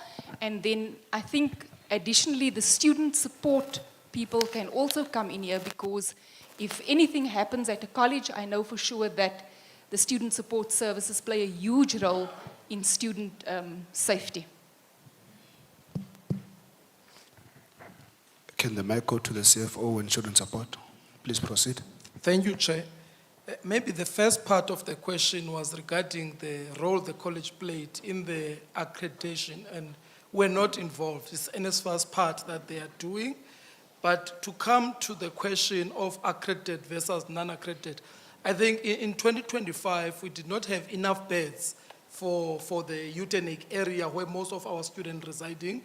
But I think hence students were reluctant to go to these accredited providers, because there's a benefit for them to stay in the unaccredited, because money comes directly to them. But now what we've done in 2026, we've been aggressive in advocating that we won't allow any student to go to unaccredited. First, let's feel at least now there's an increase in the availability of beds in the 2026. So all students must go to the accredited. I think the SRC also has assisted us in advocating for that. But in terms of safety, we have not done enough in visiting these places of the ones that were not accredited, especially last year, because I think part of that is we're not probably necessarily equipped, or even the issue of the role. What is our role in going to these places? Because sometimes we don't know what will come up against. So I think as a college, we did not do much in terms of visiting these places, but those that are around, some we've gone to when the students have raised that they've got issues. Thank you.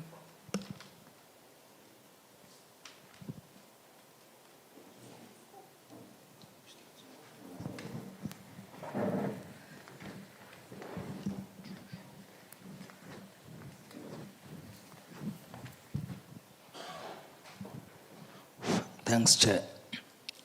Perhaps, Chair, for a matter of context, I had to first ask the CFO so that we deal with the value chain of how the issues of NSFAS are administered in the college. In terms of student safety, Chair, as the CFO has said, we have not done vigorous campaigning on that, we must allude. But in Grahamstown, where we have had a case around the issue of GBV, we did have a working relation with Rhodes University Campus Safety, where they engaged us even through the facilities manager on issues of what they call red roads, where they assist with their campus protection cars, where they drive around where our students are staying, and where they even assist us in collaborating in terms of student accommodation visit engagements. So that's where we did some kind of work, but we did not do the kind of work in other areas because we did not get enough information or an outcry around these issues of student safety, Chair. Thank you, Chair. I hope I've tried my best.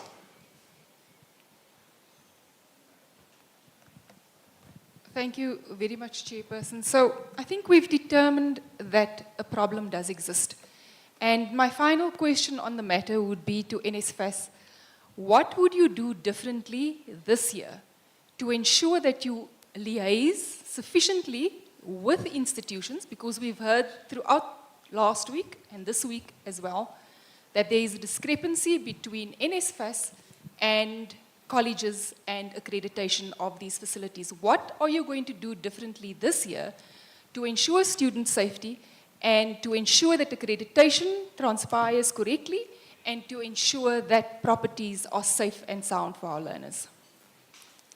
Thank you very much. On the document that we have submitted to the CEO for monitoring and evaluation, it includes in a college level a person from financial aid, because the college they don't have the housing department, so everything is done at the financial aid. Then it will include the SRC, it will include someone from NSFAS and someone from the solution partner to do monitoring and evaluation in these accommodations. And we'll further engage the SRC so that we can identify these buildings that are close to taverns, so that we can see what resolutions that we can take around that matter. So we'll engage the president after the session so that we can identify these accommodations. Thanks.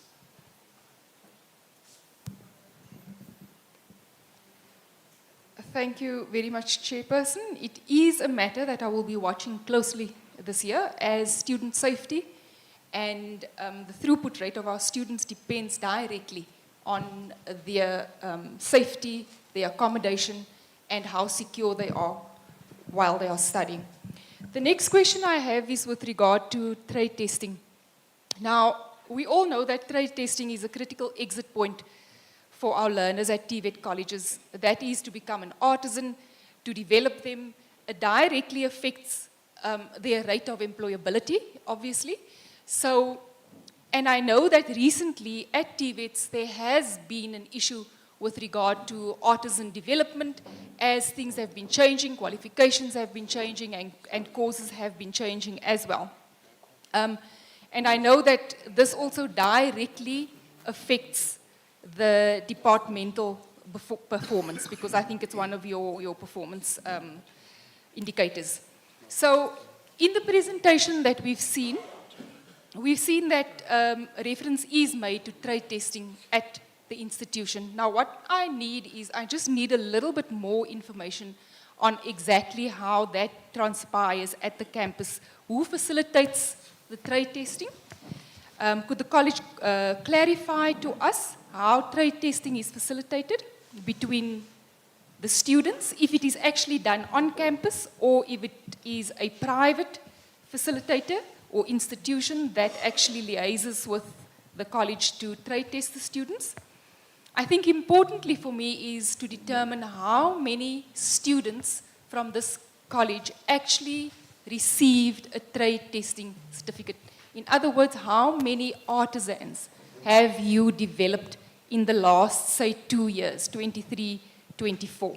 How many artisans have come out of this college? And then I think, lastly, I know that student placement in work environments is a huge part of TVET colleges.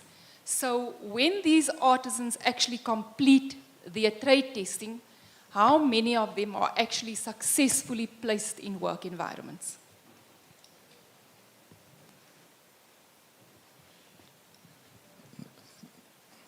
Thank you, Chair. Can I ask Ma'am Dlamini to respond?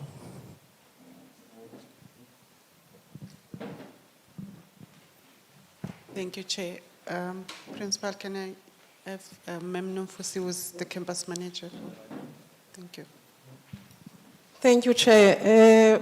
Currently, we have 15 electricians that are going to be trade tested, but we are still busy with other modules.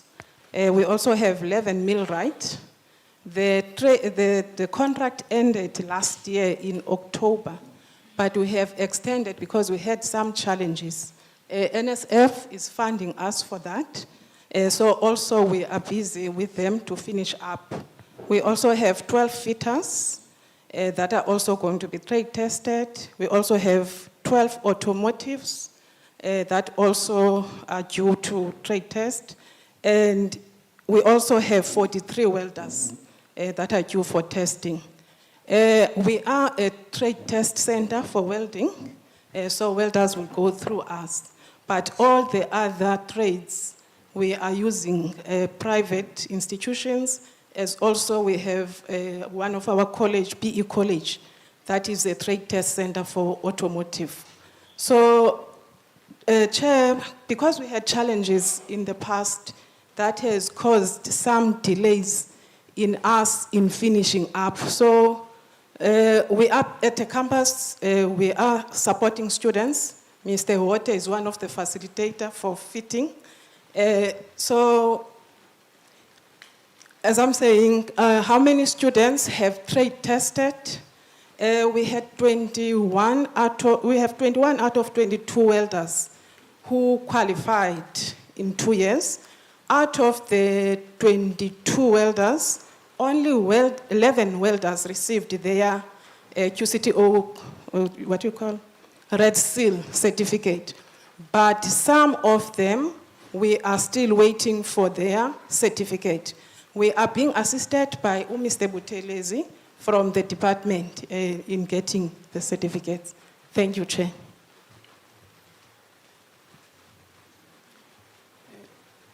Okay, thank you, Chair. Principal, another one was on the placement of students.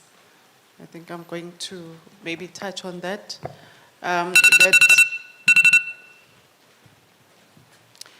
Okay, the students that are placed, who are starting doing our occupational qualifications, the college has signed MOUs with the accredited industries where these students are placed.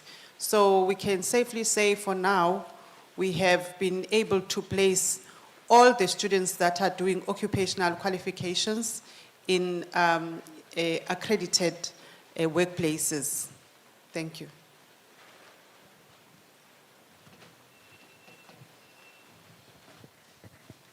Thank you. Were you satisfied there, Dr. Christians? That I would like a little bit of clarity there because I didn't get totals. So what you are saying is that all students who have qualified were placed in the work environment. And how many were they? Chair, the way it happens, you have an implementation plan. And when a student starts at the beginning of the year, there are days or months that they go for trade test. For the work base. So the facilitator will start with the knowledge modules, and then from there go to practical, and then the students go for a work base. So it goes differently. At a certain time, you have now the first years that were here last year that are on the workplace. And then you have the third years that were already in the workplace. So it varies in the program, on the schedule, when the students are going for for placement. I'm not sure if I'm answering you, Chair. no, let's do this. So you'll give it to us in writing, and you'll break it down. Okay, will do. You'll say, in 2025, at the beginning of the year, this is the will students that we had were returning from either second year or third year, but they started in a workplace, and they were on mechanical, they were 10, agricultural, 50, whatever the case may be. You'll break them down. And then you'll say, others, then first years came, and then in September they went on a work integrity. So you then combine all of them, and then give it to us. Thank you, Chair, will do. Because I thought he's talking to the apprentice, but if he's talking about the will, then Mr. No. I was just making an example Okay, no, I hear you, Chair. with the will. So We'll definitely do, the Chair. question that she asked, because you were not able to give us a number. So Okay. I'm just giving you a framework All right, on what Chair. to do. Honorable Govan. Thank you, Chair. Maybe one must start commending the department through NSF funding for the new buildings and the TVET college campuses across the country. especially this one in the Eastern Cape. Like, that's something that we need to comment. But before I go to my questions, I'm looking at the governance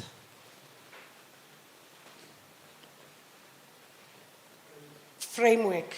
I'm looking at that framework. 12 males versus 3 females. To me, this looks like a bomb. Niyalazi ibhoma? I think we have passed the stage where we need to address the issue of quota representation, especially of females in higher positions. This is a disgrace.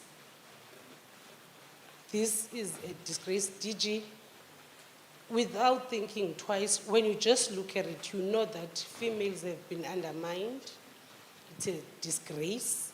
You can't have 12 men in a room discussing paramount matters of young people and only have 3 females. This is a disgrace. It's not something that we would want to witness. The issue of procurement, I'm thinking about it as I'm reading through. Maybe I'll just need to pose a question to the principal. How does this have an impact on day-to-day learning?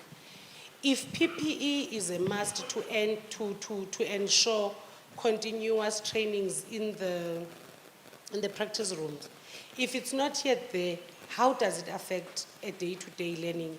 And also the 20% of textbooks that have not been received. Yes, you are saying they will be received on the 15th of February, but classes have already started. How has it affected those who do not have? What measures were in place to assist those students?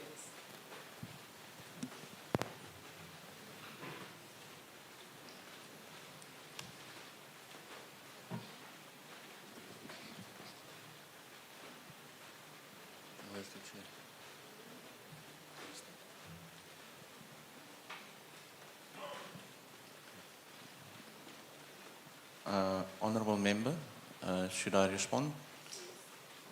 Thank you. Can I ask the Deputy Principal to respond?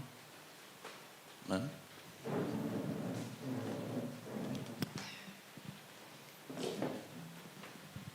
Thank you, Honourable Member. In terms of how we procure our PPE, you are asking about the impact of it on teaching and learning. In the past, maybe just to give you a background, that we've been buying PPE using an estimated sizes. We then discovered that when students come, already PPE will be available.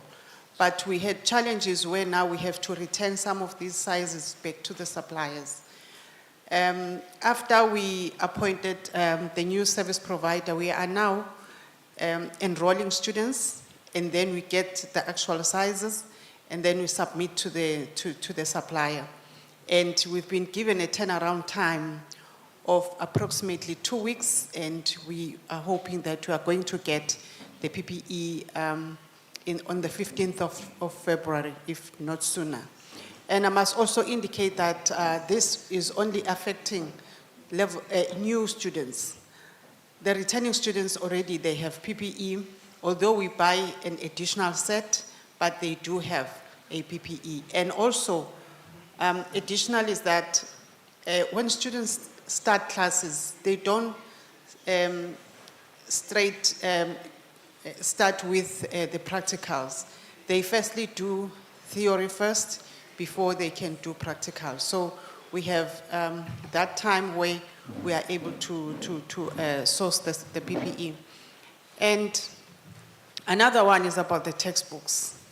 I must indicate, Honourable Member, that the records, as it was indicated that it was 80%, but from the time when the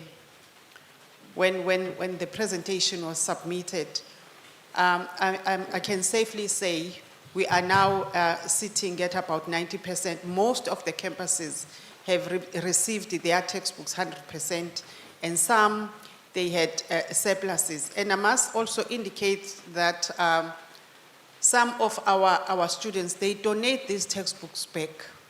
And even some of the landlords, because they don't come back and take these textbooks, they bring them to the campus. And we use those textbooks while we are waiting.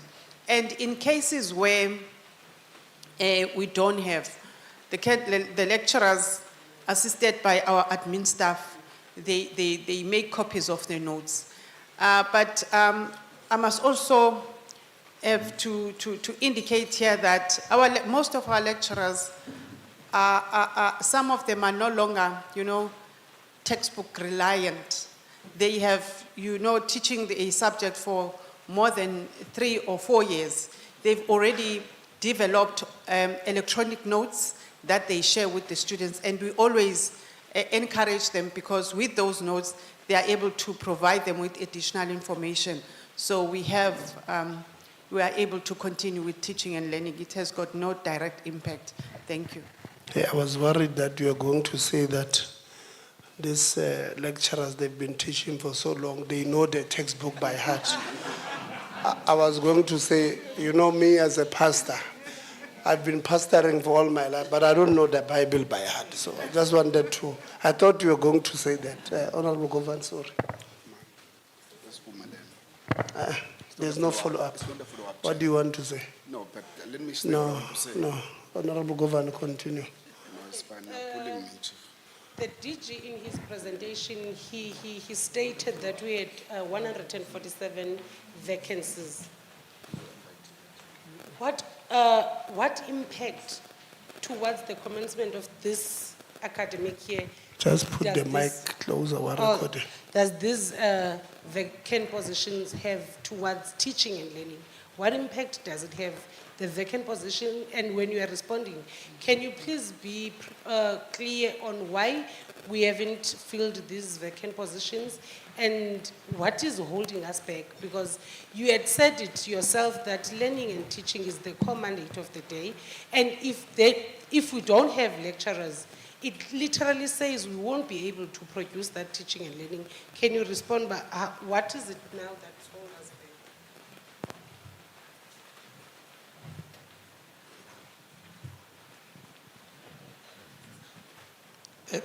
Thank you very much, Chair. Honorable Governor, I think firstly, in my opening input, I acknowledge the problem and I committed the department to working with the institutions to fill the vacancies.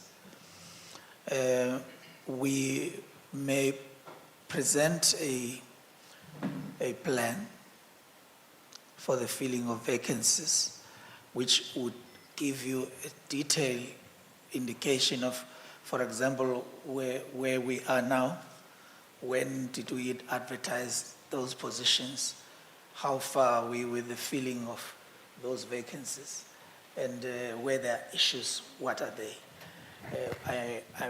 I would be ready to do that. Just put the mic on this side. Yeah. Earlier on, there was an input by the chair who further indicated that we need to also frame the time frames further by indicating by when the top management positions would be filled. And he kind of indicated certain dates, of which I feel that they are reasonable based on what I know is the progress already. We've just had a Triple M at which our corporate services have reported progress. I think that is for now what I can say, Chair, but I would wish to present a detailed report that indicates specifically those issues. In these 147 posts vacant, how many are for lecturers and which subjects or modules are mostly affected?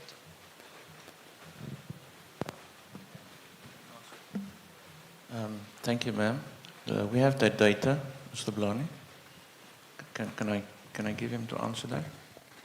The HR manager? Yes. Thank you.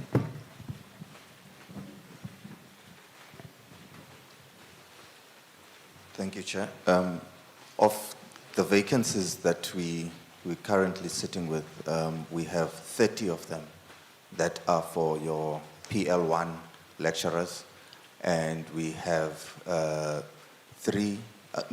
we've got 8 that are for your PL2 lecturers. We then have 3 that are for your PL3 lecturers. The subject is mostly in the engineering campuses.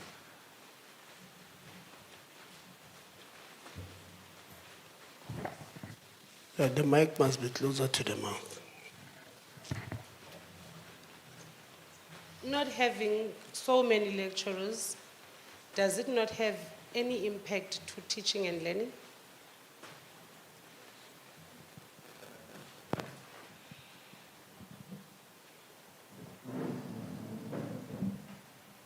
Of course, Chair, Honourable Member, of course it will,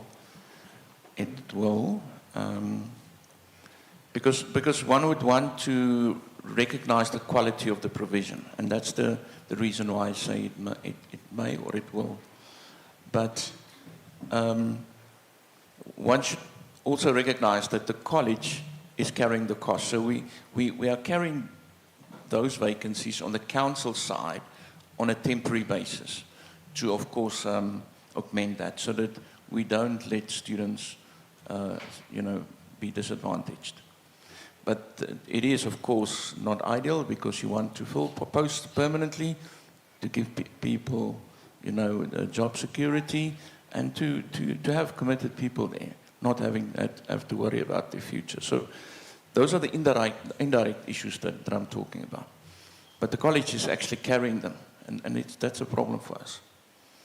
Okay, Principal, in your presentation you spoke about GBV, that we required the numbers. But there was something that was a bit confusing to myself. You just said the statistic of students is this number and statistics of staff is this. Can you please clarify who was the perpetrator in terms of staff? What do you mean when you say staff? What do you mean when you say students? Where is the perpetrator? Where is the victim? What was taken, the process that was followed, so that we get an understanding of how the cases were dealt with?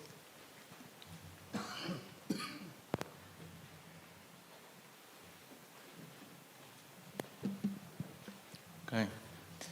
So, I just want to make double sure I have the right slide.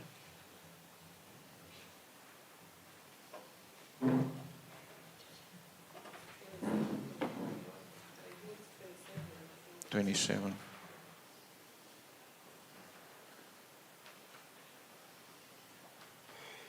Okay. Chair, honourable members, so I'm indicating there that there's 2 cases related to students and 3 cases related to staff. But 1 case of the staff and 1 case of the student is 1 incident. Okay. So although it's reported there and it's reported there, it was 1 incident. Yeah.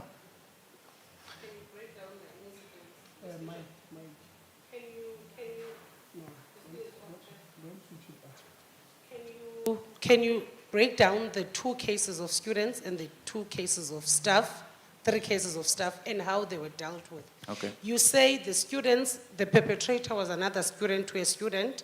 This is what took place. This is how we resolved it. The second case, the third, the fourth, and the fifth. So case number 1 in Grahamstown with regard to a student, that was a staff member with a student. Okay. On site at the Graaff Reinet, at the Grahamstown campus. The second case with regard to student was... No, don't move to the second case. So if you say there was a case between a staff and a student, what is it? Explain it. Okay. Was it inappropriate touching? Was it rape? What was it? What is the nature of the harassment? Okay. So that, and then go to how far are we with finalizing the case. So let's just take us through those facts. Okay. I've paused your time, Honorable Governor. So, Honourable Member, if you go to the slide 38, you will see the second last row. Second last row has, yes, it's slide 38 on disciplinary cases. The second last row is assault and breach of professional ethics, and it was a lecturer, and it's finalized with the outcome of 2 months suspension without pay and a final written warning. So that was processed via the system and via the disciplinary inquiry. So that is the one case of a staff with a student at Grahamstown. The student, of course, was the victim and received the support via the campus support system there. Okay. So although that is not a sexual harassment issue, it falls under the GBV issue. That's why we reported it like that. Okay. As opposed to, if you look at row 2, there specifically. Honorable Governor, start afresh. Don't switch off the mic. It's on, Chair. Maybe my voice. Okay. How do you differentiate between what you have just explained? Which one falls in which category? Which norms and standards are you using in terms of the GBV and Gender Equity Acts? Which one are you using? Because I would want to understand the assault and the breach of professional ethics. What happened? And when you are saying it is finalized, 2 months suspension without pay, what happened to the victim in the space? Because this is how you dealt with the lecturer who was a perpetrator. What happened to the victim? When the lecturer comes back after the trauma that the victim have experienced, when they see the lecturer after 2 months, how have you dealt the child to prepare him or her for accepting that the lecturer will be still standing in front of him or her after 2 months? That's what we want to understand. When we speak of GBV cases, we want to go deep to a stance of saying the victim was taken care of in this manner, the perpetrator was dealt with in this manner, because you can't separate GBV and assault, sexual assault, as if sexual assault is much bigger than an assault. How do we differentiate the two? Honourable Member, the listing that is there is as per the outcome of the disciplinary process as the individual was charged. Those are the two. Were you part of the decision taking? No. Who was dealing with this disciplinary hearing? Because what we would want to understand, this execution is fine, you dealt with it. Now I'm asking about the victim. What was done about the victim? Because charging a lecturer does not address the trauma that the child went through and is still going to go through. Okay. I can see if I can retrieve the report, ma'am, but I can supply that data, perhaps. Maybe HR must help us. The way I understand where you're coming from, but I can see the difficulty of you responding to this thing. So the second last row, it says it's assault and breach of professional ethics. Now, this might be that a teacher might have, and this is the difficulty of interpreting something that, it's written in this fashion. And that's why I'm saying I feel for you, Principal. So that's why HR must help us. Because this might not even be gender-based violence. It might have been a lecturer who was meting out corporal punishment, which is wrong in itself. But it might have not necessarily been a harassment that was necessarily to one person who would have been a female here. It might have been an assault because it's a corporal punishment which is abolished. So that is why I don't want us to classify it as gender-based, because it does not say.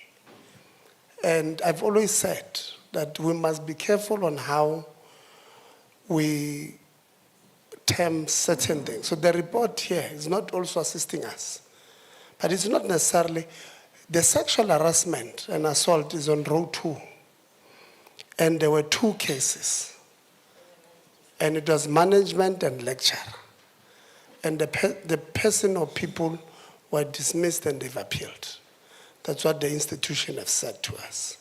But on this one, I don't want us, colleagues, to put them in a place where they can't respond, because that's not what they've never said it's GBV. They've said it's assault and breach of professional ethics. That is why I'm saying, Principal, maybe HR knows, because HR might have, if you have put somebody, an independent person, to deal with this thing, the report would have went to human resource. I don't know, I'm just assuming. So they should know what was the nature of the assault there. But let's not assume, I'm just questioning us. Let's not assume it was gender-based, because it might have been a lecturer who would have done corporal punishment to a male student. Now, that's not gender-based violence. Even if it was to a female, it would have been corporal punishment being done by a male lecturer to a female student. That's not necessarily gender-based violence. And we must be able to put that distinction, because gender-based violence is something else. It's a violence that is given to this next person on the basis of their gender. So we must be very careful on how to... HR, do you know the details of this case? Or whoever knows? Now, I want us to clarify this one, Honorable Governor, first. Yes. Labor relations. Yeah? Labor relations. Yeah, labor relations must respond. Afternoon, everyone. Thank you, Chairperson. This matter involved a lecturer and a student. It was reported to us that a lecturer assaulted a student at Grahamstown campus. And according to the report, we also heard that there was a sort of sexual relationship between the student and the lecturer. Then we went there physically. I think it was 23rd of March 2025 to do investigation. So we interviewed the student, where it transpired that yes, there were issues between herself and the lecturer. But the issue of assault came about when the student attended a class, and then the lecturer went to that class, and then he borrowed the student from the lecturer who was on class on that day. And then they went on in another class with those students there.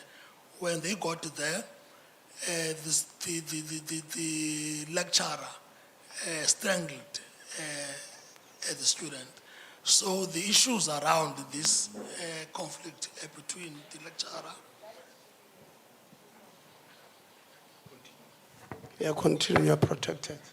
Okay. So the issues around the conflict between the lecturer and the student centered around their sexual relationship, because as I was informed, that that there was a breakup of some sort, and the monies which were owned by the lecturer to the student, yeah, blah blah blah.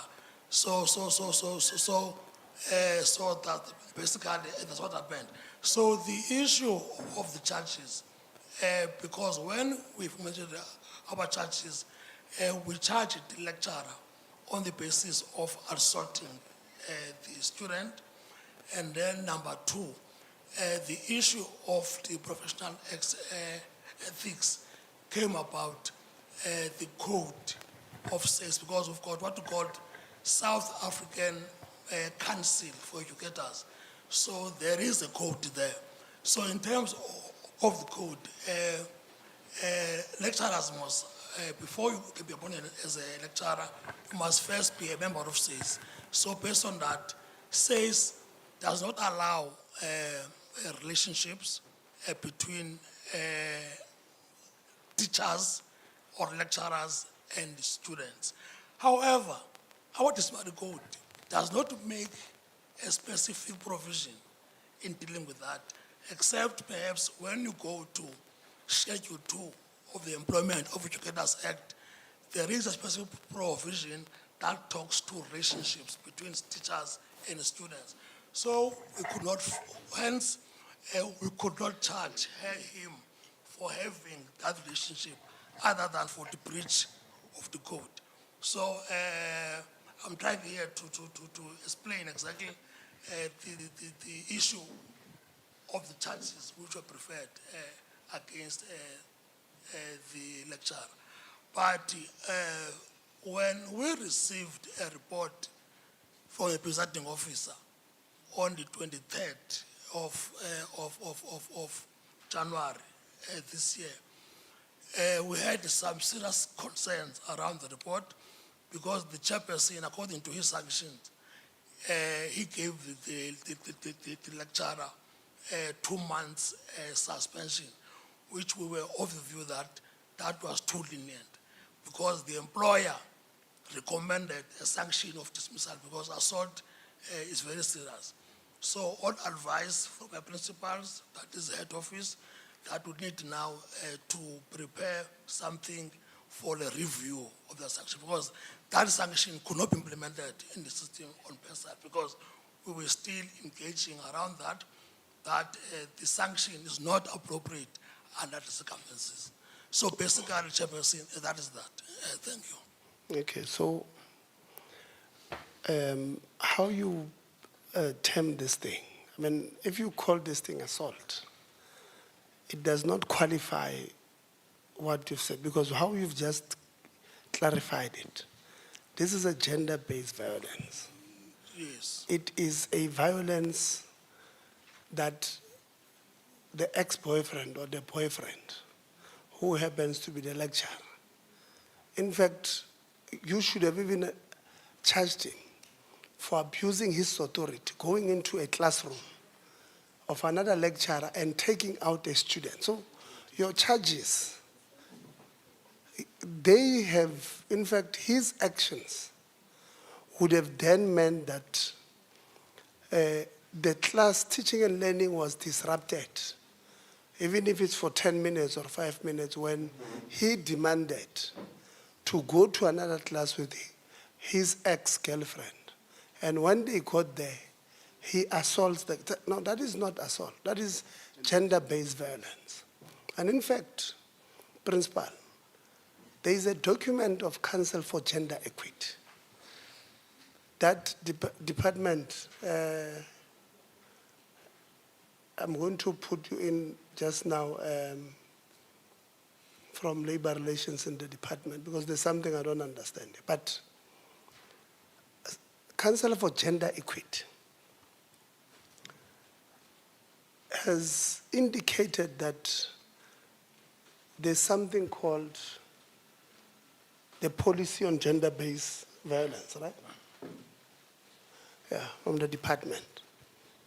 Now, if labor relations says they don't have their own police, then they should implement yours, the department's one. But the department one is clear. on what is, it explains what is violence. It explains the steps that you must take if there's a gender-based. So how you have implemented, even the charges, it was wrong from the beginning. It was wrong from the beginning because the charges that you gave here were too lenient. Labor relations, help us. The labor relations of the college says they received the report now, last month, the gentleman in the white shirt, from the independent, and they are reviewing that decision. Take us through what is it that the college can and cannot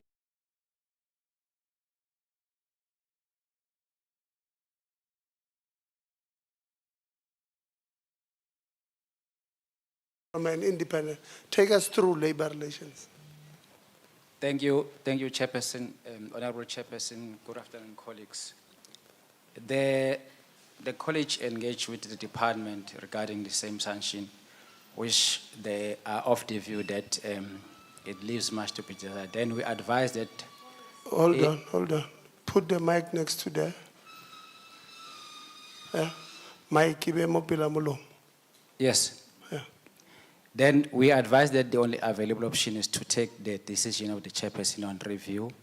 That will be in terms of section 1581H of the Labor Relations Act, whereby the department as an employer reviewing its own decision for the fact that because the chairperson was appointed by the department, so there's no other way that can be done procedurally.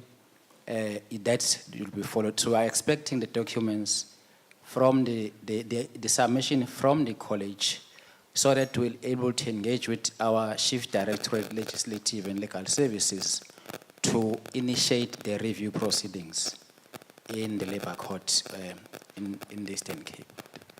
Okay, so the matter can only be heard by a competent court of law. Precisely. And they need what? The concurrent. What is it that they need from you? Or they must write to you, you will initiate? Yes, they must write to us because colleges does not have legal services. It's only resided at head office. So once they write to the department, then the process will be initiated. Okay. So, but do you understand, LRA, how you have written this thing? You've made it difficult even for the principal to explain it. Because how you put together a report, it should be explanatory. The report should say this is a gender-based violence that would have happened in this. So, but if you say it's assault and breach of professional ethics, it can be interpreted anyhow. And doesn't, I mean, then we agree that if it's a gender-based violence, this one was saying, was behaving very old-fashioned, Honorable Msaza. He was saying, himi ngokushelile. So ngeke uzongilahla until I say so. I mean, just a 1960s mentality on a student, by the way. And you must update this thing that you don't have a policy on relationship between teachers and that can't happen. In fact, for any teacher, let me tell you, uthisha makashela umntwana wesikolo, one or two things will happen. In the mind of this young girl, they've got, it's like a relationship between the CEO of a company and a junior employee. Once they shell you, they might approach you as if they are proposing. But remember, they've got power relations there. This one is the chief executive officer who tomorrow can decide your future, the future of your employment. So the reason why it's not allowed is because the response of this young girl is not voluntary. It's a, what do they call it in law, DG? She's under duress. So they are agreeing, even though they don't want to agree. So the position that you hold makes it impossible for her to be objective. So you are forcing her to agree. Now they date. There's nothing she can do. If she takes a bold decision by reporting behaviors like this one, and then, because of power relations, wherever she is, in fact, it's not even about her. Friends, young girls around campus, who knows about their relationship and what happened, might lose faith in the system that the system can protect them. When the system takes this guy for 2 months away, and then he comes back, what does it say? The message that you are communicating there is that if you have the status on campus, you can do as you please, and if we must find you guilty, we'll just put you away for 2 months, let you forget, and then come back. So it doesn't look good. There's a campus in Bloemfontein, DG, TVET. 9 lecturers, 9 were dating students. 9. We asked principal, why are you not, what is the policy, GBV, sexual harassment? She says, no, it says they must go home. But I can't send them home because I'm short of lecturers.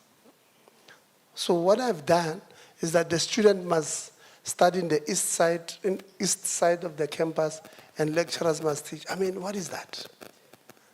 I don't want to say this thing because indeed it is Moteo, but I did not want to say it. I'm glad you know, DG.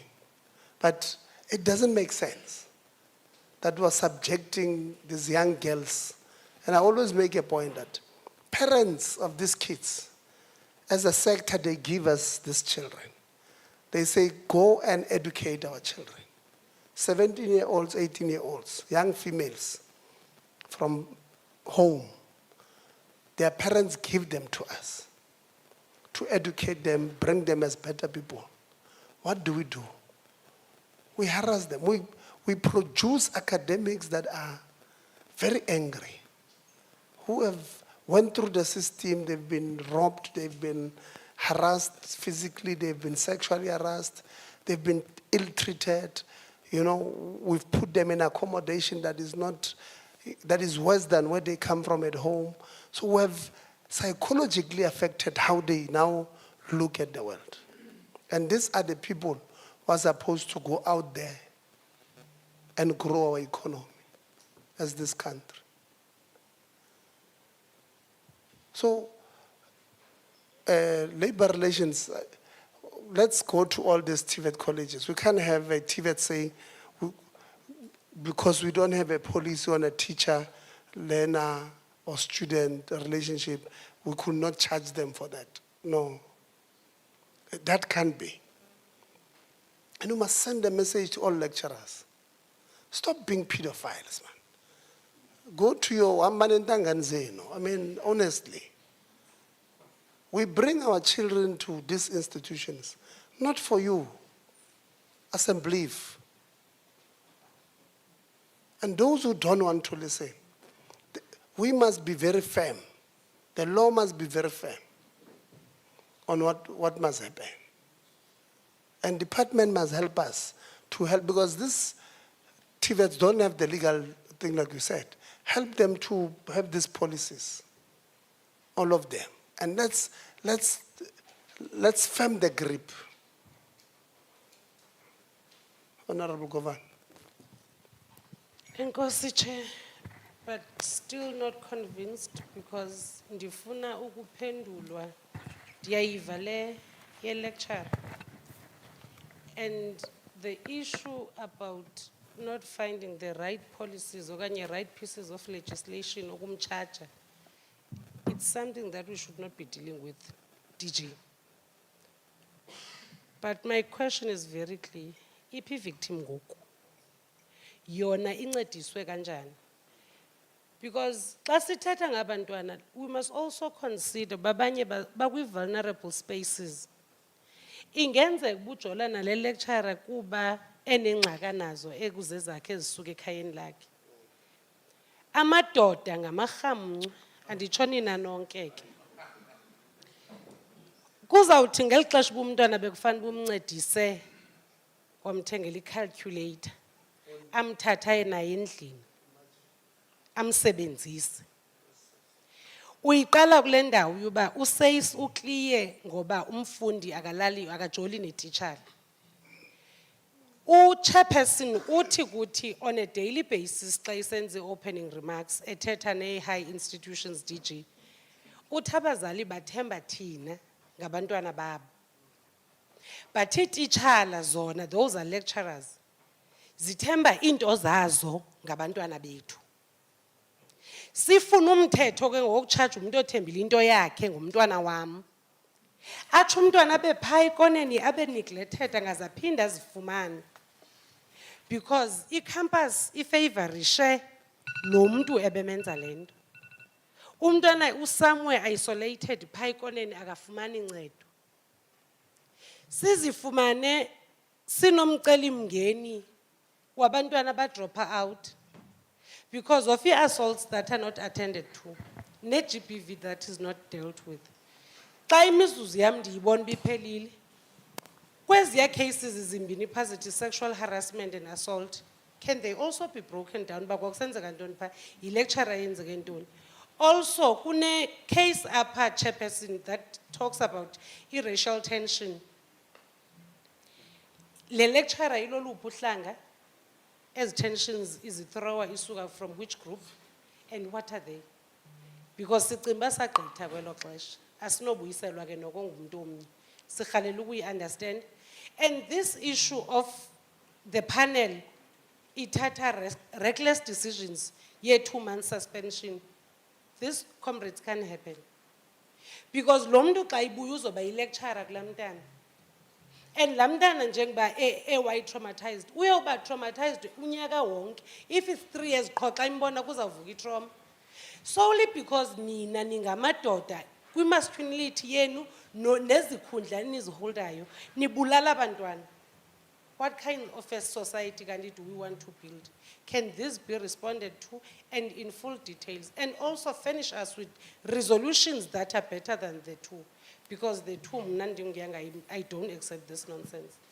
This is strangled her. It strangled her. That little girl was strangled by a man ebekufana bidila namanye amadoda pha ngaphandle kodwa wona ixinayo. Soze uve ukuthi indoda ibethile enye indoda nixhaphazana nathaba.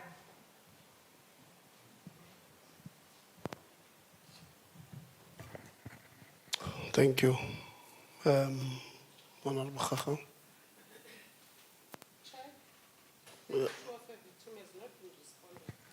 Yeah. LRA, Labor Relations.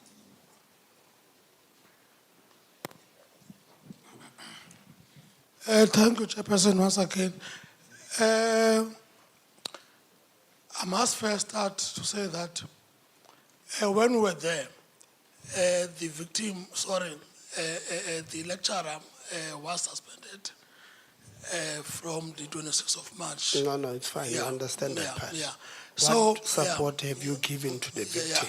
On the issue of the victim, we spoke to the campus manager of Grahamstown campus regarding that, of which the matter was referred. It's fine. Where is the campus manager? You're not going to answer. It's not here.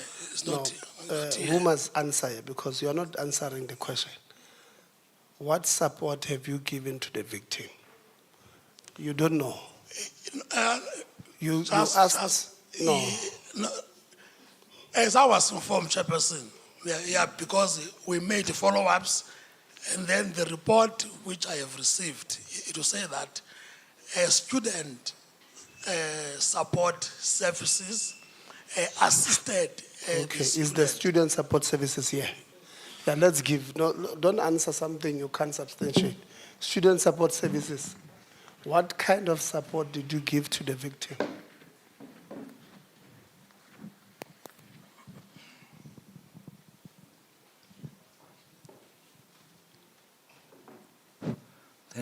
Thanks, Chair. As we normally do, Chair, in our student support protocols, we referred the student to our campus social support care of higher health. And when the student is now referred to higher health, all that process now becomes confidential to us. It's an issue between the student and the psychologist that is working with the student. But Chair, the student is still in Grahamstown, is still in class. The student did not drop out. And the lecturer is not the one that is not on it, like, is not the one giving classes to the student. Contact lecturer. But Chair, we must note the issue raised by Honorable Younger, and which I think we must then further take up to improve the services we give to our students. Thank you very much, Chair. Well, thanks. You referred the student correctly so to the higher health. That's all we needed, LRA. That's the support you have given. It's Honorable Governor. So when you're in the street, you call each other Younger. Yeah, she's Honorable Governor. Yeah. I apologize. Honorable Khakha.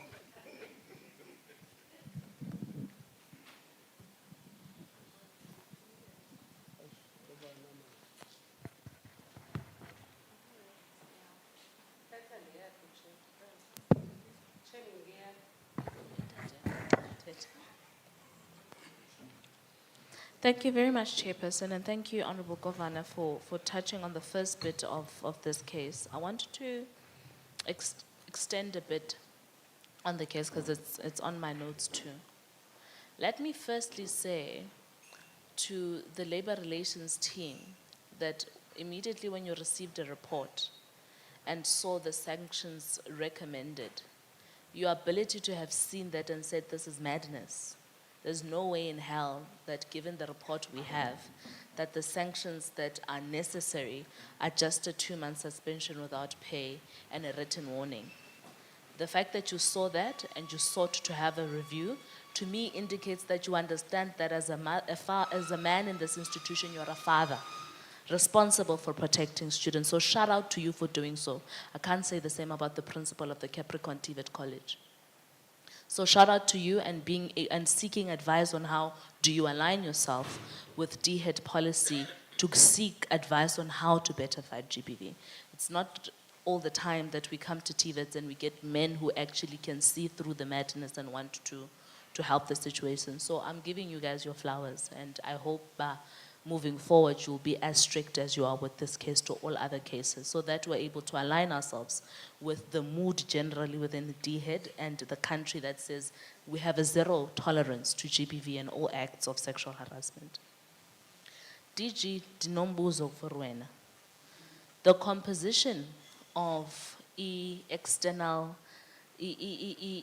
so the case was handled by an external body. The chairperson is your DHET chairperson. Run us through, just for information, the composition of the team that is responsible for going through this DC process, according to your understanding.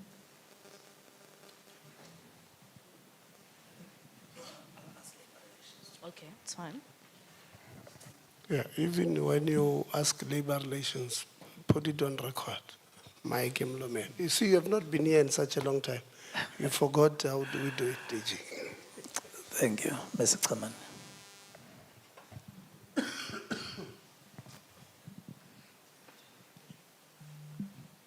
Thank you, Honorable Chair. Thank you, DG. If maybe I can request the Honorable Member to just repeat the question. Okay, sure. What is the composition of the investigation team? What did it look like? The composition of the investigation team in this sense will be, the labor relations at the college will advise. At times they will get someone from outside. At times they will do it for themselves. But we do have also an official who is the sexual harassment advisor, whom we also make use of her services to conduct such kind of investigation In because, this case in particular, kwenzeke ntoni? Who was responsible for what? may I refer that because this matter falls within the jurisdiction of the college, is not the one that falls within the jurisdiction of the department. Sure. Can I refer back the microphone?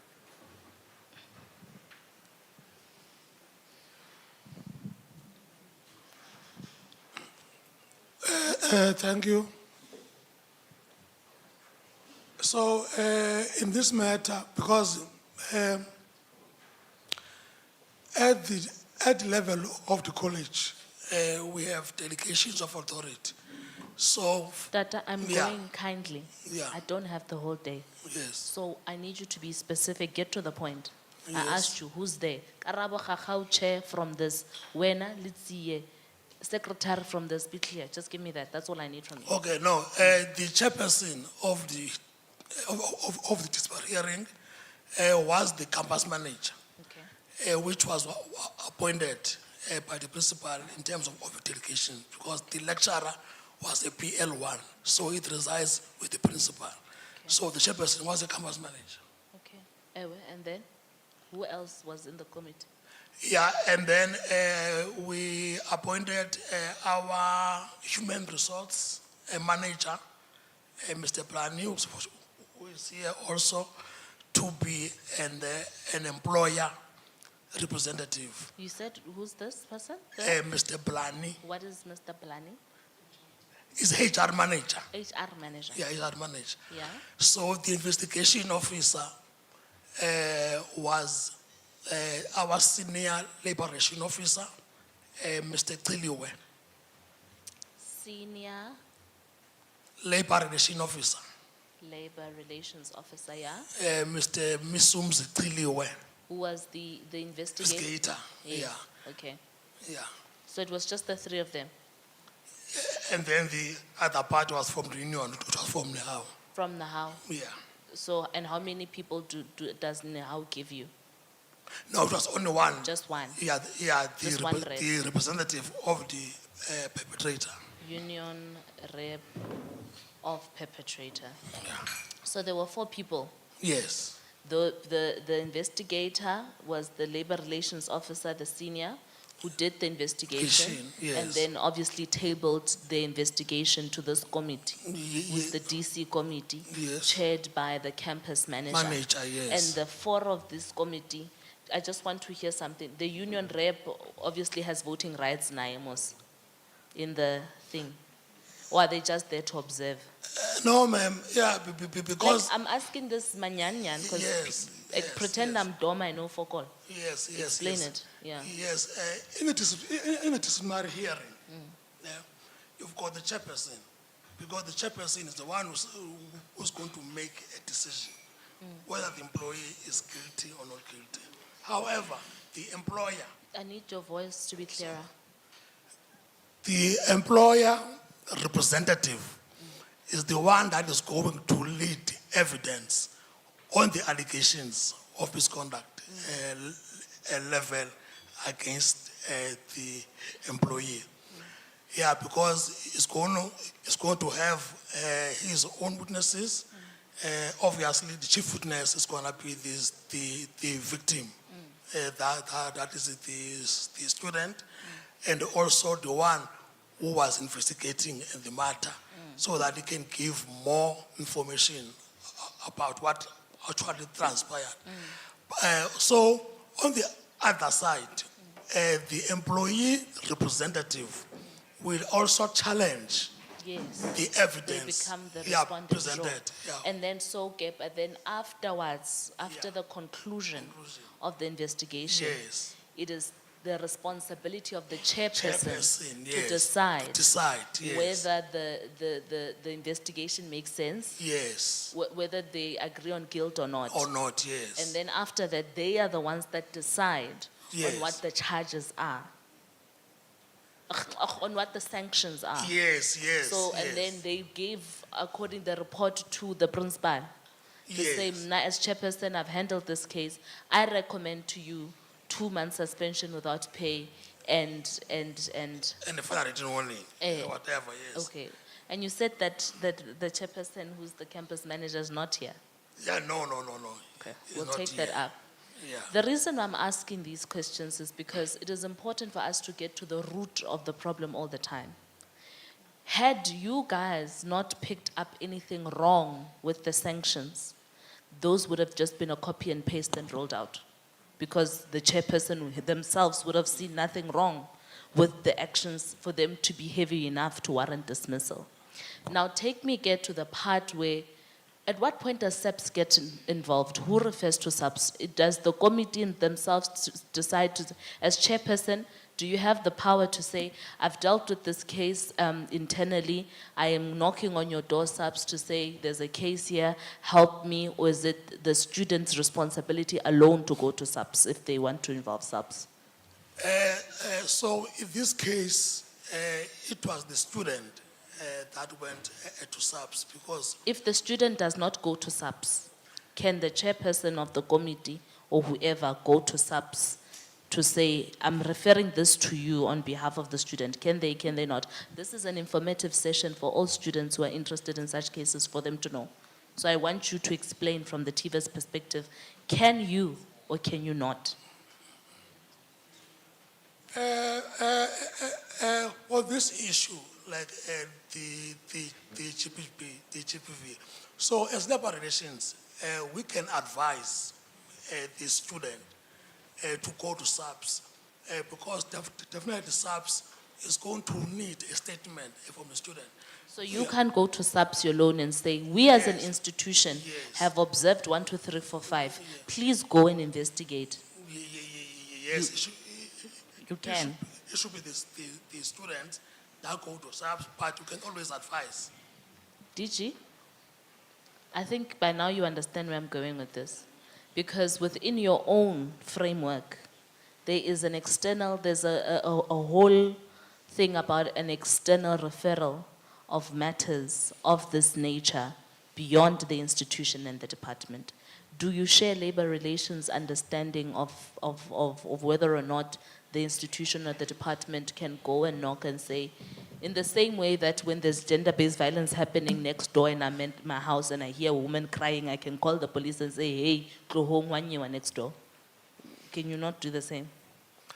Yeah, I think the chair of the investigation team must also apply their own discretion because they are the only ones who understand the merits of this case. For example, the student might not be in the state to be able on her own to take up the matter to the police.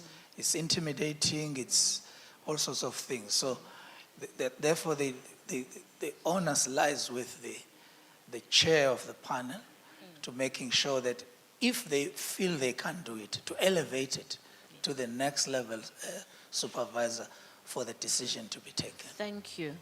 So, Ndate Labor Relations, what is your name, sir? Datem Party. The reason why I did that is because I was trying to indicate, but it shouldn't be, because we're all learning in this room on how to best beef up. Yes. So what the DG said is true. What the chairperson in their capacity, or even yourself as principal, once you receive this report and you feel or you actually want to assist the student and see if it's either you do it on your own or you have a chat with the student and you get their consent for help, it's all part of responsible citizenship to help ensure that you don't just deal with the problem on a campus level, but that externally we are able to deal with the matter. Now, principal, you have a sexual harassment and GBV policy. It says here you have it. What does it say about external referrals on matters post-DC? What does your policy say? I think, Honourable Member, it's It's a difficult one because, of course, but what it wants to achieve is it wants to achieve you to take that matter forward in a responsible way. What That does that ethical mean? responsibility that you have. Of course, there's clear guidelines on what you must do when and so on. But the issue when it comes to the criminal matter, that's a grey area. Can you fix that? Yes, we can. I'm giving you guys homework now. As an institution, please embark on a review of this policy. Deal with that grey area and then take it to council for ratification so that tomorrow it's clear, because a policy must be clear. If a policy has grey areas, then it is not a sound policy. So deal with it internally.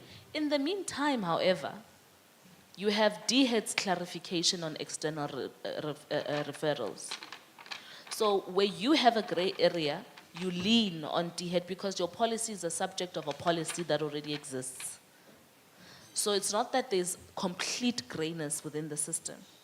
It's that you just need to borrow the grey, but you can also copy that grey and make it in-house as part of your policy review moving forward.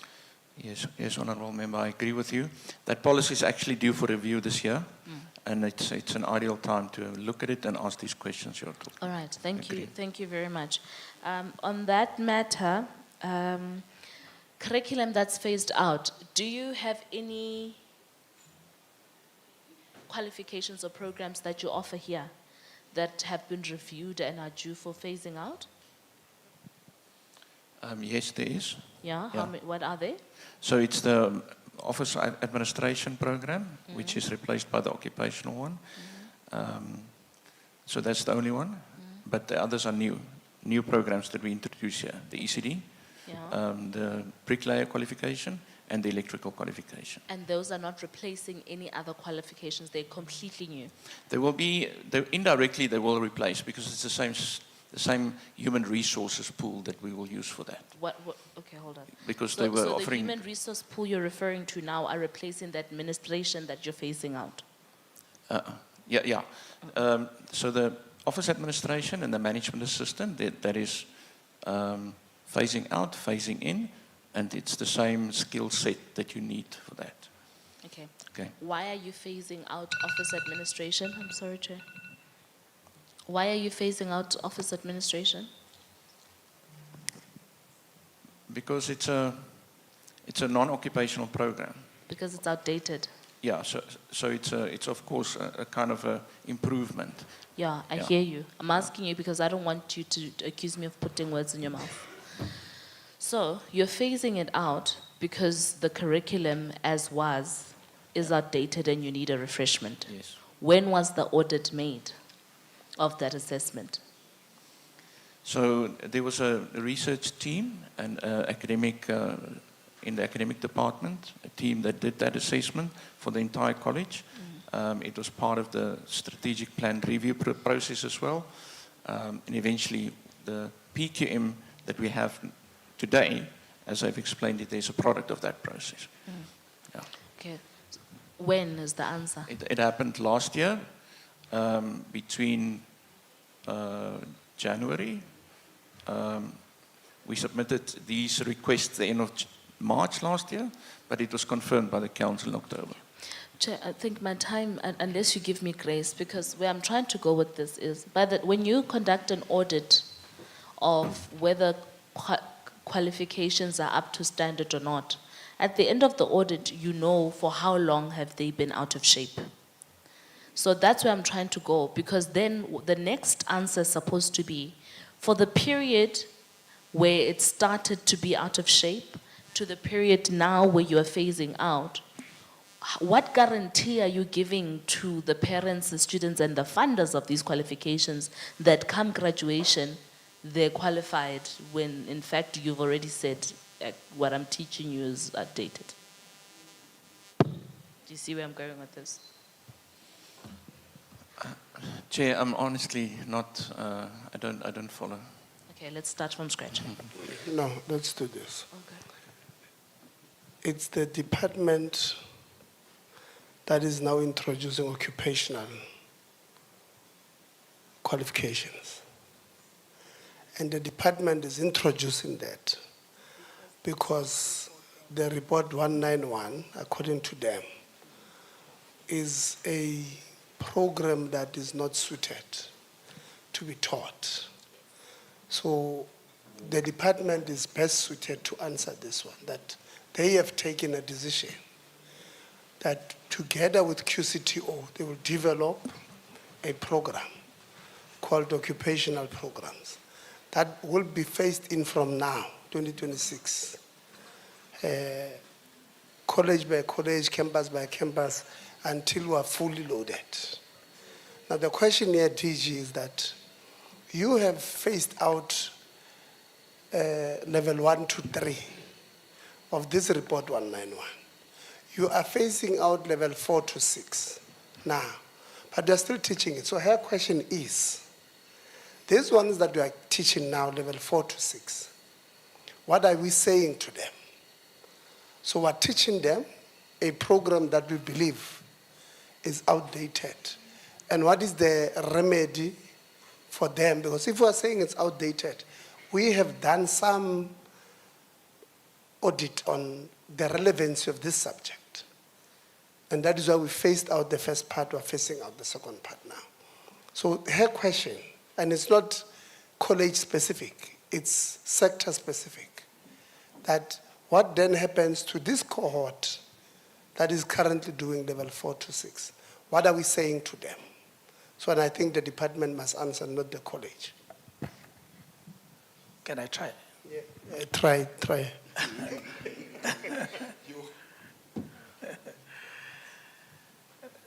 Firstly, I think we need to appreciate the fact that Honorable Khao has picked up a big issue in curriculum transformation, which is when you phase out an old framework, it mustn't be such that existing framework are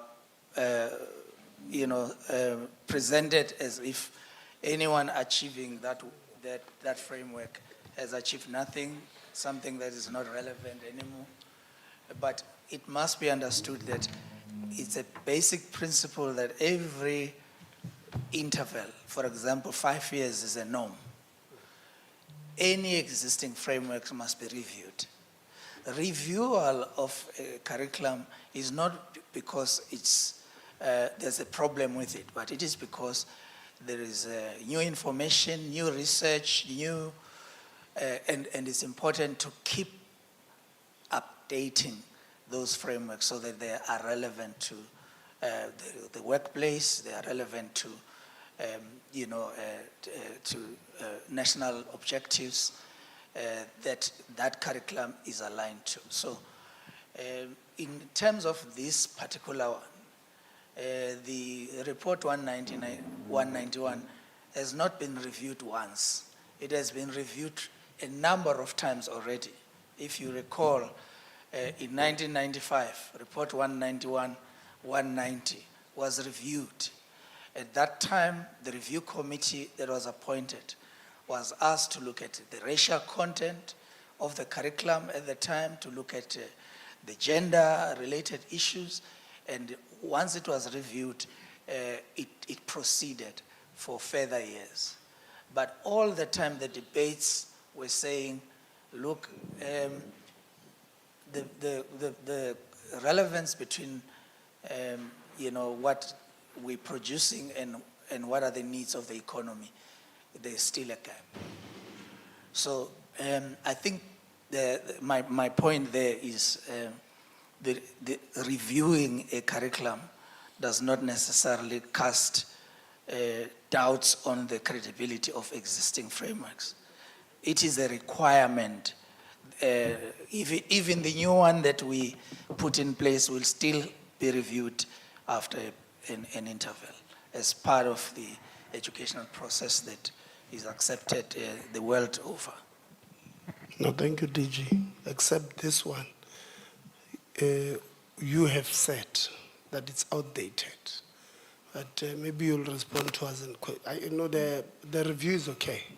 But with this one specifically, you have said this phasing out is because of an outdated. In fact, Tshwane South College, which we went to last year, February, the principal, they said, the marketing curriculum that we're doing here does not even, it's so outdated, does not even have Mixit. Kuri, it was created before Mixit came, let alone before WhatsApp, before Facebook, Twitter, before it turned to X, Instagram, before all of those social media came to the fore.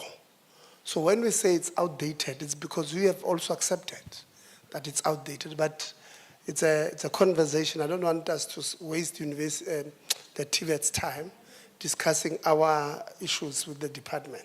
So we'll discuss that on our own time. Honorable Msazan. No, thanks, Chair. You know, Chair, earlier I thought I had no questions or a few questions, but I have many questions now. Unfortunately, I won't be able to finish. But maybe a matter that I think it's a pending matter for me, I'll request NSFAS to respond, preferably the acting COO.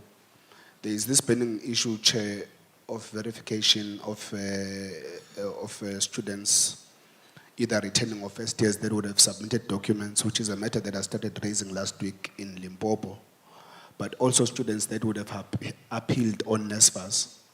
So I'll request NSFAS to first respond to say where there are registrations that are closing. I know that I've been added to a number of groups in institutions, including Durban University of Technology, where the students there are saying that registration is closing on Friday, they are on verification, or they are on appeal submitted, but there's nothing that limbo. Of course, they are panicking. We do know that NSFAS is working around the clock. At least a number of students that I sent to them, they are processing them, and they are, to a large degree, expediting the process of processing.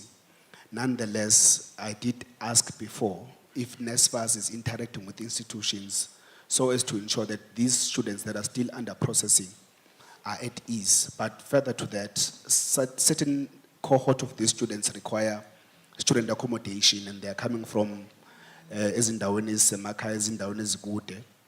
And in other institutions, obviously lectures would have started by now, classes would have started in TVET colleges, and I think it's the same matter across the board. So I would really want to get comfort from NSFAS in as far as this particular cohort that is still under processing is concerned. NSFAS, please, if you can respond to that question. Thank you, Honorable Member.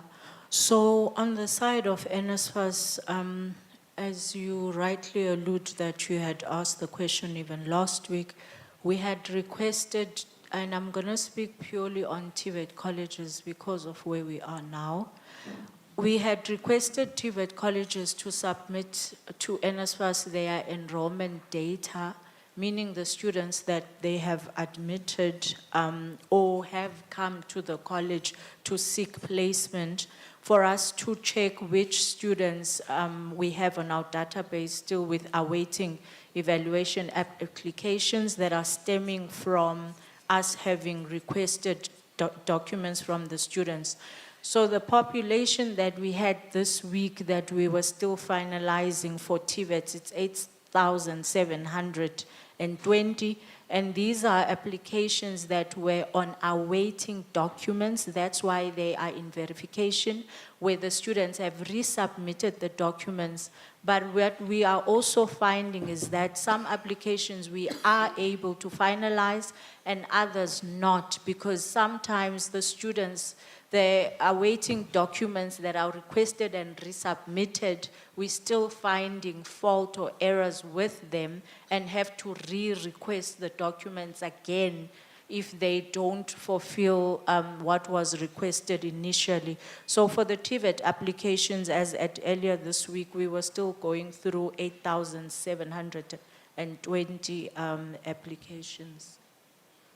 Okay, COO, I'm concerned when you're saying you're going to only respond to this matter as it relates to TVET colleges, because as we are interacting, thousands of students, even in TVET, even universities are watching. I just indicated to you that even DUT students have added me in groups where there are thousands and thousands, and they are texting me like nobody's business on these issues. So if you could really kind of respond, because I still don't get comfort in as far as your interaction and relation to this matter is concerned, in as much as you would have requested data. Have the institutions, TVET colleges, responded and submitted data to you?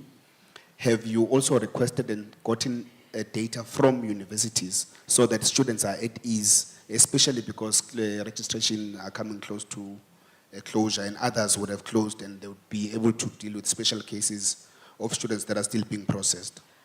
So yes, we have, out of the 50 colleges, 47 have given us the enrollment data that was requested, and from the 26 universities, 23 had responded with their admissions data, and those were the students that we were prioritizing in terms of the applications that are still in verification because of our waiting documents. So on the side of universities, earlier this week or at the end of last week, where the overtime was worked until Sunday, we had 10,900 that was still left that we are finalizing. Okay, thank you very much. Could you maybe also tell us the 3 public universities that did not send to you the data? Can I just check quickly and I'll let you know, because I'm looking at a summarized report for management purposes. I'll just dig to the data and give you the 3. Thank you very much, COO. The SRC president, then after you, I think principal would assist or someone that is responsible for admissions. The SRC reported that there was or there is deviation from admission policy of DHET in the college. If you could just clarify that statement that you made, President, then after that, I think the executive management, through the principal and whomsoever is responsible, can actually tell us what is happening there. Thanks, Honorable Member. What happened is that in this campus, students were turned away, told that you are not from within 200 kilometer radius. The first priority are the students that are within the 200 kilometer radius, of which we find it very, very amusing when the police, the admission policy doesn't state the radius. Okay, no, that's fine, President, that's clear. Principal, could someone from the institution respond to these allegations? Very concerning.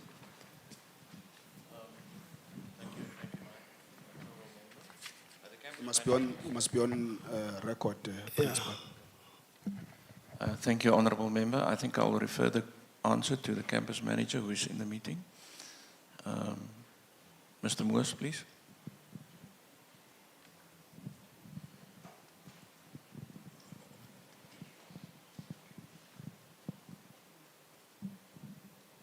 Thank you, Chair, for the question.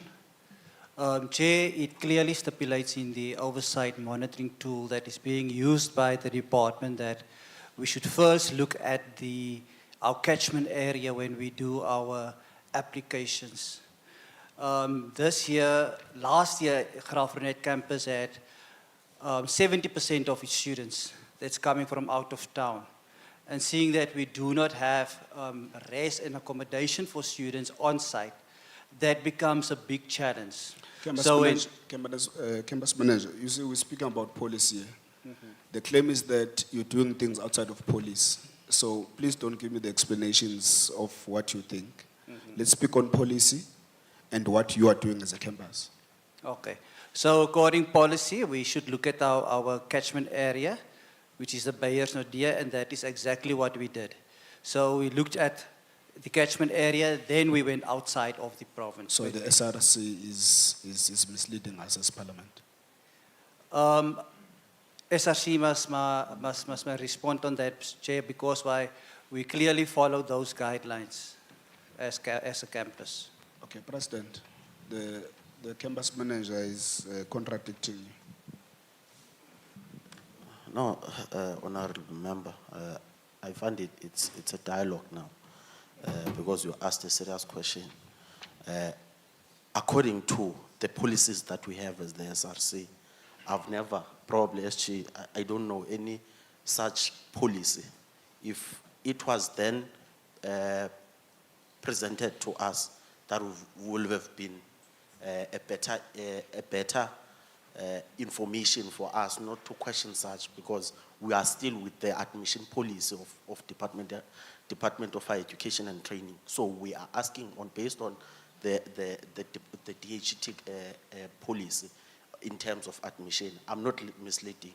So I think the problem, it's probably the communication that we didn't get this policy. Okay, I think for now, let's put this matter to rest. I think, Chair, you'll probably in your time revisit it. Maybe let me go to, there was a report that there's a campus manager that is responsible for 2 campuses. I think it's the first time that I hear that, Principal. If you could just make me understand, maybe the DG can also come in to make us understand if ever that's what is done. You are a campus manager and you're a campus manager for 2 campuses. I did hear such, so if you could just clarify the Principal. Thank you, sir. Graaff Reinet has got 2 campuses, but we manage it as one campus with one campus management team. For example, this is one site, and we have another one in Middle Street. So we treat it as one campus with one management team, and it's within close proximity. Is it because of the courses that are offered, or why is it treated as one campus if it's 2 separate campuses? And what are the enrollment in each campus? Yeah, it's more efficient, and of course we are able to keep reduce the cost and utilize human resources. Is it common practice, DG, if you could just get in? It's not common. On record, DG, so that we understand what is happening. If maybe the principal is doing what they want, or it's common practice, or it should be done, or is it lawful that they have one campus manager for 2 campuses? Chair, I think we will support any innovation, new ideas, trying new things. But in this regard, it is not common practice at all. There is wisdom in structuring the institution such that campuses are established, because there is a structure, and that administrative structure is for a purpose. The minute you pull 2 campuses together, there would be interesting dimensions that needs to be. Okay, teacher, can we get to, you see, the time is very limited, like I said. If it's not common practice, then is it legal? Is it supposed to happen according to the rules and regulations of the department? No, it's not illegal, but it's not illegal. No, it's legal. Agree, teacher, we want to establish if what is being done by this institution is wrong or right in accordance with the department's policies. There's no direct policy prescript speaking on how you establish a campus. Teacher, you as a department are responsible for senior management, including campus managers and directors, the principals, right? Yeah. Okay. In terms of your organigram of what a campus looks like, what an institution or college looks like, is what is prescribed by yourselves as a department. So it can't be ambiguous. It's clear if a campus manager must be responsible for 1 campus, 2 or 3 campuses, because I heard you mention creativity as something that you're not opposed to. So let's speak on policy and what is being done in this particular institution. Yeah, indeed, as I've indicated, this is not a normal practice in the system. So is it legal or not legal, DG?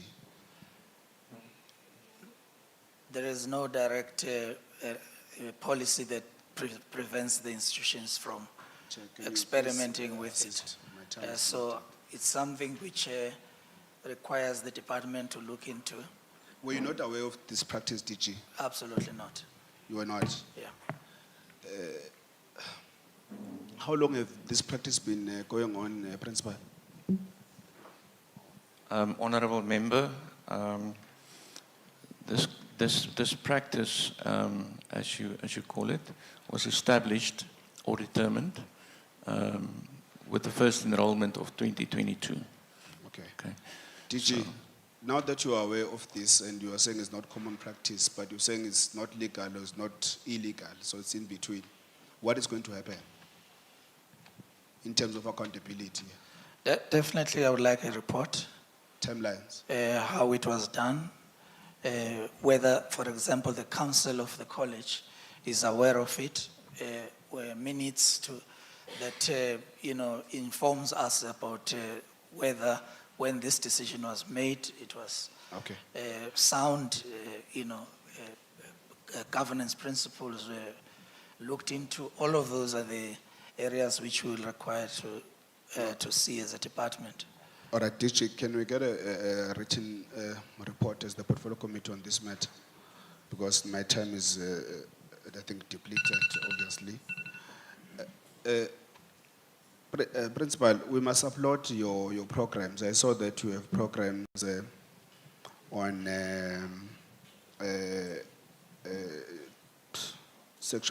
not actually HIV and AIDS programs, anti-alcohol programs on dangers and risk of gambling. Those programs must be very uploaded. Maybe just one question, Chair, as my parting shot. My time was too limited. There was a matter here on issues of disciplinary cases for 2024. There was a matter that relates to racism. I wanted to spend some time on racism, but I hope the Chair will do justice on the matter. The matter that relates to racism, I can't remember, I think it was page.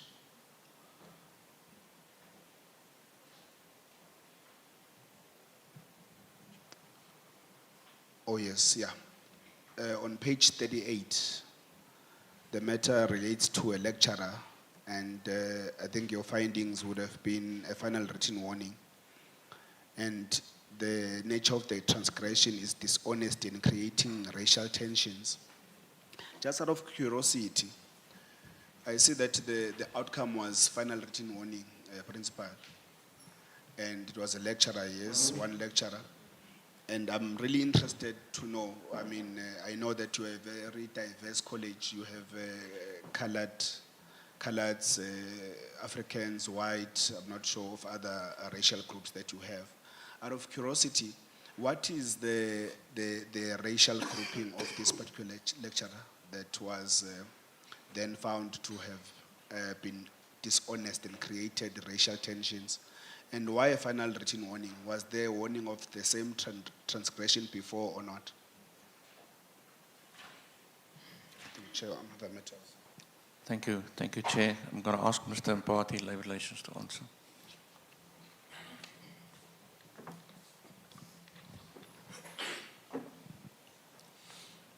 Okay, thank you, Chairperson. Firstly, I'll start with the racial group. The lecturer is an African female teaching at Heath Park campus. The issue there was that she issued out a scope for a test or for an exams that was going to be written at the time. But when she issued that scope to an African student, she wrote a WhatsApp to say that that scope should only be given to African students, not colored students. So the matter went to a disciplinary hearing for creating racial tensions among the student. So the presiding officer found her guilty on one part of the charge, because apparently that charge was divided into two, because initially the information which was received for the campus, it was never said that that was a scope. It was said that it was an examination question paper. But when the matter was investigated inside this hearing, it came out that it was a scope, not exemption paper. So that part fell away. So the only part that was left was the issue of not giving colored students that paper. So that alone was found as a serious transgression where the presiding officer found that she was getting racial attention, then she gave her a final written warning. Yes, so that's what happened. Thank you, Chairperson. No, thanks, Chair. Maybe, Chair, there was a matter that we would have raised before on the culture of lecturers that just leave on Fridays or don't come on Fridays. I think it's very simple for us to get a resolution to that matter. Surely there is a register or there is a way in which lecturers present their attendance in campuses. And that could be easily made available to the portfolio committee. So if we could just request that those records for those two particular campuses, the past 6 months, if we may, in terms of their attendance and how it's recorded, so that I think we can then pursue the matter forward. Thank you very much, Chairperson. Yeah, the department, I'm worried about the labor relations of this institution.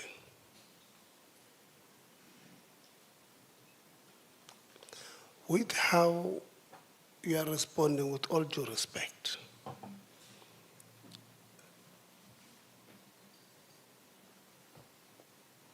we're likely going to lose a lot of cases because you seem to misdiagnose a lot of problems. The breach of professional ethics was charged wrongly. And I know you are saying you are going to, working with the department to challenge it and all of that. But in court, I was telling members these days I'm a law because of RPL, lawyer of recognition of prior learning, because of the number of days I spend in reading court papers and putting through affidavits, founding affidavits, responding affidavits. I spend a lot of time. I was suing some people, DG, who accused me of having a tender of 82 million. Took them to the High Court in Pretoria and I mopped the floor with them. The judge not only said they were defaming me, but he said they must equally pay for my legal costs. So I pay attention to certain things these days. And this case that we are going to review, I think it's all well and good. But how you win a case is on the presentation of facts. So you are going to say, we are reviewing this assault or this sanction of this case. But on the case, you must say this was the charge. And in law, this charge carries a minimum of X, Y, and Z. This is policy X or Y of the department of whatever. Now, when you argue it, you will argue that this was a girlfriend and the boyfriend hit the girlfriend. But it's not there on the charges. So that is where you are likely going to lose this case. Because you can't introduce a new subject on the body of an argument when you have not presented it in the introduction. In court, they say the judge cannot give you what you have not put in your motion a document. So you will be asking the judge, LRA, to find this guy to increase the sanction So you'll be asking the judge to change the decision of an independent chairperson who would have adjudicated this matter based on the charge that you put together. Right? That's what he's going to be doing. And I don't think you are likely going to, I mean, the second part, the dishonesty and creating racial tensions, vis-a-vis what you have just explained, the charge there should have been the lecturer has compromised the integrity of examinations. It's a different charge. What you are charging these people for, vis-a-vis what you are explaining, it's totally different things. And we are creating a problem. I can tell you now, I'm not president of SRC said he wants to bet with me 100 rands.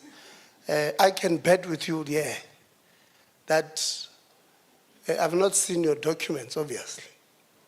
But you are likely going to lose the appeal that you have put because you are appealing based on what happened, on what you know happened.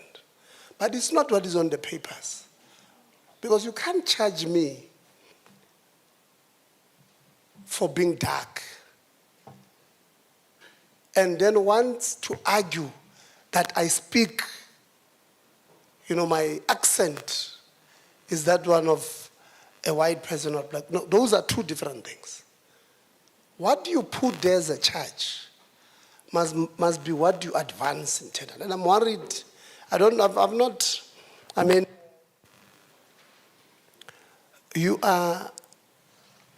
there's gross insubordination here as a first part, where you say 3 support staff members were dismissed for gross insubordination.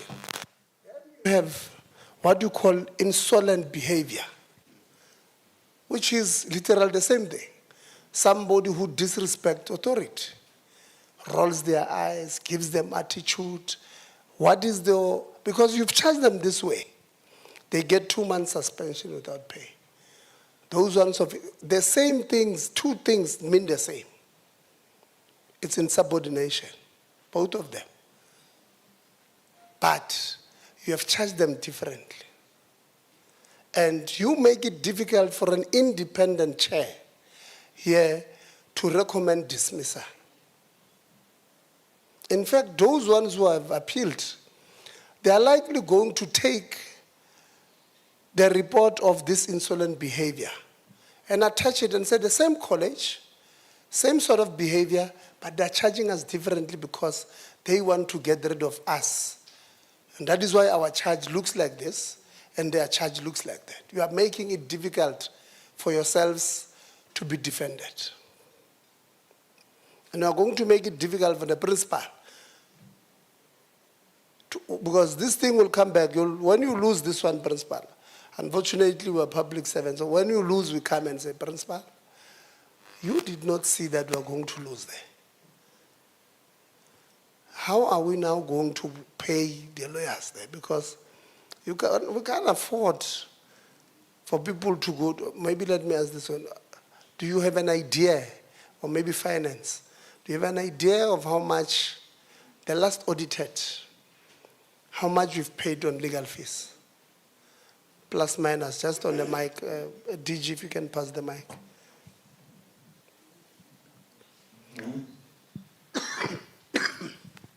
Thank you, Chair. In excess of 1 million, Chair. Okay. It's a small institution. No, I'm not saying it's a small money. It's a lot of money. Just a small institution. But you are likely going to lose more cases, I can tell you. Because I think what must be the resolution on this one, the Department Labor Relations, have a DG sanction a sector-wide labor relation workshop on all TVETs, all campuses. They must attend. This is how you interpret a charge. Tomorrow. Next week, Friday. Or 5 and 6 March. Okay, please, DG send us. I would like to attend just to observe. Like I told you, I'm a person of RPL. My RPL, I did not get it from University of Fort Hare, so don't accuse me. On a serious note, I would like to attend because I think we really need to capacitate our labor relations. Other than that, we're going to have serious problems. DG, okay, this institution has got 10 campuses, right? And 5 of them are owned by, the land is owned by Public Works, right? Including the buildings, Chair. Sorry? The land and the buildings are owned by public. The land works. and the buildings are owned by public, on 5 campuses. More than 5, Chair. And on your presentation, you said 6. Okay. So DG, yesterday we made a recommendation as follows, and we're going to extend it here. That we as the portfolio committee, we're going to have a joint meeting with the portfolio committee on public works. And we're going to invite the ministers of both public works and higher education. We're going to invite the department of both higher education and public works. And we want that meeting to take a resolution. Because this government that we are leading as the Director General has declared many things. But one of them that they've declared is that education is a public good. And that is why this government is funding education in this country per annum for over 300 billion, including basic education, every year. So this government is giving education over 300 billion in a year because they've declared education a public good, right? One. So another department of the same government can be seen not to be supporting that vision that amplifies that government supports education as a public good. So we want the department, and this is what immediately you must go and do. You must be in contact with all TVET colleges, all SETAs, all universities in this country, and say to them, before end of February, give me statistics, full details of how many of your buildings or how many campuses are under public works. You must put it in a report. Then you consolidate it as the department. And then in that meeting, you come to us and say, from TVET colleges, we've got 9 TVET colleges affected and 17 campuses that are under public works. Because public works must then give to us. Because the problem with this DG, like we saw yesterday at Walter Sisulu in Komane, they can't invest on that campus because they don't own it. They can't. That campus, the whole campus, we have no university-owned student accommodation. We've got land, plenty of it. We just can't invest. And us not investing is a prejudice seeing the students of that campus. Because yesterday when we were 2 education students, first year came. They come from KwaZulu-Natal. They don't have residence on campus. They arrived in the wrong campus. Student cards are done in another campus, in Queenstown. So they must take, we asked somebody, how are they going to get? They were no, Mabakali lift. I said, 2 young girls, very young, You are exposing them in debt. Why? Because university can't invest student accommodation there because they don't own that land. So we want you to do, for all TVET colleges, because why we want to do so, DG? We don't want to be coming here and making noise to you. We want to offer solutions. Because these solutions must be long-lasting for the future of this country, right?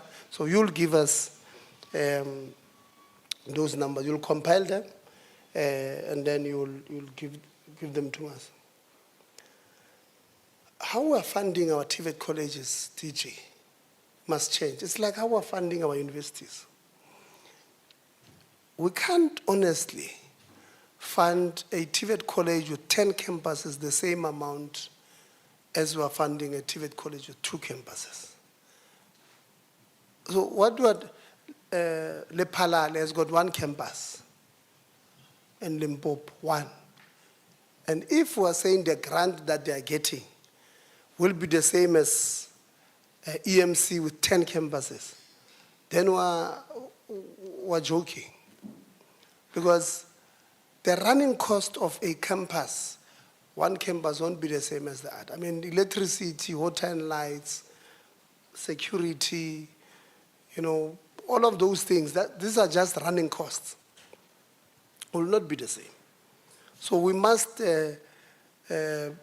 get a sense of how we're funding and what is the thinking around the funding allocations to different campuses.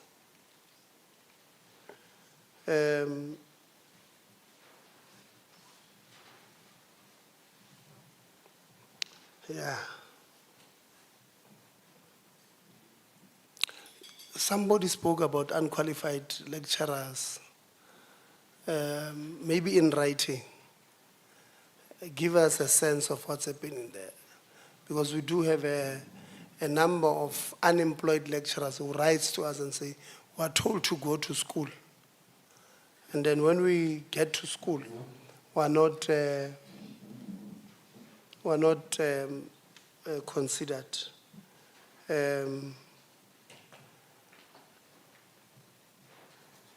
Maybe DG, you must also have another sitting with the principals of colleges about the implementation of gender-based violence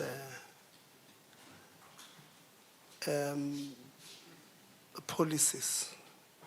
Because in one college they implement it differently, including sexual harassment.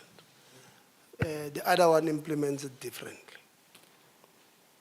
Council for Gender Equity had said to us, when somebody has been accused of sexual harassment, the standard is that you put them on immediate suspension and you investigate. You remove him away from the perpetrator. And that should be what is being done across institutions. In some institutions, that is not the case. So maybe we might need, DG, to have the department spearheading this particular thing. We did not engage labor, but you see, labor had a presentation of 42 slides, which suggested that there might be challenges there. So how are we going to resolve this thing? And I would like your regional manager to attend to it. Is that, because if you listen to them there, they will tell you that we'll take a resolution in this labor forum, no implementation. So you must, as the regional manager, you must direct the executive management of this institution to meet with labor. Here, problem is, if you don't create a platform for people to speak, DG, when we come here and we ask them, give us labor issues, they will even speak about other issues. Because, Their staff, they've not been speaking. When they speak, you suspend them. They're afraid. So, regional manager, your team must be, there must be conversation, Chair of Council. Hear what Labour is saying. Sit down with them, try and resolve their own issues. The same with the students. Sit down. There's nothing wrong in having discussions. And consultation doesn't mean you are going to agree. In this committee, we consult each other all the time. It doesn't mean we agree. We will not agree, but we consult each other. Me and Arlocha, we consult each other on a daily basis. We don't agree on a daily basis, but we consult each other. You know, so you must consult each other. Don't close them out. If you do, you ask them to want to brief someone. Somebody is going to listen to them. And that's where problems start. Some of them, if you are not listening to them, principal, they are going to create their own faction. And then, on a lighter note, we've heard this from other TVET colleges. When they create their own faction, DG, again, you could talk about faction of two department. The faction got DG and the faction of DDG. So, the faction of the DG, if principal were not there, we are told that the DG suspends you. You know, the DG sends you a letter, tell me why I must not suspend you. Because you have created this place. You are not hearing each other. And then again on a lighter note, they say the faction of the DG uses labor relations to charge this. The Directorate of Labor Relations is the one that spearheads DG. You see, we've been on the ground. These are the things that... yeah. You see, but if you are on the side of the DG, we get somebody to complain today to the regional manager on the same day sends to labor relations, on the same day, labor relations assigned and investigate.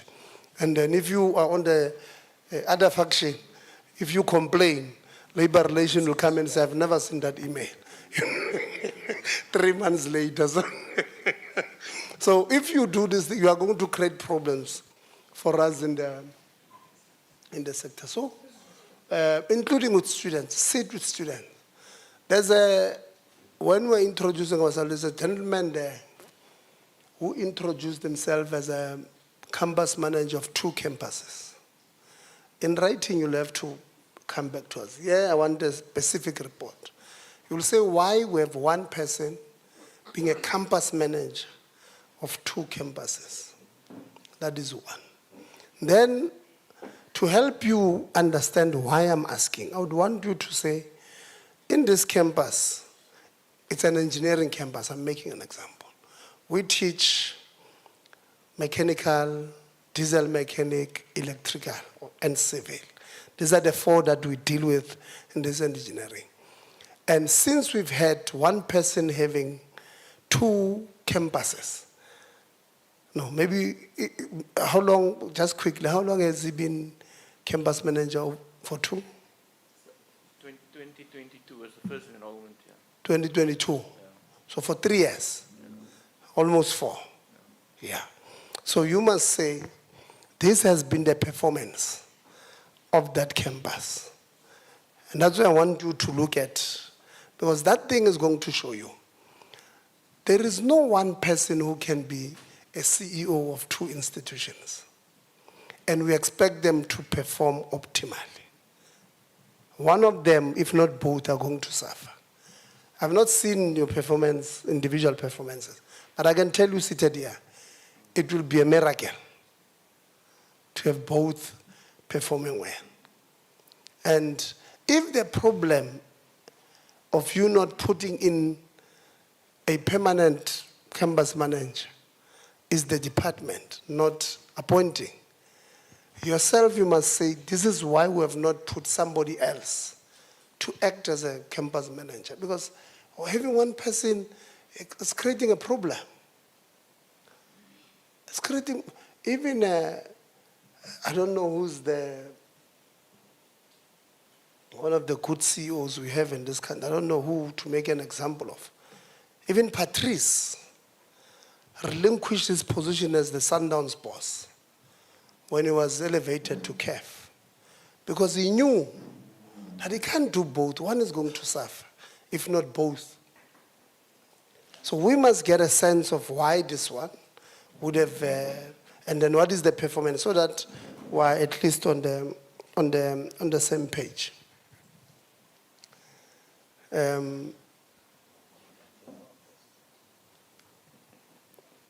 Labour, you must also speak to your members.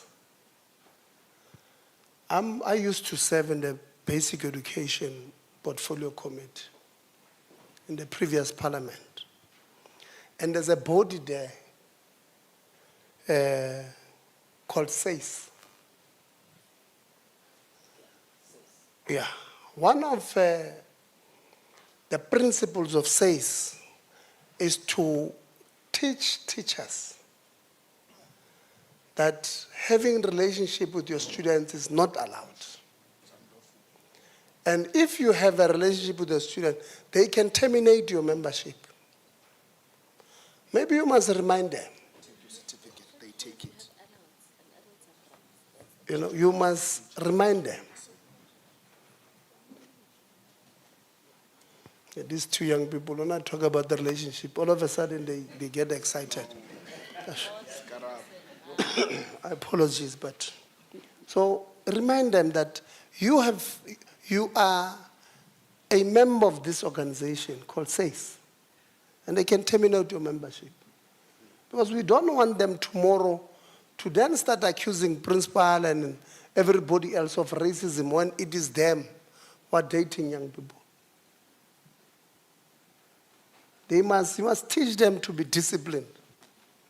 Even if these young girls are looking at them, or they think they are looking at them somehow, they must look at them as children, as their children. It's not an excuse that, it's not an excuse. So Labour, please, speak to your members. We don't want to come here and we're told that, hey, there's racism. Why are they charging only black lecturers? Because I know Labour, you must use everything at your disposal to defend. I know, but don't tell them. The first thing is let them avoid those things, please, so that we don't want to be fighting. We want to be looking at, are indeed TVET colleges becoming what we want them to be? Are we producing the kind of qualifications, DG, that will take our people, Chief, that will take our people out of poverty? That's what we want to achieve here. When we say we want TVET colleges to be institutions of choice, this is what Mr. Zanagoda, I agree you put your iPod, so you're speaking up, you're disrupting me. Please. No, please. This TVET college is becoming our institutions of choice. Are we utilizing them? Are we funding them? The money that we're funding them, is that money really working to change lives of our people? Because we have said the only way out of poverty is through education. But is this education that we are giving these kids, DG? Taking them out, and that is why Honorable Kaka was asking. Now that we have agreed that we are phasing out this one, what are we saying about those? We have not answered. You'll give it to us in writing. Because we're expecting you to say to us, these are the number of these students, and because NSFAS funds only first qualification, we're willing for them to do occupational, because by the time we then introduce occupational, they were already on the pipeline. And we could not stop them halfway through. So that we don't train somebody for the streets. So we're hoping, DG, that between yourselves and NSFAS, you will have those things. Yeah, I think we're fine.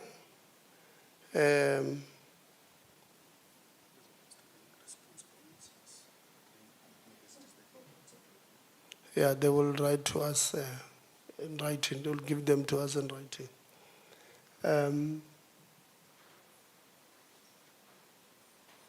Again, it's the end of our meeting, and NSFAS has not been drilled, DG, the way we normally do, which is a sign of serious improvement. I don't want us to take it for granted. Thank you very much, NSFAS team. This does not mean that NSFAS is perfect. They've still accredited people with very bad accommodation. But it means they've done well to support institutions by giving institutions funding decisions on time. And institutions across South Africa are saying they are ready to start the academic year because they've done something for a change. I'm hoping in March they will not come back and say those students we said were funded were no longer funding, because then we are going to fight with them. So I want to thank NSFAS. We want to thank labor unions from the institution, student leadership, the DG says I must thank NSF for the building. The problem, DG, like I said, you know, there are good programs that the department is doing, but the department can't communicate their own positive things. The department, every time I see the logo of the department on TV, it's when the department must defend something. The department does not initiate to say, we're releasing a statement. NSFAS has paid already at the end of January, has paid for all students who are registered. That's a good milestone. How many of them? You'll say 400 returning students or of second year going upwards, and the 200 out of the 235, all of them have been registered and NSFAS has paid.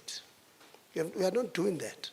Every time, the first time we see NSFAS that will be on the news is when accommodation providers will be striking. Why evicting students, they've not paid me. Then we'll see Ishmael Mnisi on TV. No, we want to see that whether we owe that person or no, we can't do that. Even NSF, we've seen good programs and how the gold smelter there, the run gold thing that are teaching these people, you know, how to do proper gold, how to process gold. Like I said, last week, we went in Limpopo, on the way from Make to Tzaneen, where we went to some program, where you have, you know, MERSITA, construction SITA, you know, a combination of SITAs where they are training these kids on a number of things. They even test them there. Very beautiful. We never see NSF talk about that. We'll see them when they must go defend. Why did Econolake in KZN buy a rabbit for 30,000? Because there's a forensic report that says you have spent so much.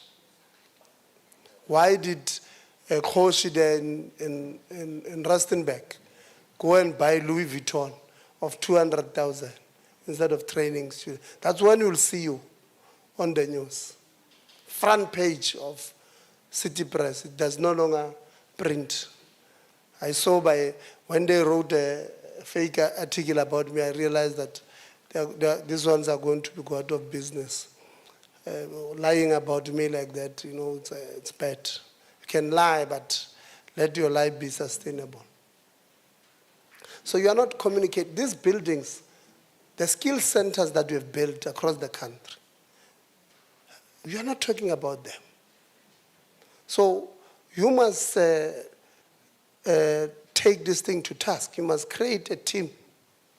Says your job is to look at what is it that we have done in the past 5 years.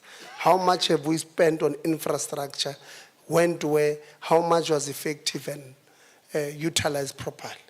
And that's infographics, say, you know, how many students have we, how many artisans have you produced in the last 5 years? It's the data you should know. And you have produced a lot, but you are not talking about it.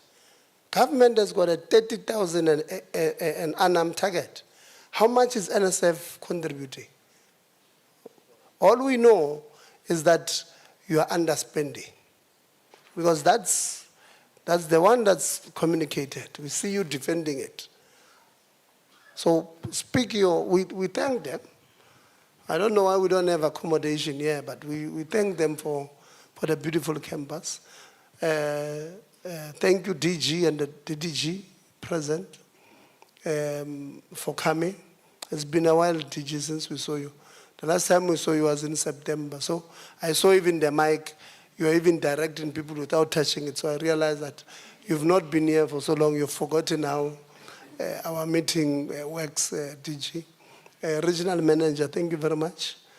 I don't like this thing that regional manager, somebody as seen as the regional manager comes to the meeting and he only responds when he's introducing himself. No, I think next time but we're here. We're living here at the end of the week. I think tomorrow it must be us and him. Sure. Yeah, we must give, yeah, you see, I saw the principal, you know, even the aircon at some point was not working. So you wanted to sweat, principal, but thank you very much. And Chair of Council, thanks for coming. All other council members were here, members of the Executive Management Committee of the institution. Who else? Parliament TV. We were streaming live on Parliament TV.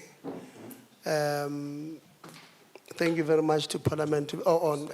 And Honorable Msazana was streaming live on, I think Honorable Msazana is an influencer these days. So you know, he's got phone holders and all of that. So he's investing in this thing of being an influencer.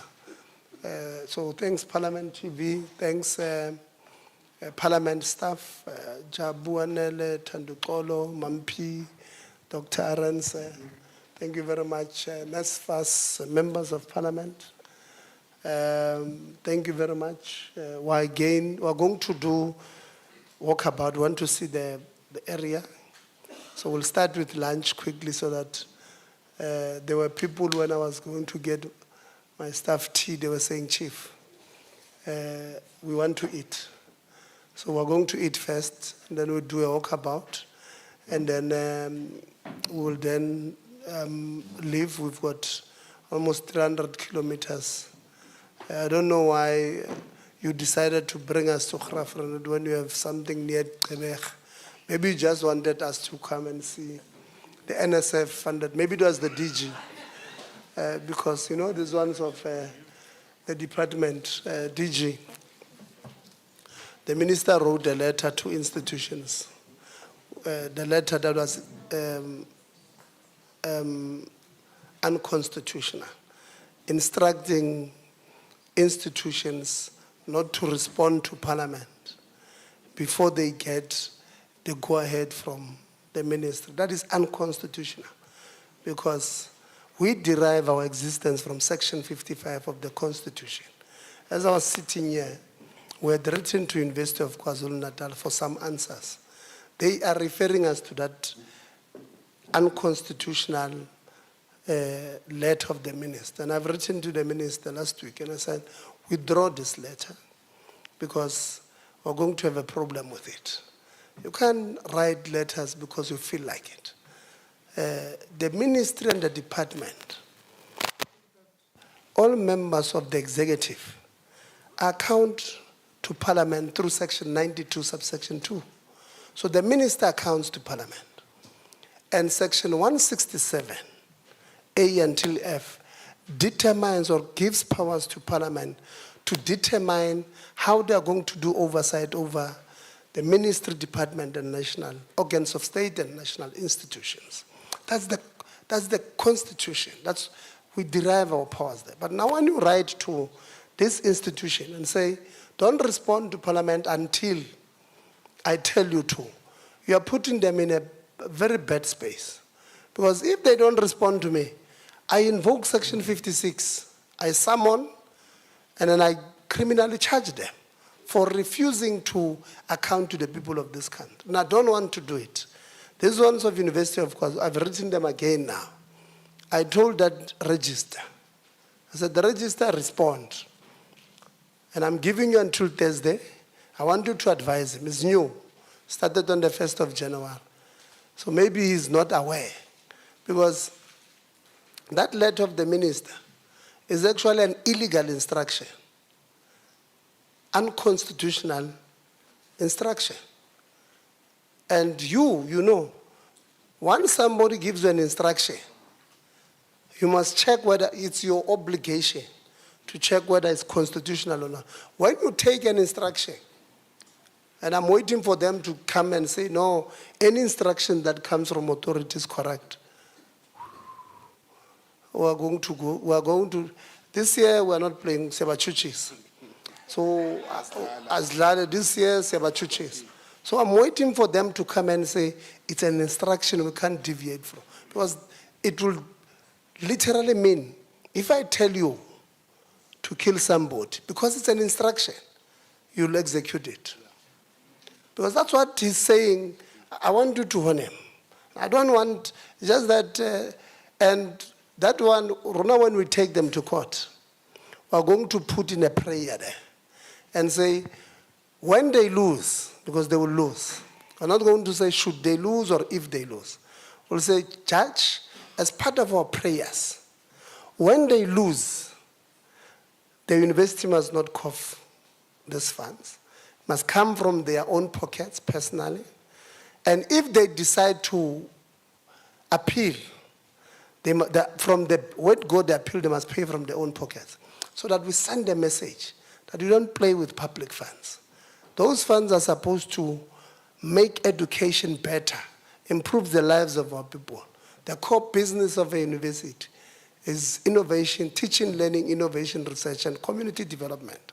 We don't want them to think it's their business company. So please warn them. They must respond to us by Thursday. And we don't want to get irritated by them there, that institution.